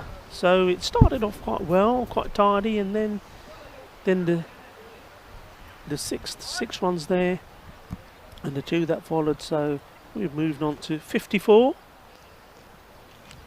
at the halfway stage. And this interesting fact: 54 at the halfway stage, and we had Levante on 52. So, like you said, a tight game, nothing in it. Indeed. Both teams following very similar pattern here. So it could. Evenly poised, can go either way. Somebody is going to be the maestro, somebody's going to be the star. Is it going to be Tariq after a fine first over, just a 1 run for 1 wicket? The Tariq bowling now to Niazi. Still got not the 3 now on the leg side, but just a 2. And he started as he finished the previous over. Pushes 1 through for the dot ball. He could be the man of the match the way things are going. Could be. I think he scored a quick fire, 23 odd runs off not many balls, maybe 10, no more than 12, 13 balls. Good innings, and just going to show. I mean, he scored 23. Oh, that's well picked up. That's 4 runs. And just the captain Nazir will probably be thinking, well, in the previous over to Niazi, I had 3 men on this leg side because that's where I believe his strength to be. And if the same field was kept there, that certainly wouldn't have gone for 4. Would have gone straight to a player. But he's opted to have mid-on, mid-off on the boundary as well. There's a man there deep on point, and then 2 on the boundary. So that's your 5. So he's going to have a think about this, I'm sure, and think, right, okay, where do I need this guy deep on the offside? Have any shots been played there? And Jim, I don't know. I don't think any have. It's tricky. You can get in the danger of bolting the door after each shot, can't you? You can put the man where the shot's just gone, and you can completely lose the shape of the field if you do that as a skipper. I think you've got to trust your bowlers to bowl the lines that you've spoken about. Well, that's going to go for and 4. Just set the field to it. Yeah, now he will say he played that. We'll look at it again, and I'm not so sure. I think he's been beaten here. He may have been looking to play it in the gap there, 3rd man gap, but it's not as fine as that. But whatever it is, the outcome is another 4 runs.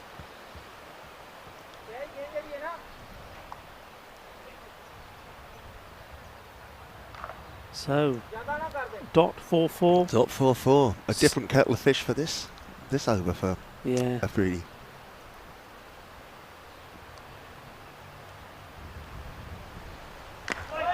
That's a chance. Well, now that one, it's well taken. Well, and no, that just goes to show, doesn't it? The big smile, viewers, you can't see Rico's face, but the big smile across his face that the fielder stayed right on the boundary, didn't rush in, took his time to judge the catch, and he didn't go over his head. Rico, it must be a pleasure to be that right all the time. There you go, you see. I mean, that's a man of wisdom, man of wisdom. But the most important thing there is, and as I said earlier, the fielder there, I think, I mean, it is Azir, I think, who's the captain. He made some fantastic stops there earlier.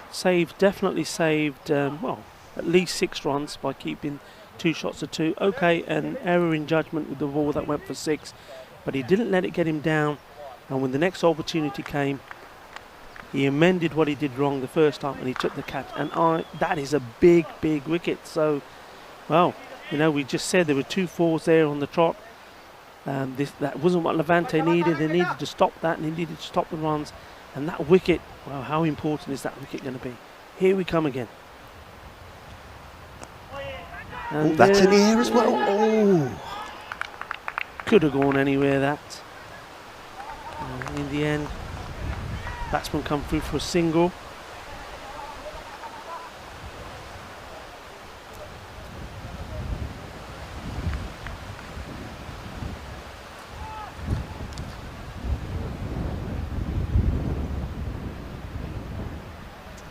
So the final ball of Tariq's spell. Shorter one. oh, and it's well bowled.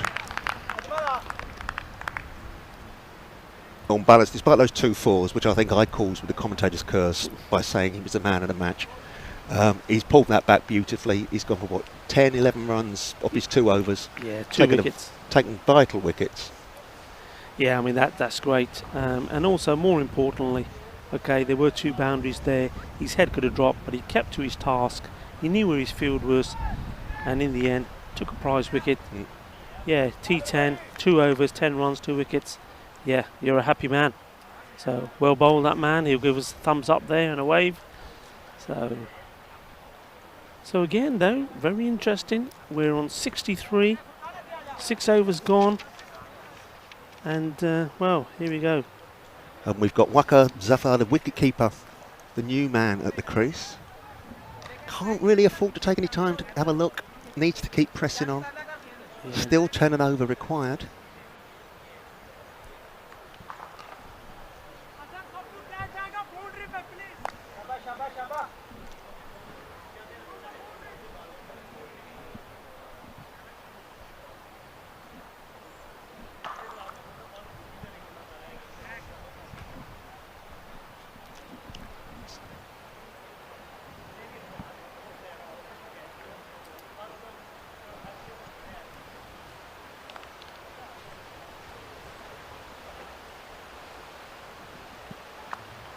He's got hold of that. He has. They have got the 3 men there again now, and good captaincy. Reverted back to the 3 on this leg side. Just 2 runs there. 2 runs to, is that 2 to Kadar? Kadanawaz. Kadanawaz, 2 more. And the new batsman, that's the non-strikers end, so slightly taller, is wicketkeeper, as we said, Waqar. As we noticed when he was in the field, tall for a wicketkeeper. Unusual to have tall wicketkeepers. I mean, not a complete rarity, but unusual. That's well hit. And, oh, what a lovely catch. Now, the man of the moment. So, he was saying earlier, Tim, certainly up for the man of the match award. Well, did his job with the bat, did his job with the ball, and there taking a lovely catch. Always difficult, these. Smashing. You're running into it. It's very easy because of your momentum for the ball to pop out, but no such danger. That's a great catch. Yeah, and we excellent catch. I'm sure he'll give us another thumbs up now and a big smile. It's coming our way. He's too focused on the game. He's too focused. That's where he needs to be. I Well think done. I'm going to put my neck out and say the tide has turned, and it's very much Levante who are on top now.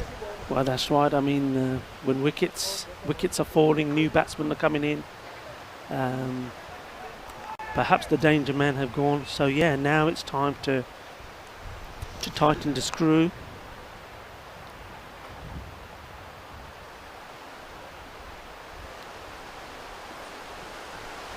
Ajmal? Yeah, Ajmal was given the ball by the captain, and so far delivered the goods. 2 balls, a 2, a wicket. And I was going to say when we said that Waqar, the non-striker, the wicket, but this is a little large, isn't it? I mean, This is now. not much off Ajmal, and yeah, standing next to Waqar. Waqar's almost twice his size. So who we got who's that wicket from Abjal brought into the crease now? Now we've got Nur Azman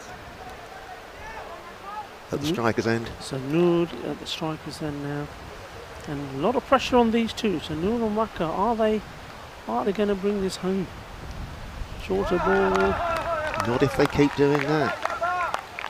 A little bit of panic panic now from Madrid United, I think. They realise that the tide has turned, trying to overhit a couple of balls there. Yes, trying to force it through, as you said, trying to hit it too hard rather than just trying to, well, go back to basics. You've still got a bit of time here. You can afford to go back to basics, take a few singles, get yourself in, and, you know, if need be, in the last 8 balls or so, really, then start throwing the bat. But this is too early to be doing that, and all you're doing is putting pressure on yourself.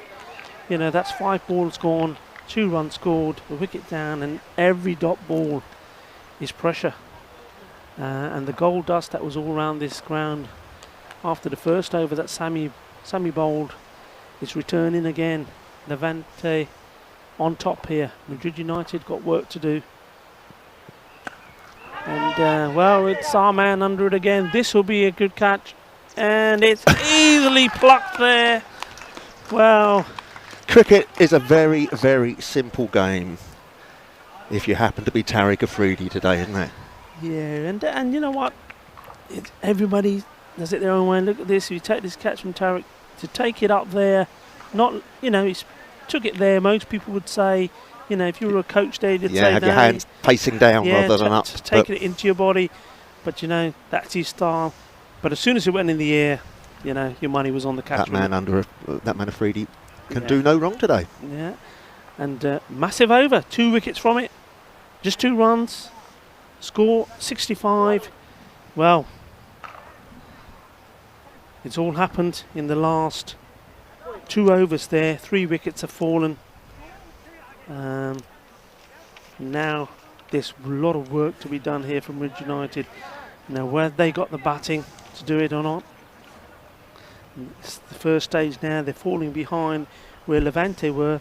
7 overs gone, 65 to score here, where Levante were on 72. So not a big difference. It all depends on whether Madrid United have got anything left behind in the tank here that can up the tempo, give them 1 magic over, and that's what it comes down to, 1 magic over. Levante, that was their magic over. Ajmal doing the job when it needed to be done. Tariq assisting first of all with the over before that, taking 1 wicket. 2 great catches. Catches win matches. Absolutely, Afridi involved in every wicket. He bowled 2 and taken the 2 catches of the other 2. That's been hit away and signalled as a no ball. It's also 4 runs. So is this going to be the magic over? Still 6 balls to come.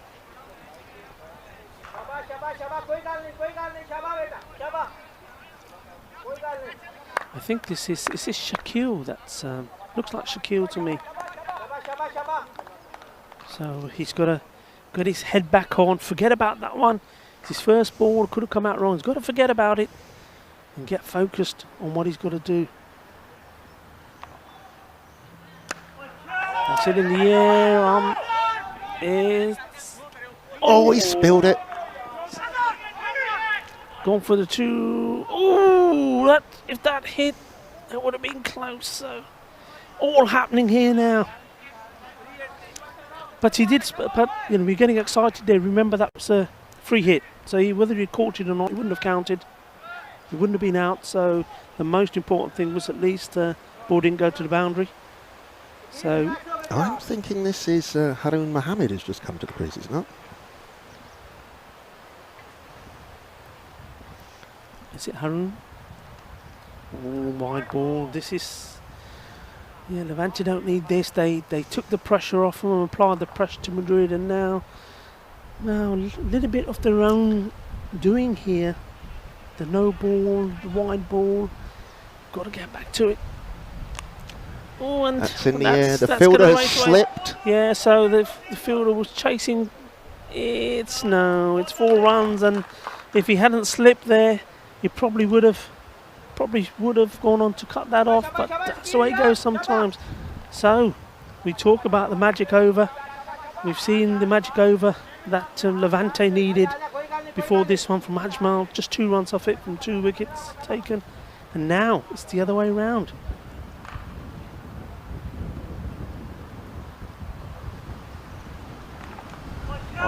That's a good shot. It's right. That should go all the way as well. No, there's a fielder got round to it. Yeah, it's slowed up. Just 2 runs taken.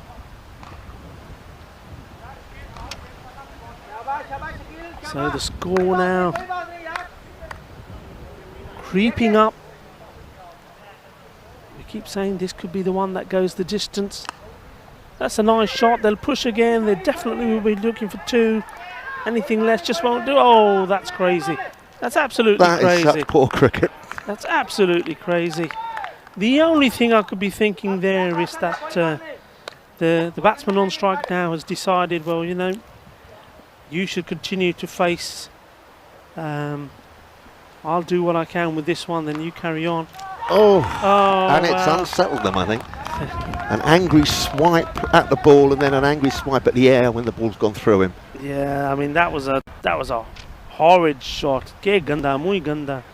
Ganda shot, Maria Baraya Banda. That wasn't good at all. Yeah, and yeah, he won't want to see that again. But it was one of those overs.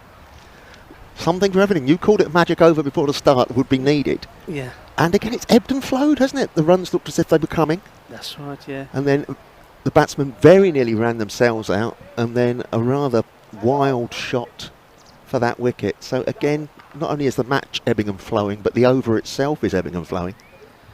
We are going right down to the wire, Rico. It does look like, I mean, Shaquille, the over's still not finished. Probably one to come. So who? Just remind us of who the batsmen are there now. The batsmen we've got, we've still got the wicketkeeper, Waka is still there. And new to the crease is, I will give you in 1 second. So Waka, the non-strikers. In comes Shaquille to the new batsman. Yeah, and that concludes a long over, an interesting over. Runs coming off it, but also a wicket coming off it. And in the end, I mean, Madrid United will be thinking, okay, we did lose a wicket there, but Waka, who had a very productive over there, hitting the ball well, Waka at least is on strike now. At the other end, we've got Mohammed Salim, but we're looking at 30. The target now is 29 runs needed. No, 30 runs needed. The scoreboard has updated itself. 30 runs needed of 2 overs, Rico. 15 and over. Certainly not unthinkable in T10. No, not at all. I'm just having a look to see who is going to come on to bowl here now. I'm sure the will be updated soon. It could be, I mean, I'm just trying to see, is it still, it must still be Ajmal. Surely it has to be. It looks like Ajmal, yes. Yeah, it would have to be, and he, well, certainly he and Levante will be hoping that a good over here can put the game beyond doubt. That's hit well. There's a chase on here. The ball's going to win. It's 4 runs. 4 carreras. And one thing I find interesting, Tim, is how the field on this leg side keeps changing. Sometimes it's 3, and it seems to do the trick, and then all of a sudden that one man seems to disappear. And that's where the ball is going. I know you said earlier. It's so hard to plug the gaps, isn't it? I say you can plug a gap and then it leaves a gap somewhere else. Yeah, so 4 runs off the first ball. I would basically put Tariq Afridi everywhere the way he's playing today. I think he still will have a part to play in this. Ooh. Something went there. I think a part of the bat has come off. Yes, I think there's another bat that's just died on us here.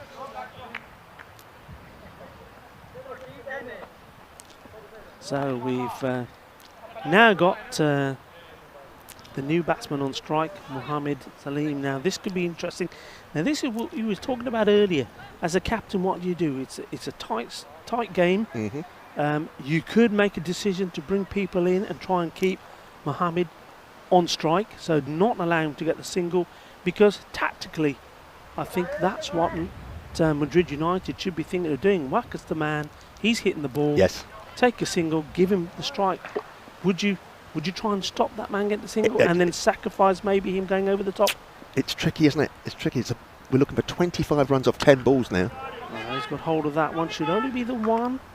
Yeah, just so Waka now goes back on strike. 6 off the over so far. So it's 24 off 9 is the target now. 24 runs off 9 balls. Yeah, it's one of those matches where there's you know, we've talked about a magical over, but there's got to be a magical moment that could decide this. Whoa, that's big. Very big. Que bonito. Quina zona. Short Maria. 6 carreras. Wow. Well, that has made it a whole lot easier. 18 off 8 required now. Yeah, and pressure's starting to show. I mean, the Levante players looking around, looking at the captain and thinking, Worcester's a good choice. Well, I think anybody would have said Ajman's got to bowl this over, but when you hit it that clean, would you be looking at the captain? Would you want to capture captain's eye and have to bowl the last over? I'd be looking anywhere else. Yeah, so a single taken by Waka. Now here I would be saying, I would be going against what I normally say. I normally say take the singles, any runs matter. I would be saying here, Waka now to Mohammed, listen, you got this one ball to come. I'm not running. You either hit it to the boundary or very much so. I'm gonna face the last. This is either 4 or middle stump, isn't it? That's what I'd say. Yep. You got to sacrifice this one. Well, I think. Interesting. Wasn't a wide. The batsman thought it was a wide. Everybody's looking at each other, but the umpire's unmoved. You'll see this one again. I mean, certainly. I mean, it's difficult for us to tell here, but when I first saw that, I thought there's surely going to be a wide. And well. The batsman just backed away from it. And I'm looking at the height of that. To me, it looked like it went over the batsman's head. But the umpires are there. They've got the best view. Both the umpires, none of them signalled. They looked at each other. Both were happy with it.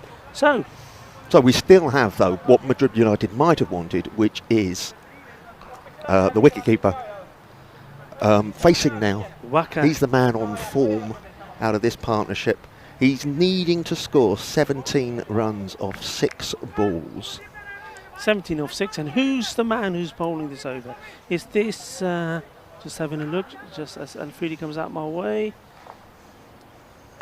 Don't you talk to my Alfredi like that. Who's been given the responsibility? This looks like, is it captain taking responsibility? Is it Azhar? Just as soon as I've got confirmation on the scoreboard, I will let you know. So here we go. Tense moments here. And he's clipped that away, and it's going to go. It's beaten the field. 4 runs, and I'm going to say what I said before a couple of times. Why is that man not there? Mm-hmm. Now, you can back me up here, Tim. How many times has the ball gone in that area, and that has been patrolled in the past? Well, that's 4 runs. Pressure is definitely on. Indeed. Give us a countdown. 97. 12 runs. Is it 12 or 37? 12... 97. 13. We're on 13. 13. 13 needed or 5.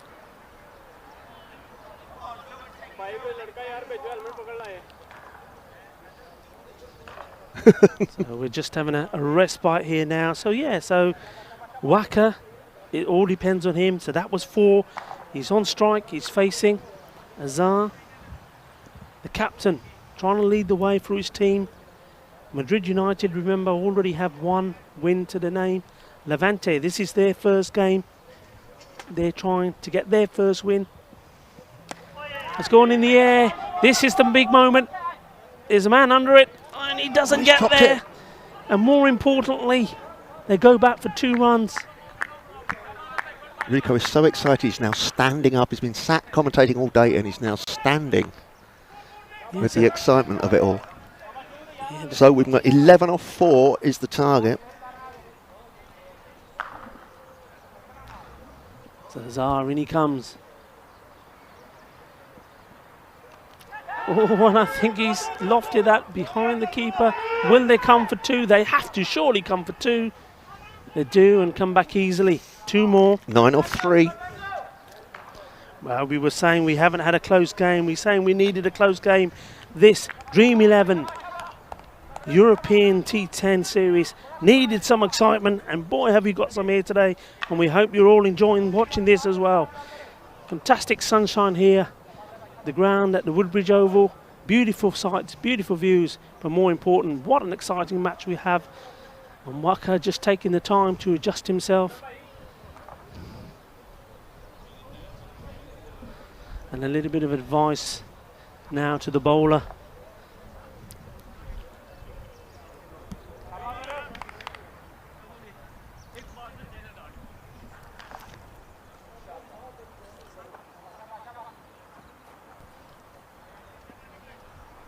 Nine off 3 is the target. Slower ball, bowled. It's a dot. It's a dot. Waka, Wow. not interested at all in getting to the other 9 end. off 2. 8 would be a tie. Rico, in these group games, is a tie, or is there a super over? There's a golden ball. A golden ball? A golden ball. And, well, there's instructions. Well, look what we have there. Look where that fielder is going. Exactly where you said a day and a half ago. Well, let's see how crucial this could be. Here we go.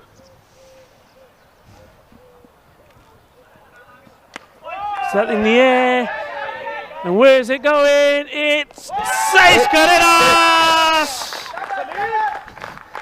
Yes, Tariq was under there, but it was always going over him. What excitement we have here. What a game. What a match. T10 cricket, everyone. We're just loving it here. Coming to you live from the Woodbridge Oval. 101 is just waiting for the score to be updated. I'm sure the score is stuck there. 107. 2 for the tie, 3 for the win. Final ball, the field is being moved again. They're packing the leg side field. Yes, I mean, whatever happens here, these batsmen have just got to run and run. So, in comes Azar, the last ball. Got hold of it.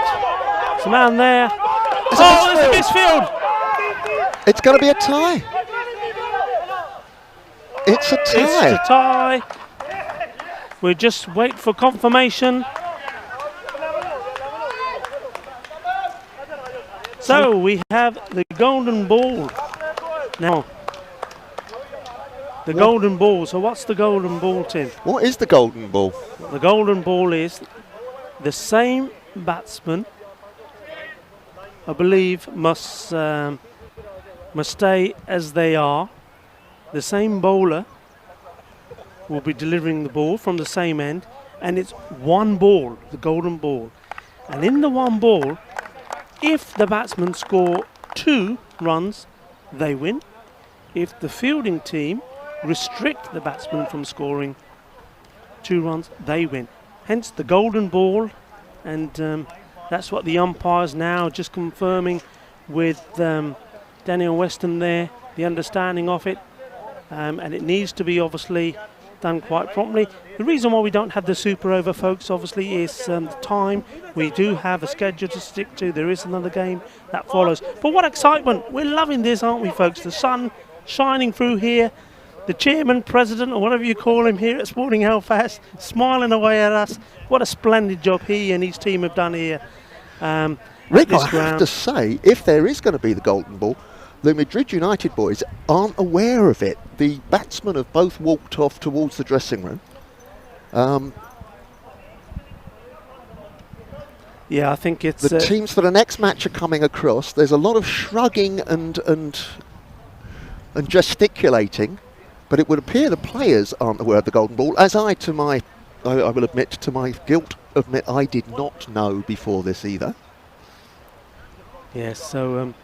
But if Madrid United do need to have the same batsman at the crease, somebody needs to tell them before they scuttle off. I think the two captains are out there with the umpires. That's obviously just been explained to him what the procedure is. So basically it comes down to, very simply, viewers, there is one ball to be bowled. And all you need to know is that if 2 runs or more is scored from that ball, then the batting team have won the game. If they are unable to score 2 balls from the one game, then the fielding side. So, Tim, who's your money on?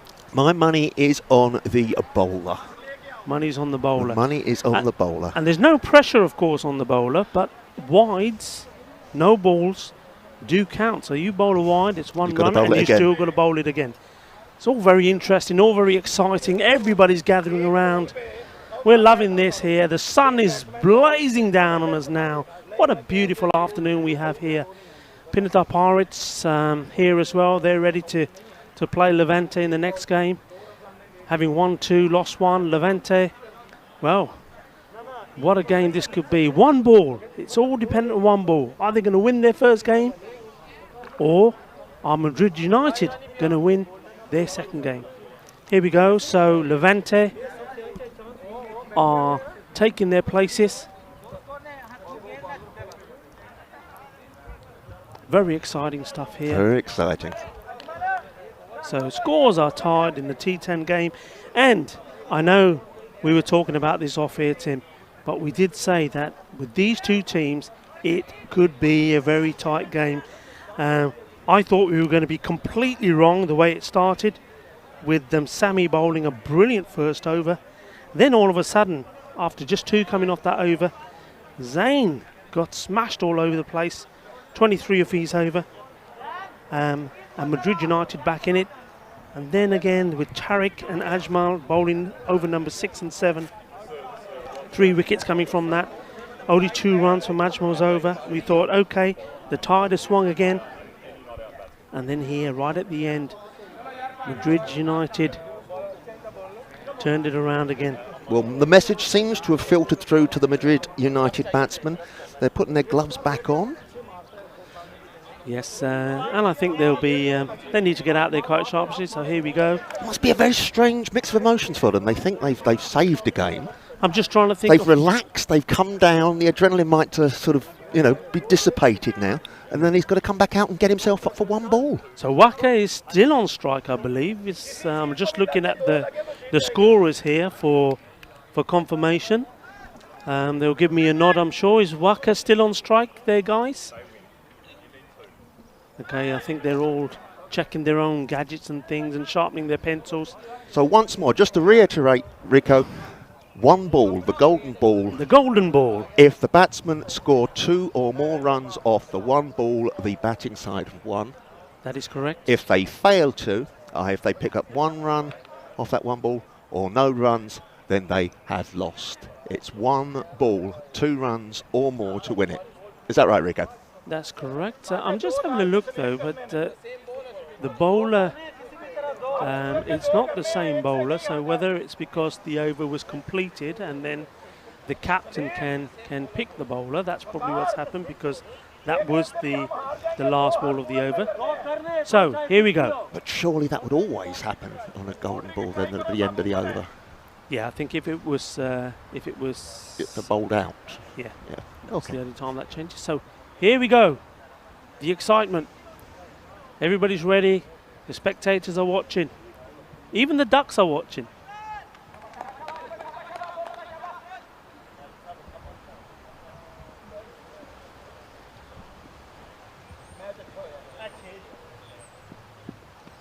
And there it goes.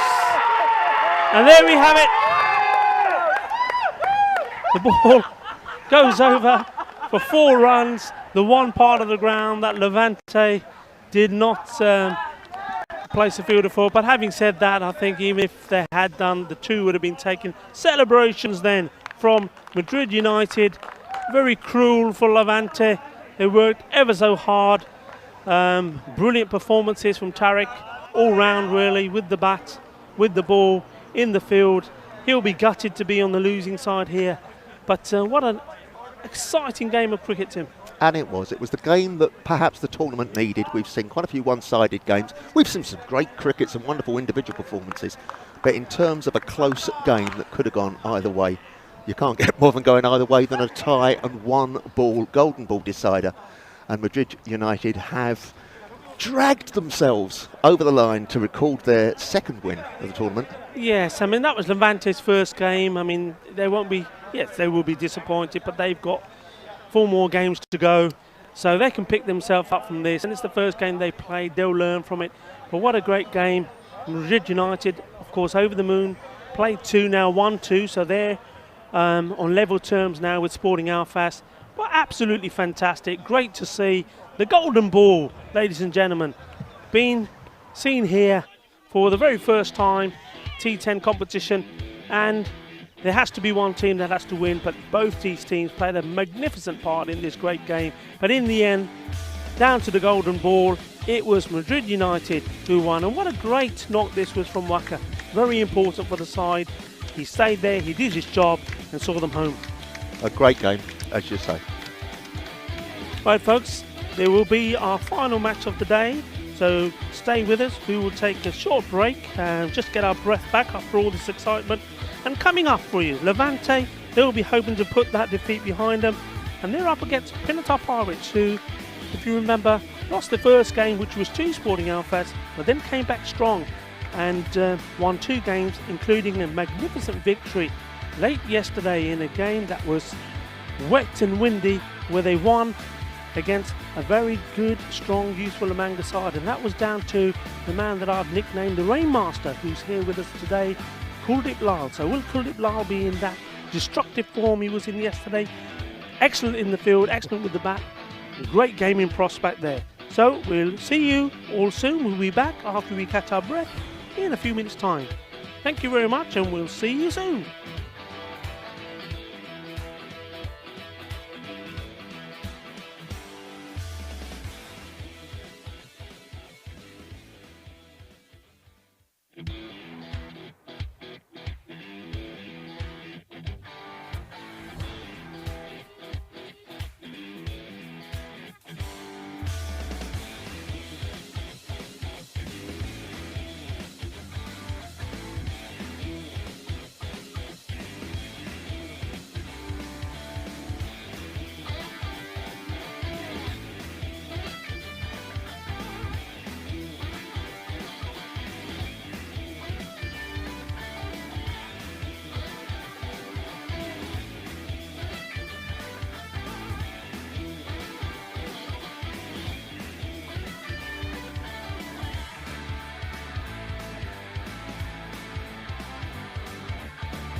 Welcome back after all the excitement. What a fantastic game that was. We had our first tie in game 7 of this fantastic Dream11 European Series, T10 Series. We're still a little bit out of breath here. Everybody's getting themselves settled back down, ready for the final game of day 2. And it's Levante, the team that unfortunately lost. There's no tie. It goes to the golden ball, as you no doubt all saw.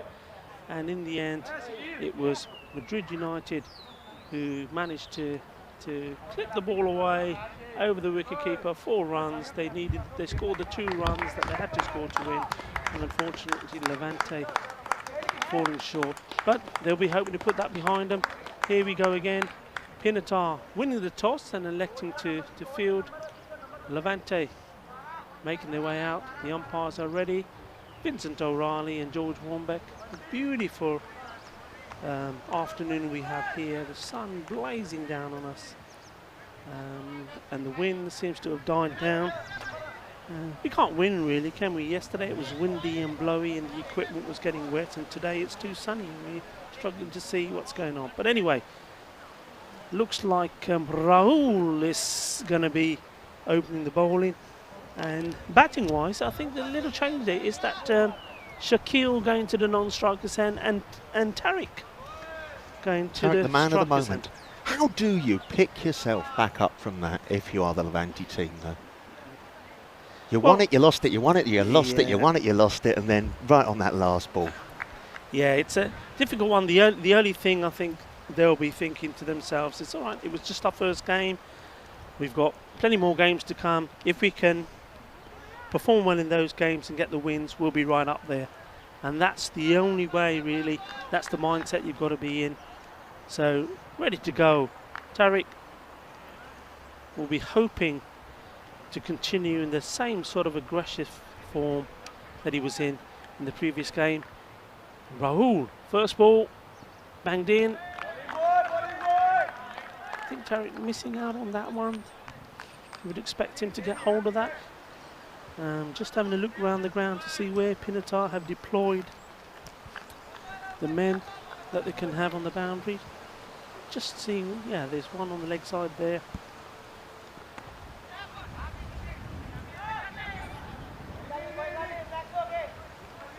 Another dot ball. Yeah, where's the other boundary? I can see one man on the boundary down at sort of deep square leg. I can't see a second one for now. Perhaps they haven't. Oh no, here we go. Right up here on, well, virtually cow corner. Yeah. Wide ball. So the first runs coming courtesy of a wide. I don't know if that was more down to Tariq putting the bowler off, coming down.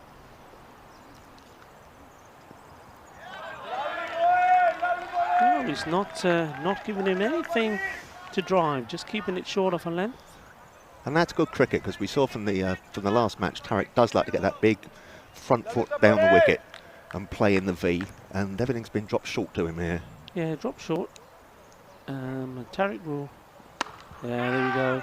Now that's going up. Now whether it's got the legs to go all the way, but certainly no man there. And in the end, just dropping short and slowly motoring over the ropes. The 4 runs, first runs of the bat. Tariq is away.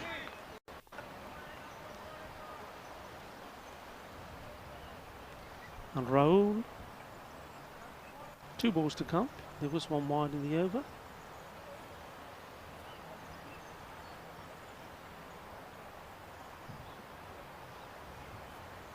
Short again.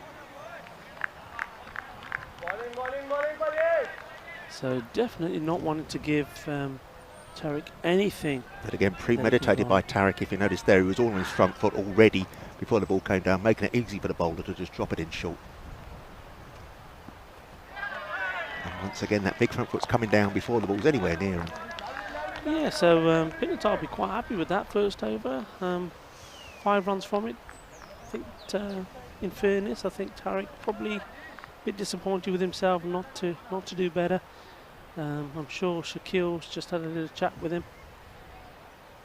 as he's gone to the striker's end, ready to face the second over. I'm just having a look to see who this is. It could be Kalwant, I think, if my memory serves me right from the other day. I'm sure our assistant will tell us in a minute. So, 5 of the first over. We're just checking the bowler for you. And on strike, Shaquille. Shaquille, a little bit like Tariq. If you can get in and get going, very strong, especially very strong on the legs. And here we go. That's 6 runs. Que bonito. 6 carreras. And we're away. And Kulwant Singh dropping a little bit short there. A lot of things are going to be short, to be fair, to this batsman, because unlike Tariq, he's a shorter man. He's not going to be lunging forward all the time, so he was ready there on the back foot and just took that round the corner.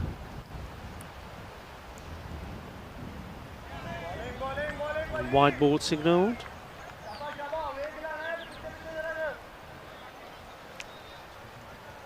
So Pinnerton knowing, having one defeat already in the competition, this is a key game for them. They need to keep up the tempo and know that when... Oh, short again, 6 more. Hi, hi, hi, que bonito, shaka. So the same method of bowling approach not working with Shaquille. I mean, these guys should know his strength. He likes the ball short. If you put it there, he's going to put it away, and no mistakes from Shaquille. Bowling to his strength at the moment.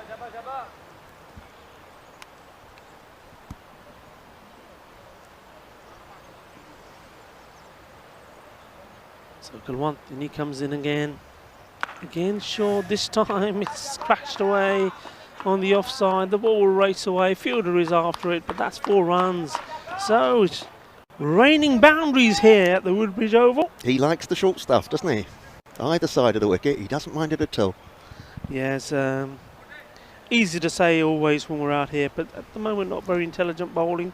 Needs to get one right up there. He's got to have a swipe at everything, but it's got to be in the block. Get him driving. That's what I've been saying. Get it right up there. Get him drive. Make him drive.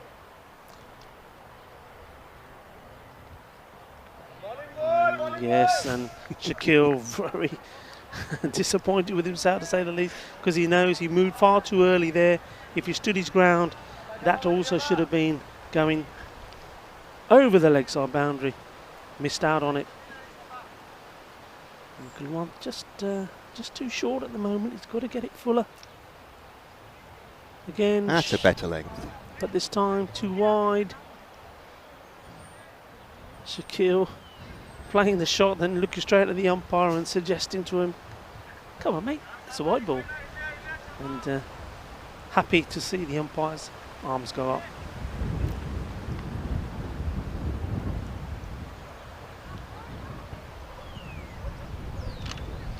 Oh, I think that's going to be another wide. Yes. I mean, you can see what the bowler's trying to do here, trying to keep the ball away from the leg side to stop Shaquille playing the shot he's very strong at, but the length of the ball is still not right. It needs to be fuller. He needs to get it right up there. This is a long over and an expensive one. 24 we're on so far.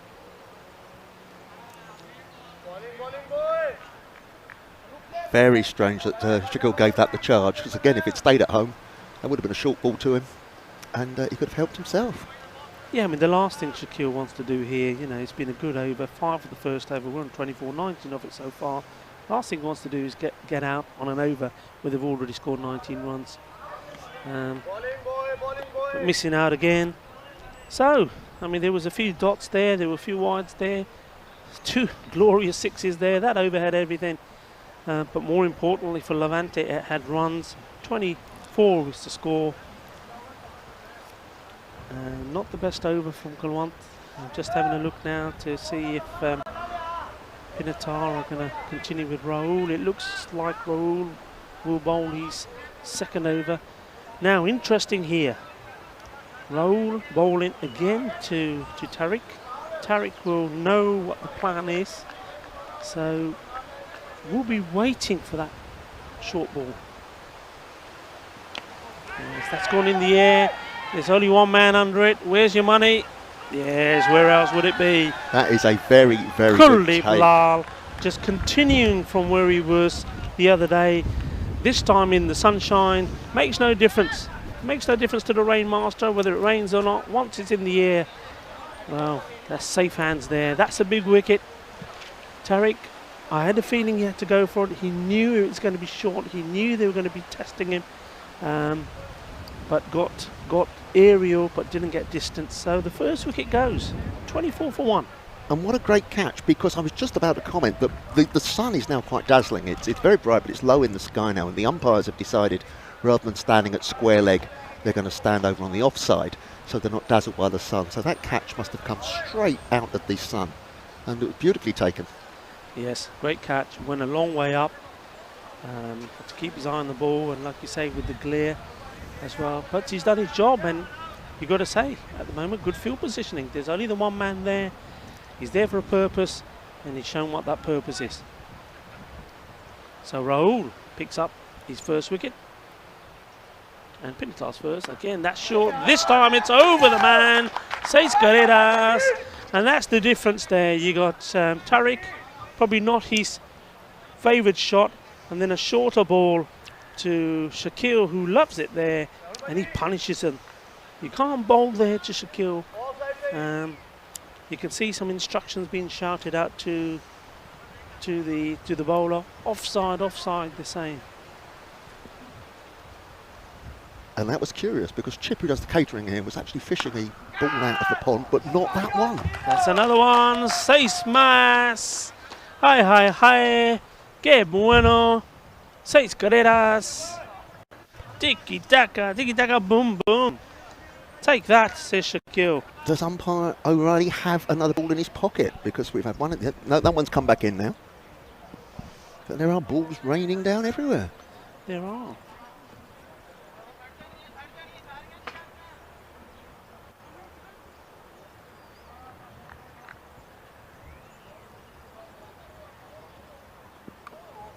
Again, still short.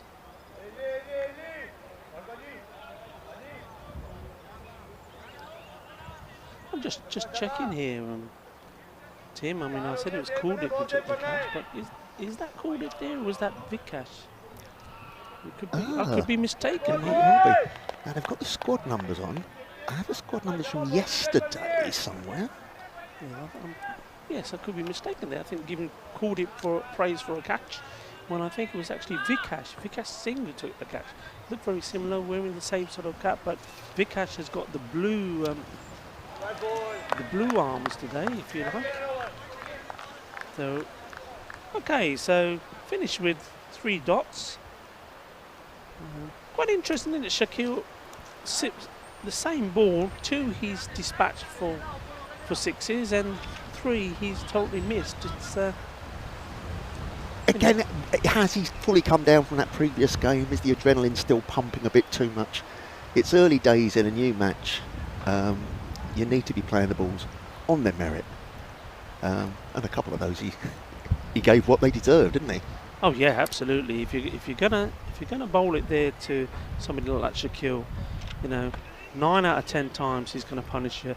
Okay, there is always the chance that there may be a miss hit, but not that often. So the new batsman who's about to take strike for his first ball. Who we got there? It's Faiz Bart. So Faiz. And just going back to that catch now, looking at the scoreboard, it was Raul who took the catch. No, Raul must have been the bowler. Oh, so I'm terribly sorry. Yeah, it was Vikash. It was Vikash. Vikash. Yes, I'm yes. so sorry. Yes, I can't read my own notes now. So it looks like Jesse Singh. Well bowled, right up there. Oh, this is all over the place. He's got to be gone. Oh my God! What? Well, this is just. Well, I don't know. We talked about adrenaline. Well, that's got to be adrenaline. A little bit too much adrenaline. He took off like a rocket there. Not his call there at all. No, look at this again. And there was never a single here. Straight to the player. Look at this. Look at him go. And yeah, he was not coming back from that. Anything other than a rank throw, and he was. That's the only way he's going to be safe. He's gone. That's a big wicket. That is a very big wicket. So 2 big man, Tariq and Shakil out. And well, that's just unbelievable. So that's a gift really for Pinatar. But there was never a run there, was there, Rico? No, never a run there. Just too over keen, too hyped up really, Shakil. And in the end, that's his own downfall. And what a gift this is for Pinatar. So 2 new batsmen now we have out there. That changes things a little bit. Pinatar now would want to tighten the screw here. Faiz, you know, hopefully that won't affect him too much. He was in the right there. There was never a single there. So, and a good ball from Jesse though, right in the block. Right in the feet. Yep. Right in the feet. What I was saying earlier, you can't give these guys short balls. And Jesse putting it right there. He's got 2 men straight as well. So just going to concentrate on bowling the right line. Looking for 2 here. I think they get them here. The men just a little bit too deep.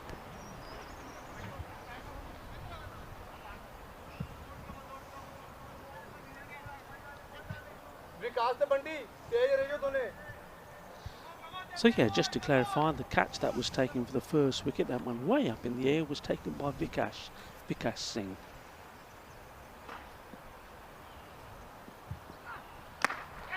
Well bowled again. Bowling to his field, they won't mind this at all. Bowling the right line, right up there, making the batsman drive. He's got his field set, got the man on the offside, got the 2 straight. Just the 1 man, well 2 men now on this leg side. Vikash on one side of the tree and Bunty number 14 on the other.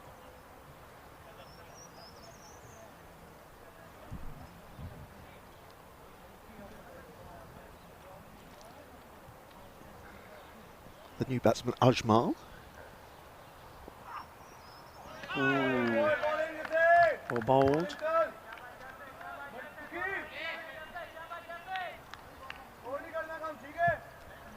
Yeah, Ajmal, who in the game before bowled brilliantly, brilliant first over, got a bit of tap in his second, but certainly did change the direction of the game against Madrid United, but unfortunately not enough down. That's in the air. I think it's going to drop safe. And Cordy goes down with a bang, but kept his eye on what was happening, held on to the ball, and when he saw that the batsman was settling for the 1, got it back in. Nice and tidy so far from Jesse Singh. And he comes in again. Ball number 6. That's very well bowled. Well done. Oh, I'm not sure if the umpire... What did the umpire signal then? I thought it signalled out, but... I'm not sure. I don't know if he was saying no, his bat was in. Well, he's obviously... He's in. He's not out. Well, we'll see that again. That was difficult one, that, for the umpires to give, because it happened so quickly. Wasn't able to take a good position because of the speed of how things work there. Just having a look again. Here we go. We may not be at the right angle, but what a great work here. Yeah, we're at the wrong angle, but I think tight calls like that, you do need to give benefit of the doubt to the batsman. I think the bat goes down, he's sliding. Yeah, very, very tight. Actually, all credit to the umpire. We said he didn't have time to get in position. He got himself to a lovely position there, didn't he? Well. Yes, very well. Very well. So, 41 is the score. 4 overs gone. Nice tidy over that from Jesse Singh, and also some very good work there,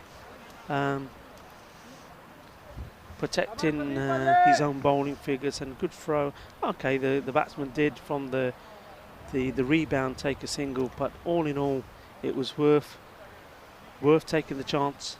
It was so close. So it looks like change here in the bowling. Just having a look who this is.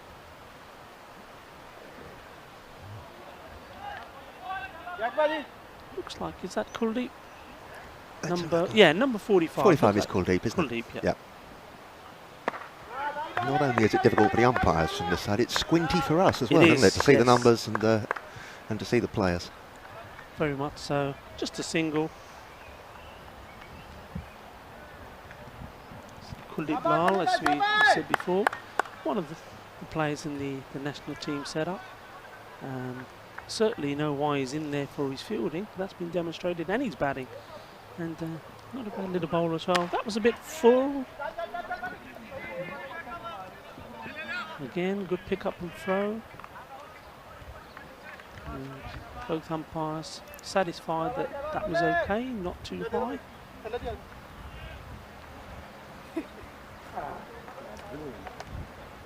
Bit of discussion about the ball now. And umpire Riley has given it back to him and said, get on with it.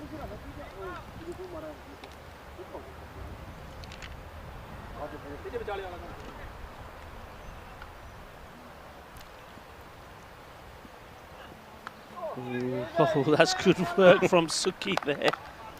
Good work indeed. We've seen a few of them go by, and well, if it went past him, it's all the way. Nobody behind there at all. So he knows the importance of his role. There could be still in discussion with the umpire about something every time he's going back to his mark. Not quite sure what it's about. Quite interesting here. We've got number 14 Bunty on the boundary. Now the sun is really getting through. No cap and no shades. That'll be difficult for him.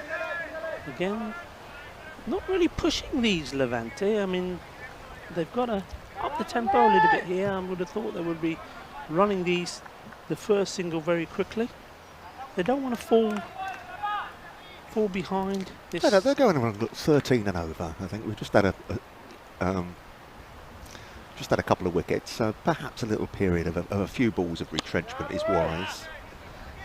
Not to argue with you, Rico, but yeah, saving the energy, aren't they? They're just saving themselves. just getting set again, just getting poised.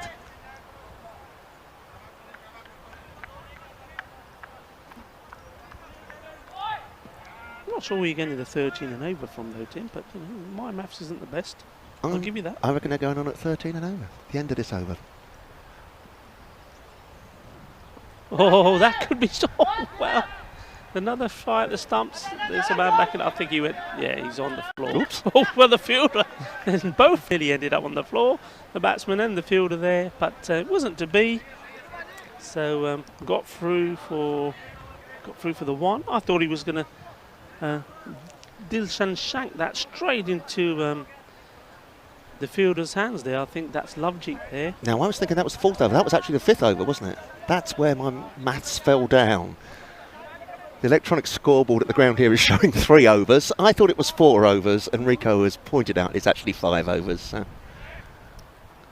I'll let you off. Thank you. Because my maths ain't very good either, so yeah, we'll call it a truce. Yeah. We'll call that one a truce. Going on at 9 and over then. So, what do we have here?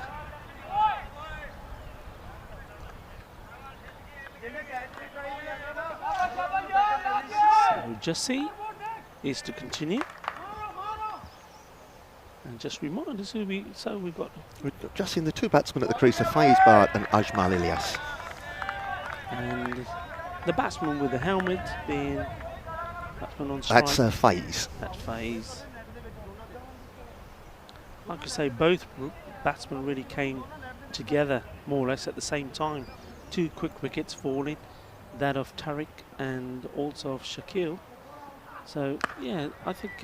Oh, that's a nice shot. That's perfectly timed. 4 runs, beautiful shot. Absolutely loving that top shot. Yeah, the boundaries had dried up a bit ever since the 2 sixes that were hit. Massive 6s by Shakil off rolls, second over. Haven't been any boundaries since then, so that's a welcome relief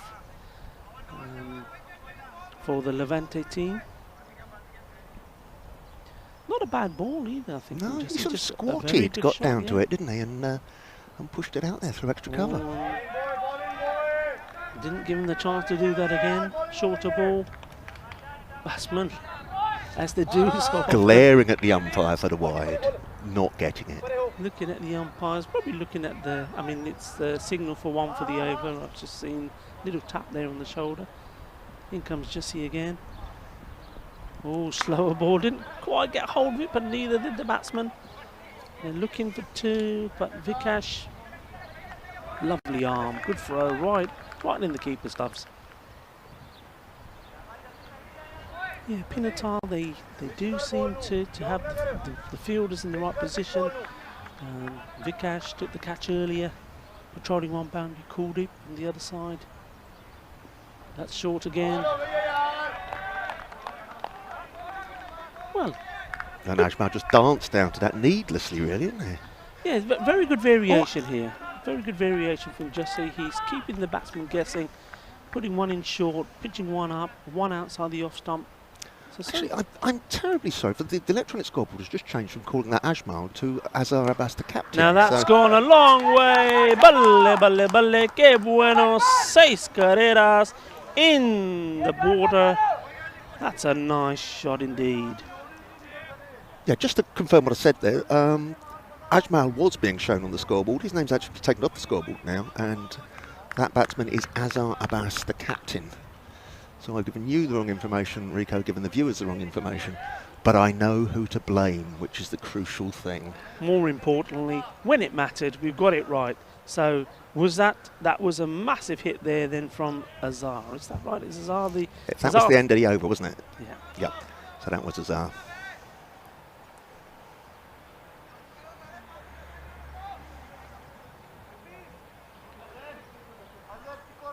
Well, that was the end of the over. So Coolip is coming back to bowl his second over. And Jesse being quite tidy. The last ball did go for 6, but good variation. Kept the batsman guessing. In the end, a good shot. So this would be Azhar on strike now. Is that correct? So the 6 was hit. No, I think the 6 there was hit by Azhar. Then the end of the over, and this is Faye's butt.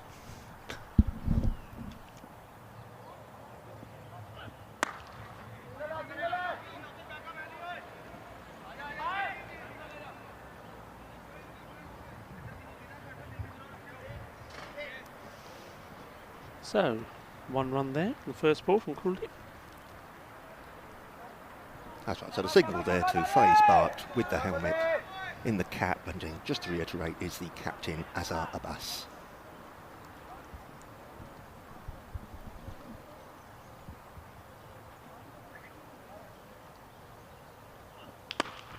Oh, he's clobbered that. He's racing away. Oh, that's good work there. Very good work.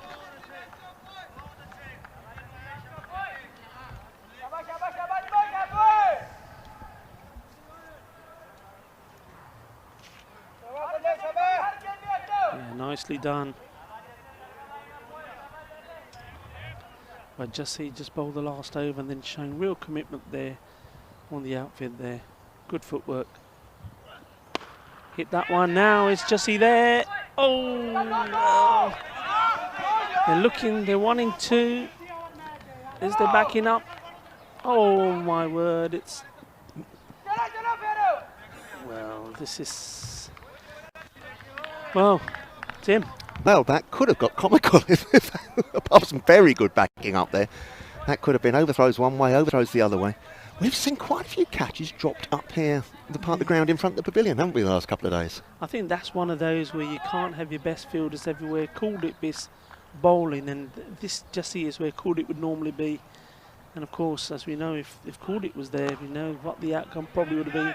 Another chase on for the fielders here. Well, good work, got his body behind it. That's Vikash again. And oh, what great work. That is fantastic. Brilliant fielding, brilliant stop. And how about this for an arm? Well, that's the way to do it, boys. Get your body behind it, pick up, throw, and look at that. Absolutely perfect. So Kuldeep.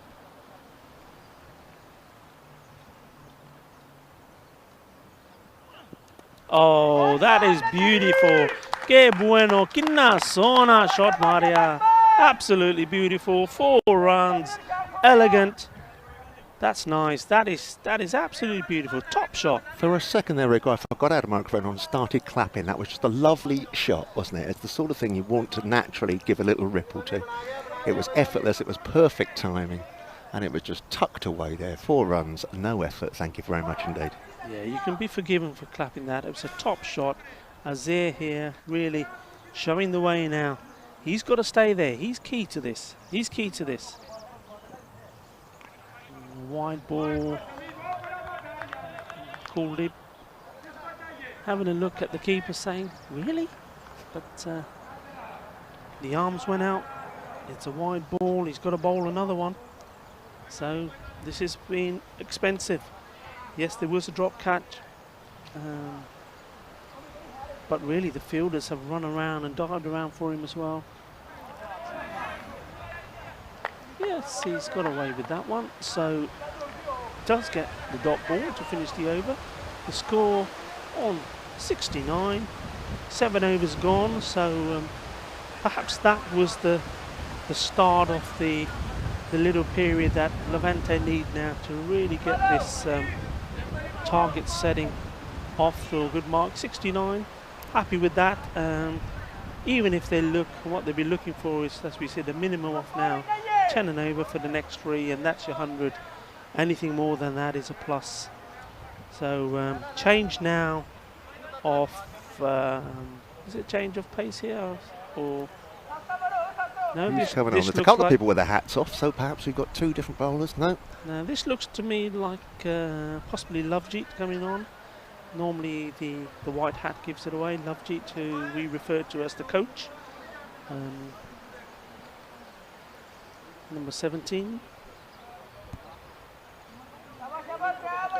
And maybe it comes down to what we were saying earlier in the game with Madrid United. Would Pinatar want to put a bit of pressure on Faiz now to keep him on strike? Because Azhar really seems to be the one who is getting after this. Let's see. But he's no rabbit. Coming in at number 3 for Levante, he's no rabbit, is he? No, definitely not. Loads of spaces for him to just... yeah, I mean, that hit well. Should just be the single. Despite the shout of door from the... sounds like Shaquille. He's running himself out and now trying to run out his players as well. I think somebody's looking for that duct tape again they used to fix the stumps. Nice shot again.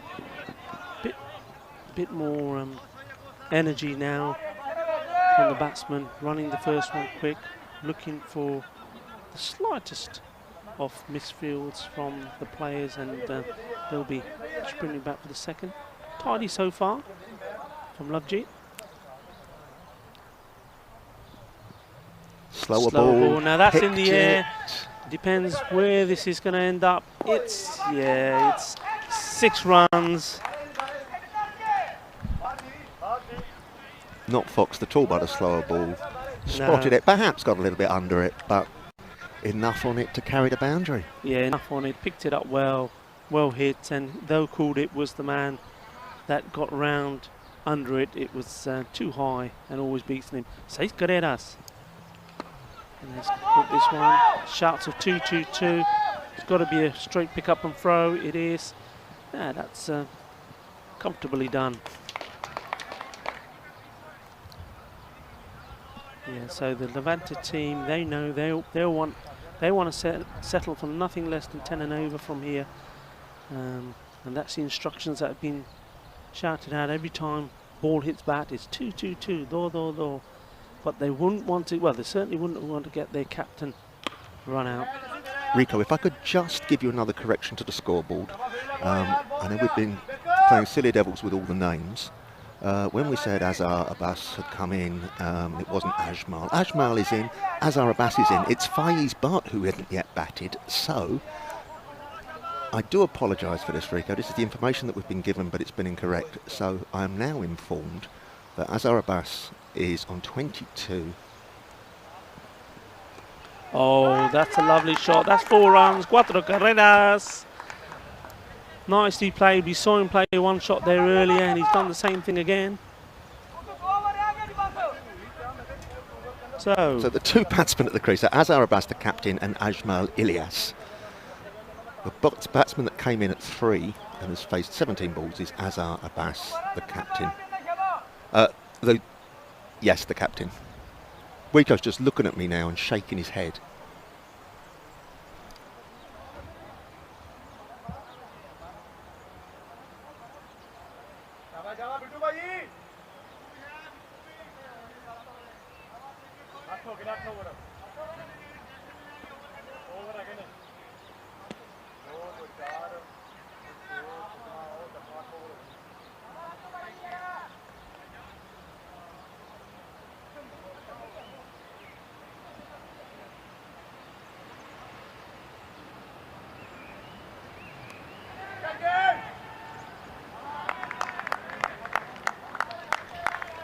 So in the end, a soft dismissal, but one badly needed by Pinatar. They needed a breakthrough, and they got one.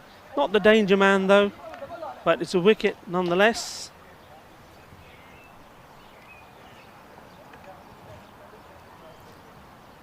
And apologies again if we've confused you at home with some of these names. Obviously we've got a lot of teams coming and going over the course of the next 5 days. 1 or 2 identification problems with the players not having numbers on their shirts. All the scores also available online. If you do look on the European Cricket League website, you will find the scores updated online as well. Yeah, so the change of pace, as we said quite often, Balwant Singh, Bitu Singh coming on and getting a wicket straight away.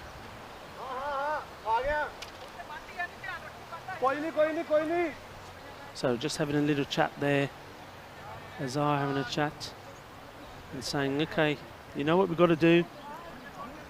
84 is to score. The wickets is not the issue is to keep these runs going.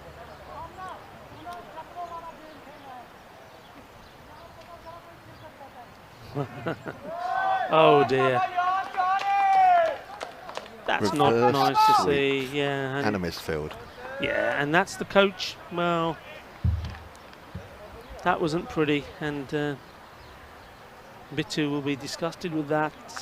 It's not nice when a batsman plays a cheeky shot like that against you, but it's even worse when a misfield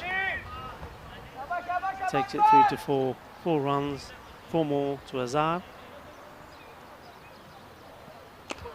He hasn't timed that, but I think he's going to get away with that. It's going to be safe. Yeah, valiant effort. 2 taken. They're riding their luck a little bit as well. As you have to in T10, don't you? They've played some good shots, though. There's nothing too wild at the moment. Cheeky little reverse sweep there. But I would say Levante would consider themselves on top at the moment. He's got him. Commentator's curse again there, Rico. He's gone. And finally, another wicket. Changing the pace has worked. So Bitu Singh, undeterred about the misfield, gets his man. So finally, a good innings comes to an end. 30 runs scored there from Ajmal, making his way back. He's a little bit disappointed with himself, got his head down. Probably chose to play the wrong shot there, but it's another wicket. Now Levante, they can bat all the way down, I'm sure they can. This looks like Zain coming in now, the big man. I know he can hit it well as well.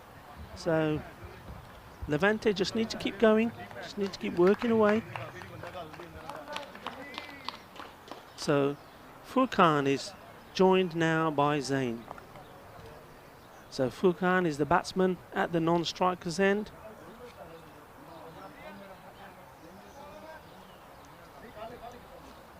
And Zain coming in to face Bitu Singh, who with his change of pace and wily spin and a bit of air and loft. Bowling boy! And as you said earlier, we haven't seen a lot of slow bowling in this. And perhaps just what is needed now to keep the guys on their toes.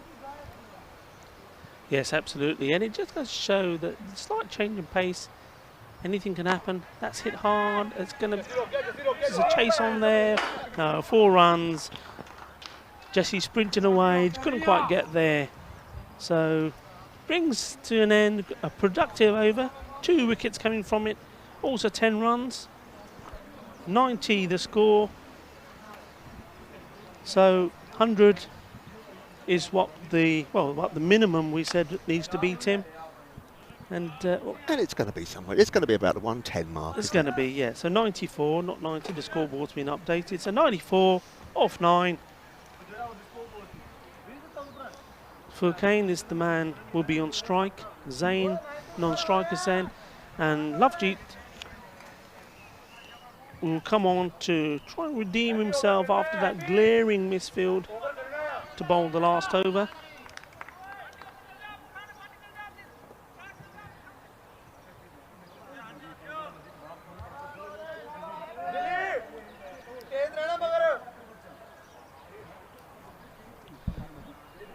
So Furqain ready to take strike. In comes Lovejeet. Well, I think the word is filth, isn't it? yes.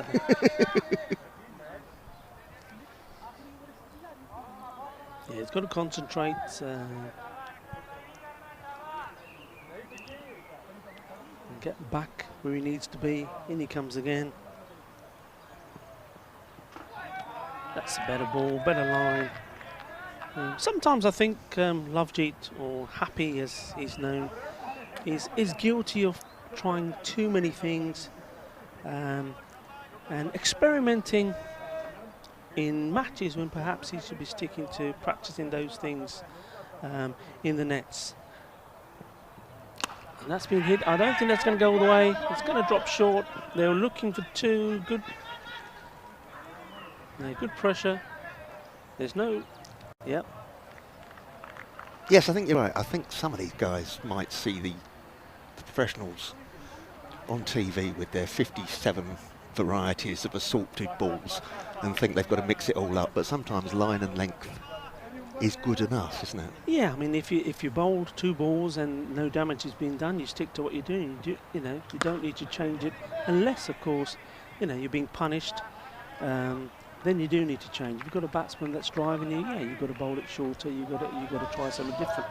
But if you're pitching the ball up and the batsman is not getting on top of you, then there's no need to try anything different. Especially in T10, as we've said so many times, it's not about taking the wickets. It's about containing, restricting the opposition to a target that you can chase. Hit that. Que bonito. It's in the air and it's 6 carreras.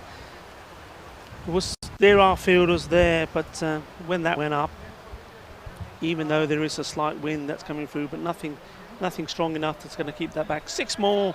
They needed that, Levante. The 100 has been reached. 104 is up there now. So these are all valuable, what we refer to as bonus runs. Slower ball. That looks wide, but he's got away with that. Yeah, I mean, the batsman did come a long way across as well, so maybe the umpire's taken that into consideration. So on this occasion, as we watch this again from Lovejeet Singh, yeah, I think he was there. He was in the right zone. He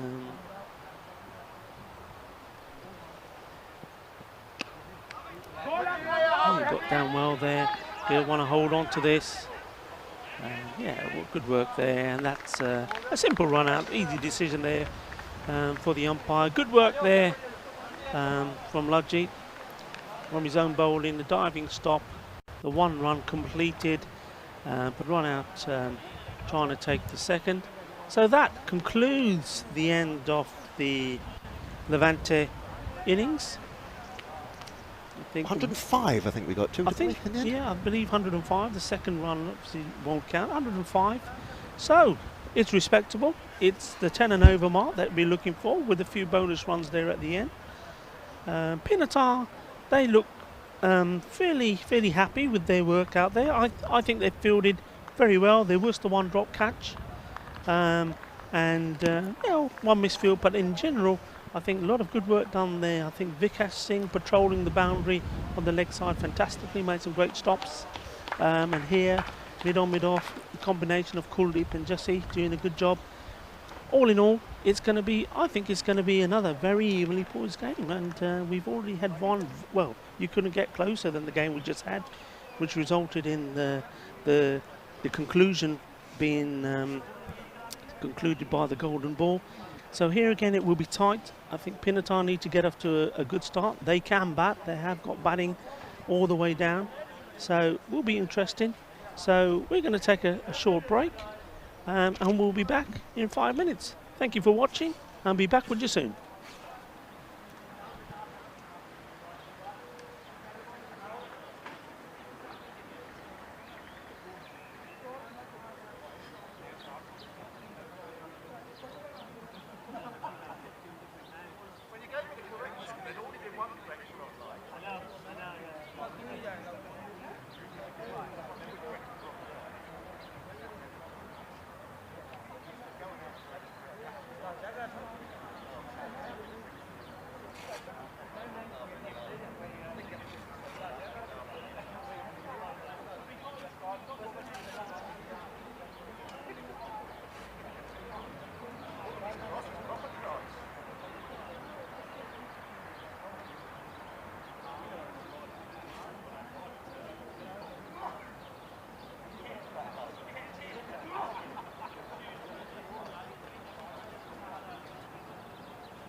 So welcome back to Sporting Alfairs Cricket Club here on Costa Blanca, not far from Benidorm, just round the corner really from Benidorm. A beautiful location. We're sitting here in a lovely afternoon, sun shining down on us, excellent views off the background of the mountains here. And we're coming to the end of the second day of this Dream11 European Cricket League cricket series, and we have Levante who batted first and setting a target of 105 for Pinatar to chase, and looks like number 88 Abbas and 45 Kuldip are making their way out. Kuldip going to the striker's end, so Kuldip will face the first ball, and Sami who bowled a fantastic first over Tim in the game against Madrid United. A spell of two halves, wasn't it? His first over was it a wicket maiden, I believe, was it? Oh, no, he, I think just a few two runs, wasn't it? Yeah, just a that's couple right. of runs, nothing And major. then the second one got a little bit of tap. Yeah, so I mean, we've seen Abbas bat before. We know what he wants to do, and we also know what he can do. If it's in the zone, he's going to hit it. Sometimes it looks pretty, sometimes it looks ugly.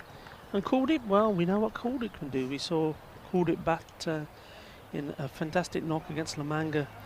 Pinatar cruising to victory there. So first ball from Sami, in it comes. And, well, defensive shot there from Kuldip. But off the mark, we've seen quite a few very cheap first overs, haven't we? So it's good to get the scoreboard rolling on the first ball. Yeah, but that was a good quick delivery from Sami, saying to Kuldip, welcome to the game, welcome to the zone, and showing his intention straight away with a quick short delivery, which Kuldip defensively tucked away for a single.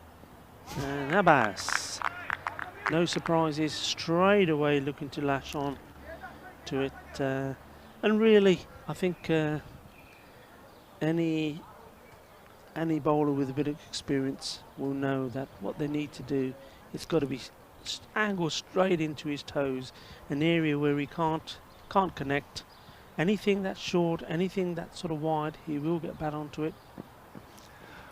I think probably too wide. Sorry, Rico. Any viewers that didn't join us yesterday would be surprised seeing Abbas's unique style to know that he carried his bat through one innings yesterday, went the entire 10 overs without getting out.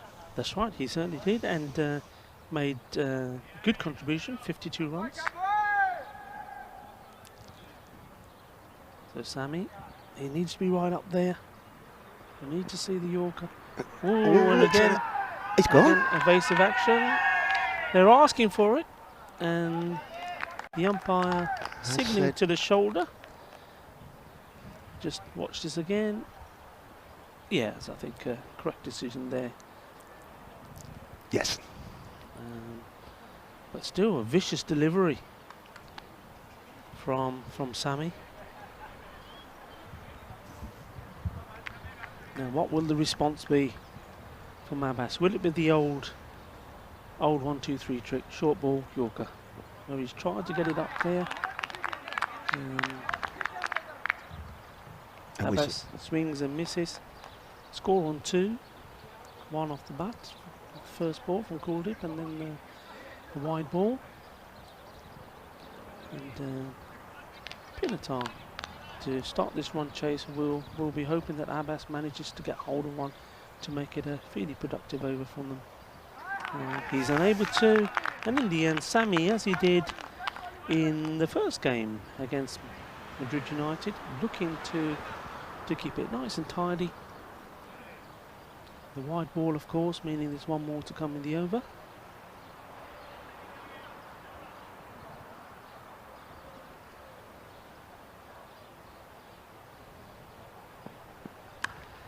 And he's sliced that away.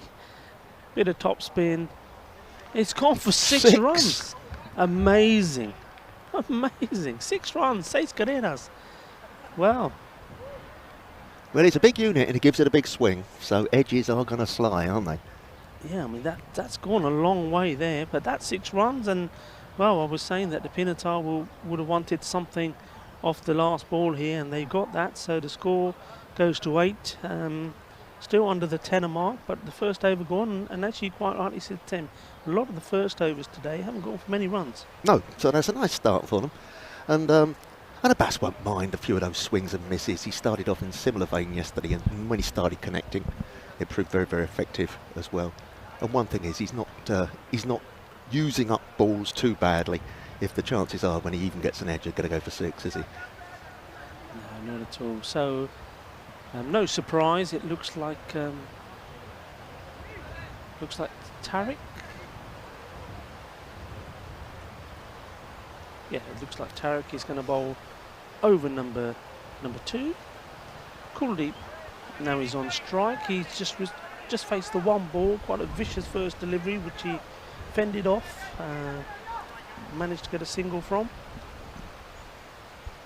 Just checking the field. They've brought fine leg up, and they've one man deep on the offside boundary, and one here, just the other side of the tree, and he's in action now. So just comes in, picks up, and restricts Kuldeep just to the 1 run. So face 2 balls, 2 runs. Brings Abbas onto strike.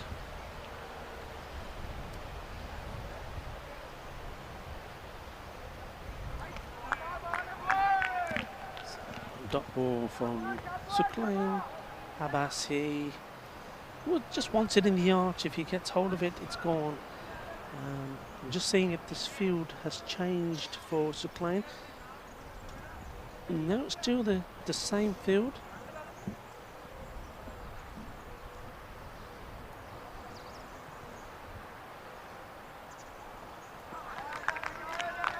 That's well bowled by Tariq Freedy.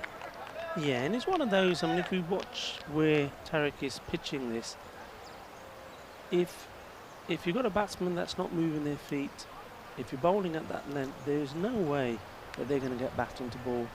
The only way Suklain Abbas is going to get anything on this if he takes a couple of steps forward, and that's just it's not the way he bats. Got hold of that. That's it's lobbed over the keeper, and the sort of well, what I would often refer to a man in no man's territory, and that's gone all the way 4 runs. Certainly not where he was intending, but he won't be at all unhappy with that. Had a few plays and misses, but as we mentioned in the previous over, big thick edges on that bat, and he's swinging it hard, and that ran away for 4. Yeah, so to score 13. 2 to come in this over. Yeah, I'm just looking at this field positioning where that man is standing there. Oh, he's hit that. That's oh, he's clubbed that away. The ball always going to win that run chase. 4 more. So consecutive boundaries. 1 not very authentic. The second one is the case of, well, just clubbed it away. Yeah, well, he moved that big front foot out the way, gave himself some room. Yeah, and I think and he's just swung the bat. Yeah, I think he's listening to me. He took a couple of steps forward there. Yeah. So, yeah, well, I'm after Lovejeet's role as the team coach here for Pinatar. And, okay, so that's a dot ball. That's 9 off that over. So score moves on to 17. I think our scoreboard would agree with me.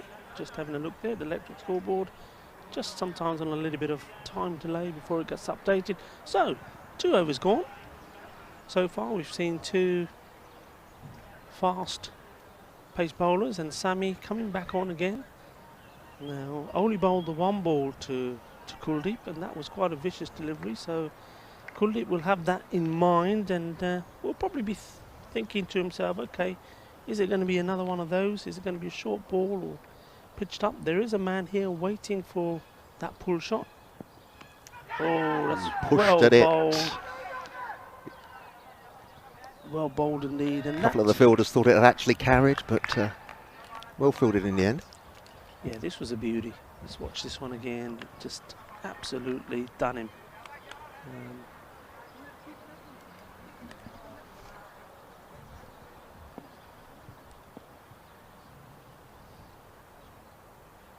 Sammy in once more.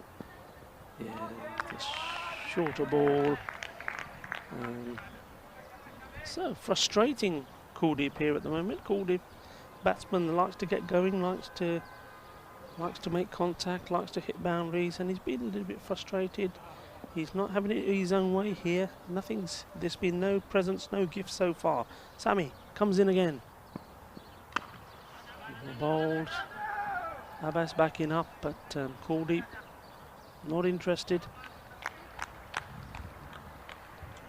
Fair dues there from Kuldeep. He's received some good balls. Good ball, and he thought, that's it, I'll just play an authentic cricket shot. Forward defensive.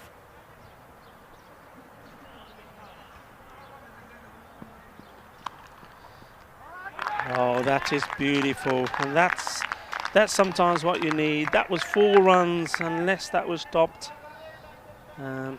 Great work. Excellent. That's commitment for you, and that is the sort of things that really boost the bowler.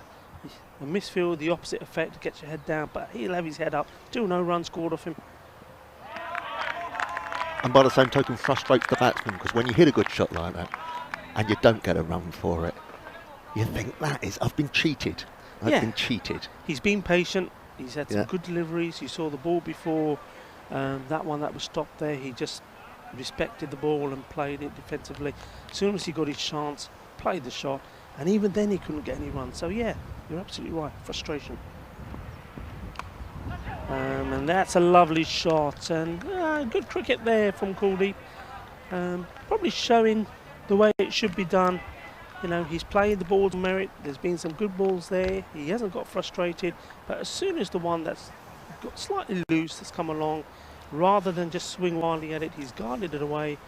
4 runs. So the end of the power play, the end of the 3 overs, 21. A bit below par, not what they would be expecting. In comparison, Levante at this stage had raced along to 36. So, like for like, they're behind, but they won't be too concerned. Still no wickets. There is time. They know that if they stay patient, there will be a couple of magic overs. Now that the power play's over, we're seeing that area where Kuldeep has scored 4. That is being protected now with a man at deep square leg. Yeah, so just having a look at who the bowler is here. So there has been Tariq isn't bowling his second over. We'll get confirmation, I'm sure, soon, but it is Sakleen Abbas on strike. Sometimes he misses, sometimes he connects, and when he connects, it only goes one place. A fuller ball, and that's the ball I've been talking about. Fuller, but have it straight or have it angled in to his pads, and Sakleen will always struggle with that. So Azhar Abbas is the bowler. Sakleen gets bat on the ball, will take the single. He doesn't take too many singles. But Kuldeep now will take strike. Little field change now, so the fine leg coming up. The point, man at point dropping back, and we have one. Oh, he sliced that. It should be routine, really. Oh, he did very well to take that. The bowler was tearing towards him. Yeah, that's a good catch, because I think by the time he took that high in the air, he was relying on his positioning. It was almost still going to go over his head. I'm sure it... yeah, well done. We saw a similar situation earlier today, didn't we, where exactly that happened, that the ball went up to in the mid-off region there, and it was mid-off's catch all the way until the bowler careered into him and took the fielder out, hurt the fielder, dropped the catch. Yeah, so that's a big wicket for Levante. They'll be very happy with that.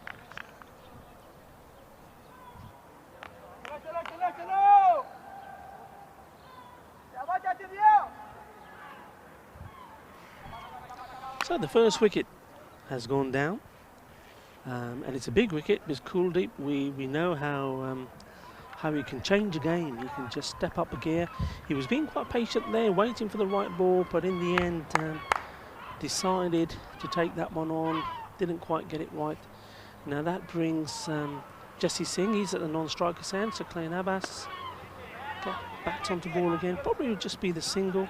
Oh, and well, no damage done. Well, not to the score, and thankfully not to the player there. Just lost his footing. Went sliding down, but I don't think Jesse saw that as he takes guard. So Jesse Singh to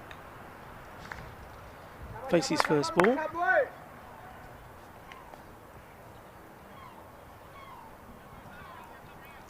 A little moment of calm as he adjusts his gloves before the carnage.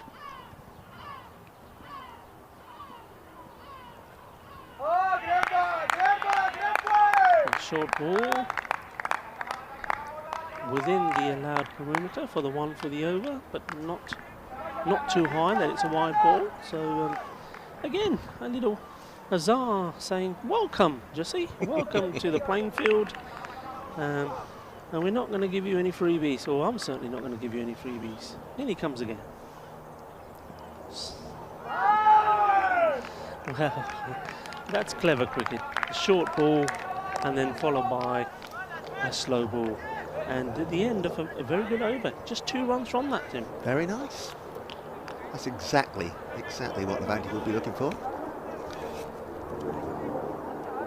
Still wide open. We're going along at what, 8 and over? Less than, isn't it? Less than four now. overs down. Sorry, 4 overs down. 6 and over. 23, and in comparison, Levante at this stage we're on 41.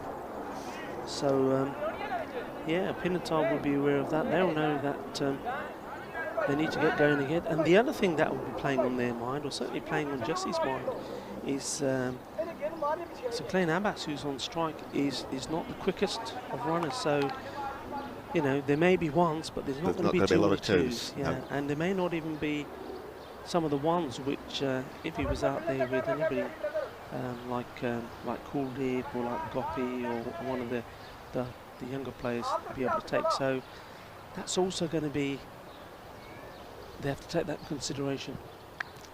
Oh, he's managed to get bat on again and again. He somehow managed to find another boundary. Very unorthodox, but at the end of the day, effective. It's 4 more. It's a good point you make about his running, though, that, I mean, I'm not singling out Abbas to be rude to him, but it's one thing having a stand and deliver batsman at the top of the order who can hit the ball very hard. But it does limit your options, and also means the field don't have to be on their toes quite so much, and could be plugging the gaps rather than watching out for the ones all the time. So it's a choice the captain has to make if they want a slugger at the top, but he's not going to get the ones and twos, or even as occasionally is the case when Abbas actually put back to ball. Yeah, I mean, short ball there. It's one I would have fancied Abbas to take on. He just like it here, but he seemed to, a bit late moving on to that. I think done by pace.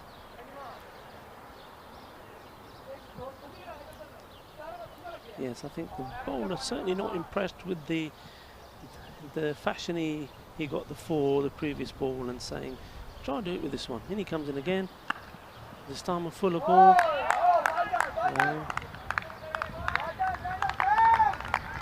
Well stopped. A more authentic shot from Abbas there, but no run. Good fielding. No run, good fielding.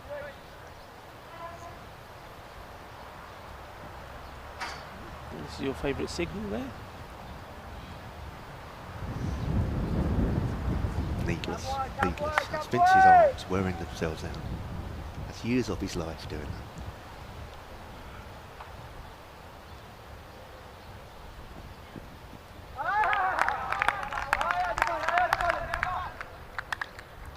So Ajmal here, just joining the dots really. And Ajmal, I think he's the guy we owe an apology to. I think we several times got his name wrong. But Ajmal was the one who had a great knock, contributed to to Levante, posting the total they did. And now showing us that he can also do it with the ball. 4 sneaky runs scored off the first ball, and now he's joining the dots and the gold dust. Dot balls are gold dust in this form of cricket in T10, and the pressure mounting now on Pinatar. Gets bat onto ball. I don't think Levante will mind this. I think they'd be quite happy for the single and for Abbas to make his way back to the other end. If that over is anything to go by, they will. He's playing a missing at too many now, isn't he? I know I was defending a slugger earlier, but he's just hitting fresh air with an awful lot of these shots, isn't he? Yeah, he is. I don't know what's going on here, and he's having a chat with the umpire. Looks like another batsman was ready. Is he to retiring? go in. Well, I'm not sure what's happening here. But anyway, we'll go back to, we're at the halfway stage, 28. It's below par now, definitely for Pinatar. 5 overs have gone, and in comparison, 46 was what Levante were on. Yeah, there does seem to be a retirement here from Abbas. I'm not quite sure what the incident is. But there's something clearly amiss with him because he's coming off.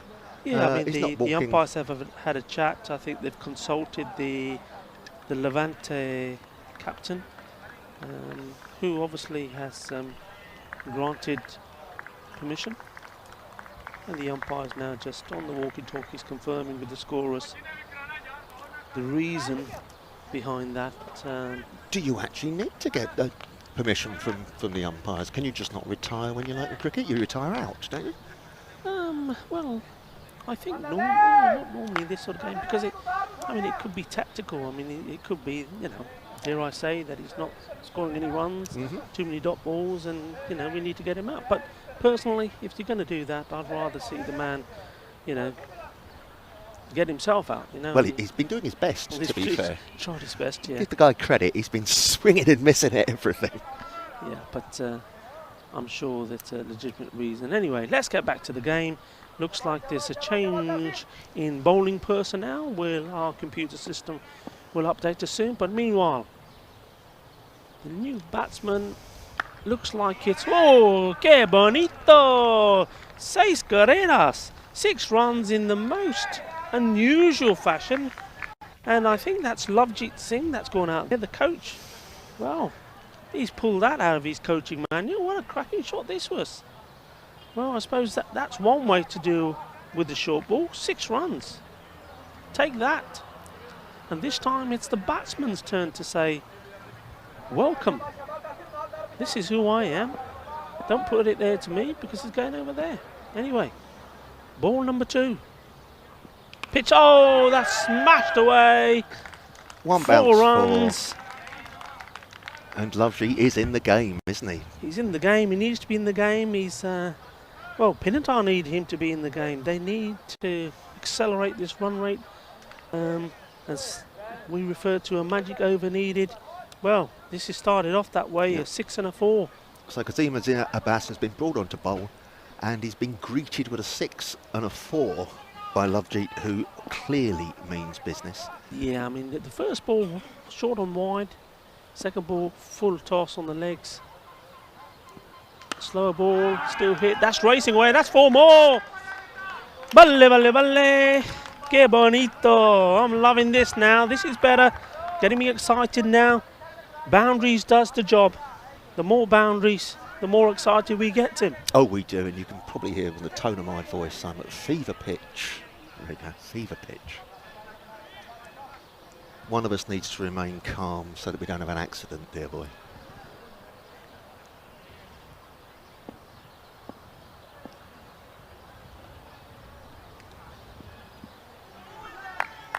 Yes, and here this is a good example of what we were talking about before. If Abbas was there, there was no way there was a single there. So, single. So, Kasim Finally gets one in the right zone. 2 more to come in the over. And just see. Well. Lovejeet and the non-strikers then pleading with Jazzy to take the run. Well, I mean, at the end of the day, they're behind the run rate. They've got to accelerate. Both of these men are new, but both can hit it. So, I mean, there was, well, if they went straight away, there was 2 there, really, and in the end, nothing.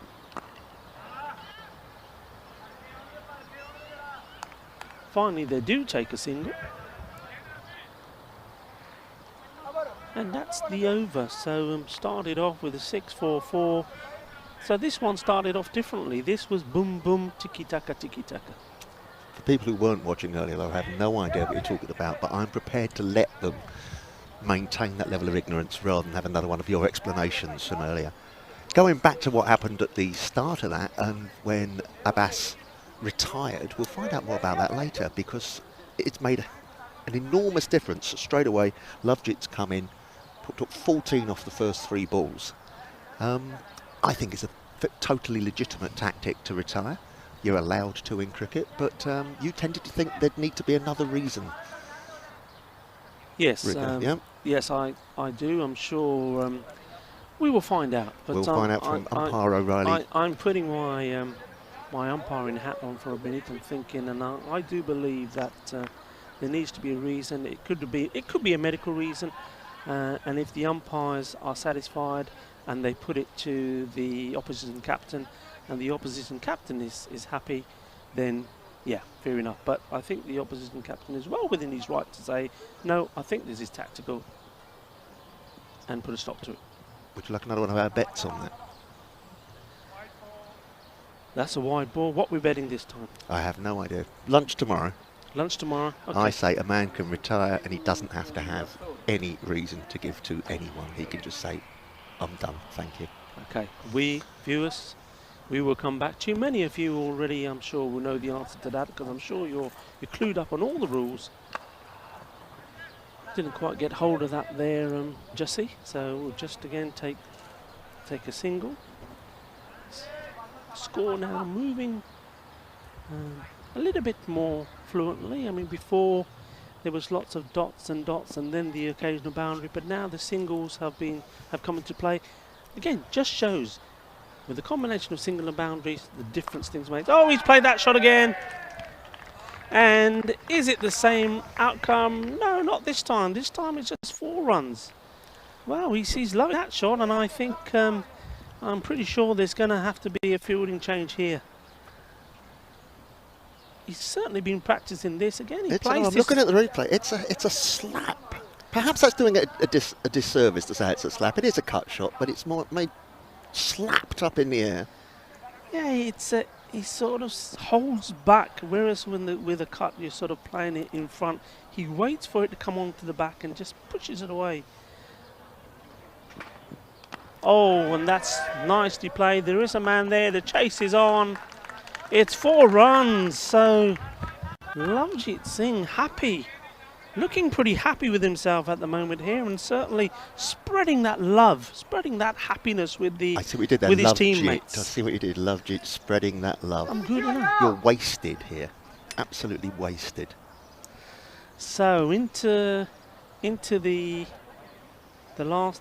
second part of this, because there was a wide ball, so that's 3 balls gone, 3 to come. This is the 7th over, and well, it looks like the Lovejeet has accelerated the run rate and getting Pinatar back onto level terms. As played again, that's beautiful cricket, well played. He moved early, committed the bowler to bang it in short and play the shot. Hey, where's that fielder? Where is that fielder? Where is the fielder for that shot? I would say, I'd venture to say within the space of 2 overs that Lovejeet single-handedly has taken this game away from Levante. He's come on, he's played shots all round the wicket. I mean, he's made it interesting. I mean, we're in the 7th over. Pinatar would probably like to be 65, 70 runs here, chasing 105 with target. Always 106 the target. We'll double check that for you, but yeah, he'll want well a few more, but that's the end of that over. Yep, the target is 106. Target is 106. So yeah, Lovejeet finally showing his abilities with the bat. He can score runs. We've seen him score runs here before.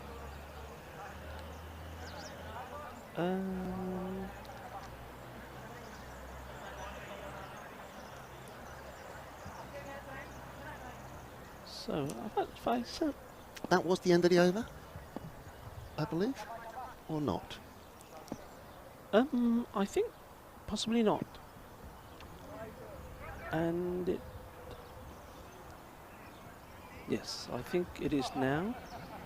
That is the over now. Yeah, I think there was. I think because of the wide in the first ball, I think the umpires just double checking with each other and decided they would still want to come and bowl it. But again, no damage done. It was a dot ball.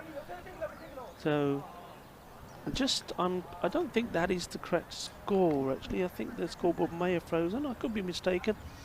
I think it's 58. Yeah. 58, I'm thinking, of 7 overs. I'm looking at the official feed now, and it says Abbas retired hurt.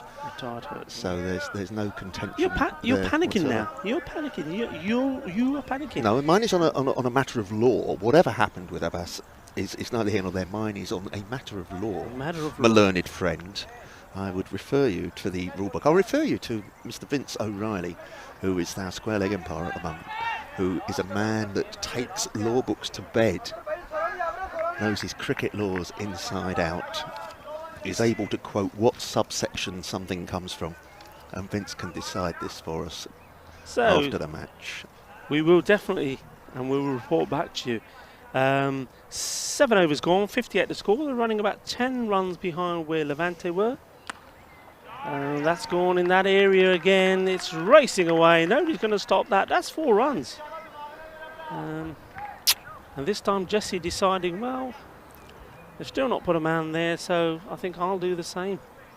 It's very costly. Finally, they're putting the sweeper back on the offside boundary, but that's rather bolting the horse's doodah after the what's-it-as thingy-me-bobbed. Words escaped me there because I was being nudged in the elbow to update a screen. So Kasim, seeing his first ball go for 4. There's pressure on now here for Levante. That's a nice shot. There is a man there. Looking to push. They are pushing. And that's well run.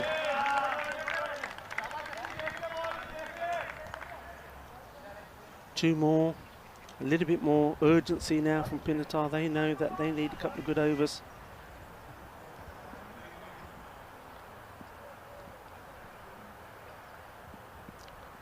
Slower ball. He was through with the shot before it reached him. By the time he realised, there was no getting back from it. Wasn't that nice to see? That's lovely cricket. Lovely cricket. Just goes to show, even in this format of cricket, when it's T10, only 10 overs, the variation, what a lovely ball. Absolutely beautiful. Done him like a kipper. And that is an important breakthrough, I think, because these two were just starting to pile the pressure on. And just see there, outfoxed by Kasim. So, this over so far, a 4, a 2, a wicket, 62 the score. I think Pinatar are running around 10 runs behind. For me, for my liking, they'll be looking to get in the late 70s by the time of this over. They won't want to leave too much for the last 2. At the moment, there's a long way, a lot of runs there to get. New batsman also in strike. Pressure on him. He knows he needs to go from the word. From the word what? From the word go. Here we go. Another go. 3 goes on the trot. That's in the air. the fielder, it was, well, he's gone. He has gone. He's gone, I think. The finger will go up. The finger, has it gone up? No, he's staying. Well, let's have a little look at the replay of this. We're not necessarily at the right angle for it, but we did have fielders and all, but I mean, he's trotting there, and then all of a sudden decided, right, I better start running. He does still not really. Wow. Difficult to tell from this angle. The umpire's in the right place, and if it's close, obviously decided to give benefit of the doubt to Ritu there. So, well, he certainly didn't make life easy for himself, did he? Didn't run the first one quick. he ambled the first one. And was no quicker going back. But anyway, he survives. It's a slow ball again. This time, balle, balle, balle. 6 carreras. Vale. Now then. I was beginning to think I'd been premature when I said that Lovejeet had taken the game away from Levante because suddenly they got back on top. But you never know. The game's not over till it's over. It's not over till it's over, absolutely. And, you know, a few more shots like that. The slower ball that time didn't become fruitful. And the end of the over. 14 coming from it. 72 the score. So you're the mathematician. I am the mathematician. I have 2 maths A-levels. So tell me. But I'm that old. They're written on parchment. I'm a very old man. My mathematical brain has gone 2 overs to score 33 runs is 16 and a half. 34 targets. 34. 106. Of course it is. Well, it's 17 runs and over. Yeah, and well, if we go back to the game, shall we call it the game with the golden ball? The game with the golden ball. Now that was very much the same, wasn't that? 15 Let me required. refer back to my notes. I'm sure that was 30 needed of 2 overs, 15. So we're not that far off here. Who's on strike? So it's the man in form on strike, but also look who we have coming back, Tariq. You're dead right. It was 30 off 2 overs required. This is 34 off 2 overs. This is 34. Required. So this is a massive over. This over can decide the balance of this game. Whoa! Balle, balle! Que bonito! Quina zona! Shot Maria. 6 carreras, 6 more. Well, is he going to be the saviour for Pinatar? Pinatar, remember, needing this one. They want to stay in the competition. They want to keep the competition alive. 1-1. Sorry, lost 1, 1-2. And this game, well, well, depending how this over finishes, 5 balls to come, it could also go to the wire. Okay. A vital dot ball. Yes, vital dot ball. I mean, Bitu had already started backing up, but Happy not interested. Looks like that maybe winded Lovejeet a little bit. Practicing the shot again. Tariq will be thinking he's got to not give in. Well, it's Lovejeet here. He's played cracking shot on the offside, but if it's short, he does get onto it on the leg side as well. So maybe get him driving. There's the one on the offside. There is a man there. We'll watch the ball, watch the spin. Gets the ball in quickly. It took them a while to deploy that man there, but they have done so now. So 7 off the over. 3 balls to come. And Bitu will be looking for it in the zone, just where he likes it. Well, there was a shot of catch. I'm not sure if there was contact. Well, the umpires have not signalled anything. So yeah, that obviously did come off the bat. But they need more than singles now, don't they? They need more than singles. These next 2 balls, they've got to be boundaries. They've got to be going to the rope or over the rope. Nothing else will do.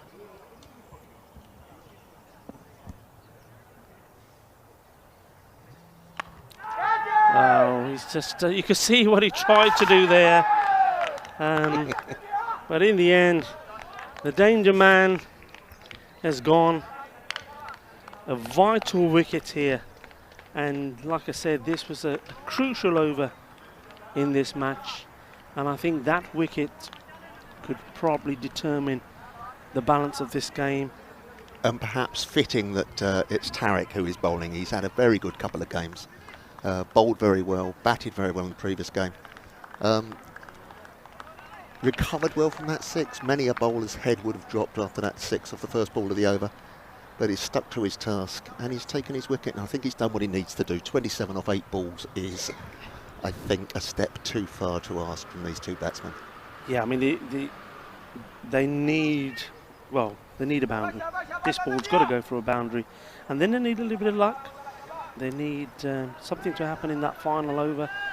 And remember, as long as there's no balls or anything, it's only 6 balls. And he's hit that well. That's sailing away. That's off to Benidorm. 6 carreras. Game on. So game on. There's still a lot to do. But as I was saying, it needed to be big. It needed to be a boundary. And, well, they don't become more emphatic than that. So, well. Was that the over? Was it 27 off 7 they needed or 27 off 8? It would appear that was the over. I've miscounted. Yeah, it looks like the over. There was no extras in that one. So 6.1, 1 wicket and 6. So the only thing here is you got Vikash Singh, the new batsman. Looks like he's on strike. And a brave man, Shakil, and he didn't have the best of time when he bowled his first over in last game. But it looks like Shakil is going to come on to bowl. Ran himself out in crazy fashion, really, when he was going really well. But now looking to make amends for his team. So we're just checking the score for you folks. We have 86 is... My maths is all over the place. On the that's digital 14, 19. My maths is all over the place. I said 27 of that, didn't it? And it's only, they need what, a 14, 16, it's 20 that they need. That's hit. It's split the fielders, and that's 4 of them. 4 runs. Well. Vikash joining the party. And he knows whatever happens here, bat and ball, that's 4 of them. Getting interesting now.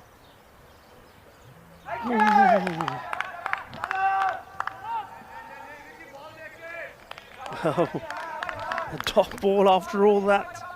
I think there, Tim, if they went straight away. There could well have been. Yeah.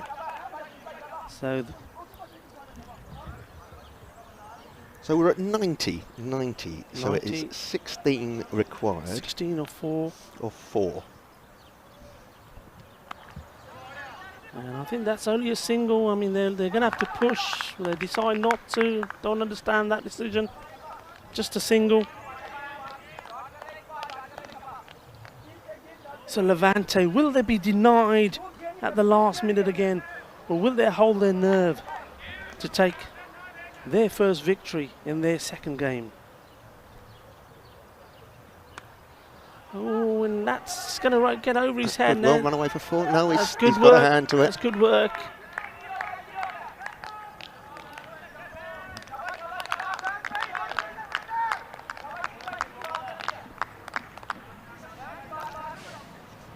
"13 off 2, Rico. You have to say, I could bring myself on now.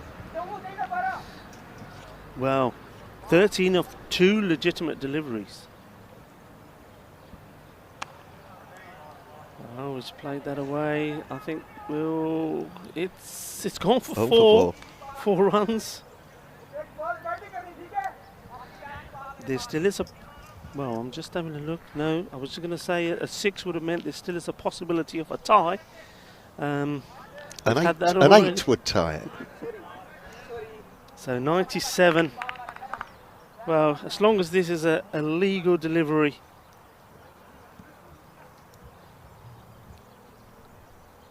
Again, a close game, 2 close games. The last 2 games that we've had here. Shaquille bowls. It's hit hard, it's gone in the air. At the end of the day, yeah, it's game over. So, a valiant effort in the end from Pinatar, but to be honest, Tim, it started too late. It did, and once again, our friend Abbas was swinging and missing early on in the innings, and just using up those dot balls. Levante will be very, very pleased with that. They played good cricket. They've looked like a team. They've looked like a team that know what they want to do and how they will play their cricket today. And I think that's a deserved win. Yes, very much so. You know, they got to the 100 mark and added a few extra on there, 105. And then they stuck to the task very well. I mean, limiting Pinatar just to 28, and that's where it happened. You know, 28 or 5 overs at the halfway stage. Bearing in mind that there were 17 off at the end of over number 2, so you know, 11 runs in the middle. Yeah, it was those middle overs. Yeah, really, 11 they runs. clawed it back, wasn't it? Not enough, and then Lovejeet got it going, and in the end tried one trick too many there of Tariq. So Tariq, I think, the main man again. You know, he was unfortunate to end up on the losing side in Levante's first game against Madrid United. But smiles all round now on the Levante team. They put the loss down to the golden ball behind them now. They've had a win, shaking hands, and that's nice to see. All of these guys know each other, shaking hands, hugs, smiles from both sides. They've entertained us here on the final game today, and what a great last 2 games we've had. What a great day, Rico. I mean, we started off the day, saw some phenomenal batting by Sporting Alfaz's Eddie Ballard in the first match, getting a ton of 30-odd balls. We've seen a game go to the golden ball, and we've seen a very close game there. We've seen some terrific cricket.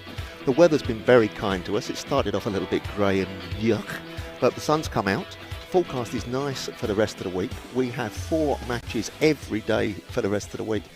What's not to like about this? Absolutely, yeah. And look at us, you know, as the players come in, as the day comes to a close, the sun's coming down, and no doubt we should be sitting here for several more hours as that sun makes its way down, refreshing ourselves with a bit of the amber nectar.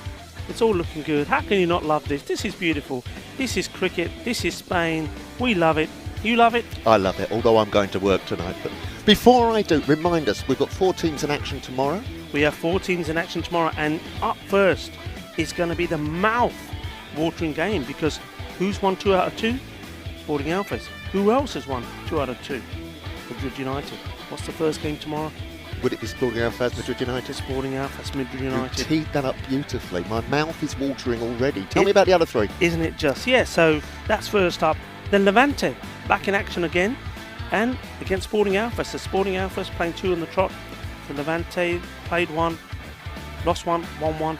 They also will be looking for to continue in this good form. So Sporting Alphas, 2 out of 2. Well, if things don't go their way tomorrow, it could be played 2, lost 2, because we've seen today both these teams, Madrid United and Levante, both played some good cricket. Play some good cricket, and they are capable on their day of causing an upset. We know Sporting Alphas are very strong. We know they're the home side, but anything can happen in a day, can't it? And then we see Pinatar Pirates coming back to play Madrid United, and the last game up will be the return of La Manga coming to play Levante. So, as you said, we've got a feast tomorrow, but starting off with that mouth-watering prospect of the 2 teams that have won 2 out of 2. Sporting Alphas versus Madrid United. Well, we'll be in these chairs first thing tomorrow morning, 10 o'clock Spanish time, 9 o'clock UK time. We will do indeed. Thank you, viewers. Thank you all very much. Thank you, cricket lovers around the world, for joining us here in the sunshine in Spain. Thank you to all our umpires, George Wombeck, Vincent O'Reilly, Dave Riley. Thank you to the scorers who have done an excellent job, Kevin London, John Howden, and we've also had Ron Graham helping out as well. Thank you to the ECL team for really putting on a spectacular event for us here. Thank you to all the players. We don't forget the effort that you make to give up your time and work to be here. Thank you for entertaining us. We've absolutely loved it. So Excellent. And of course, thank you to Dream11. Dream11, this is what it's all about. This is what cricket's all about. This is T10 cricket coming to you from Spain. Dream11 European T10 series. Guys, hope you enjoyed it as much as we have. Love being with you. Tim, thank you very much. See you in the morning, Rico. Have a great night. Have a great night, everyone. See you all tomorrow. Hasta mañana. Adios, amigos.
Check. Yeah, that's basically the same shit there.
Ya lo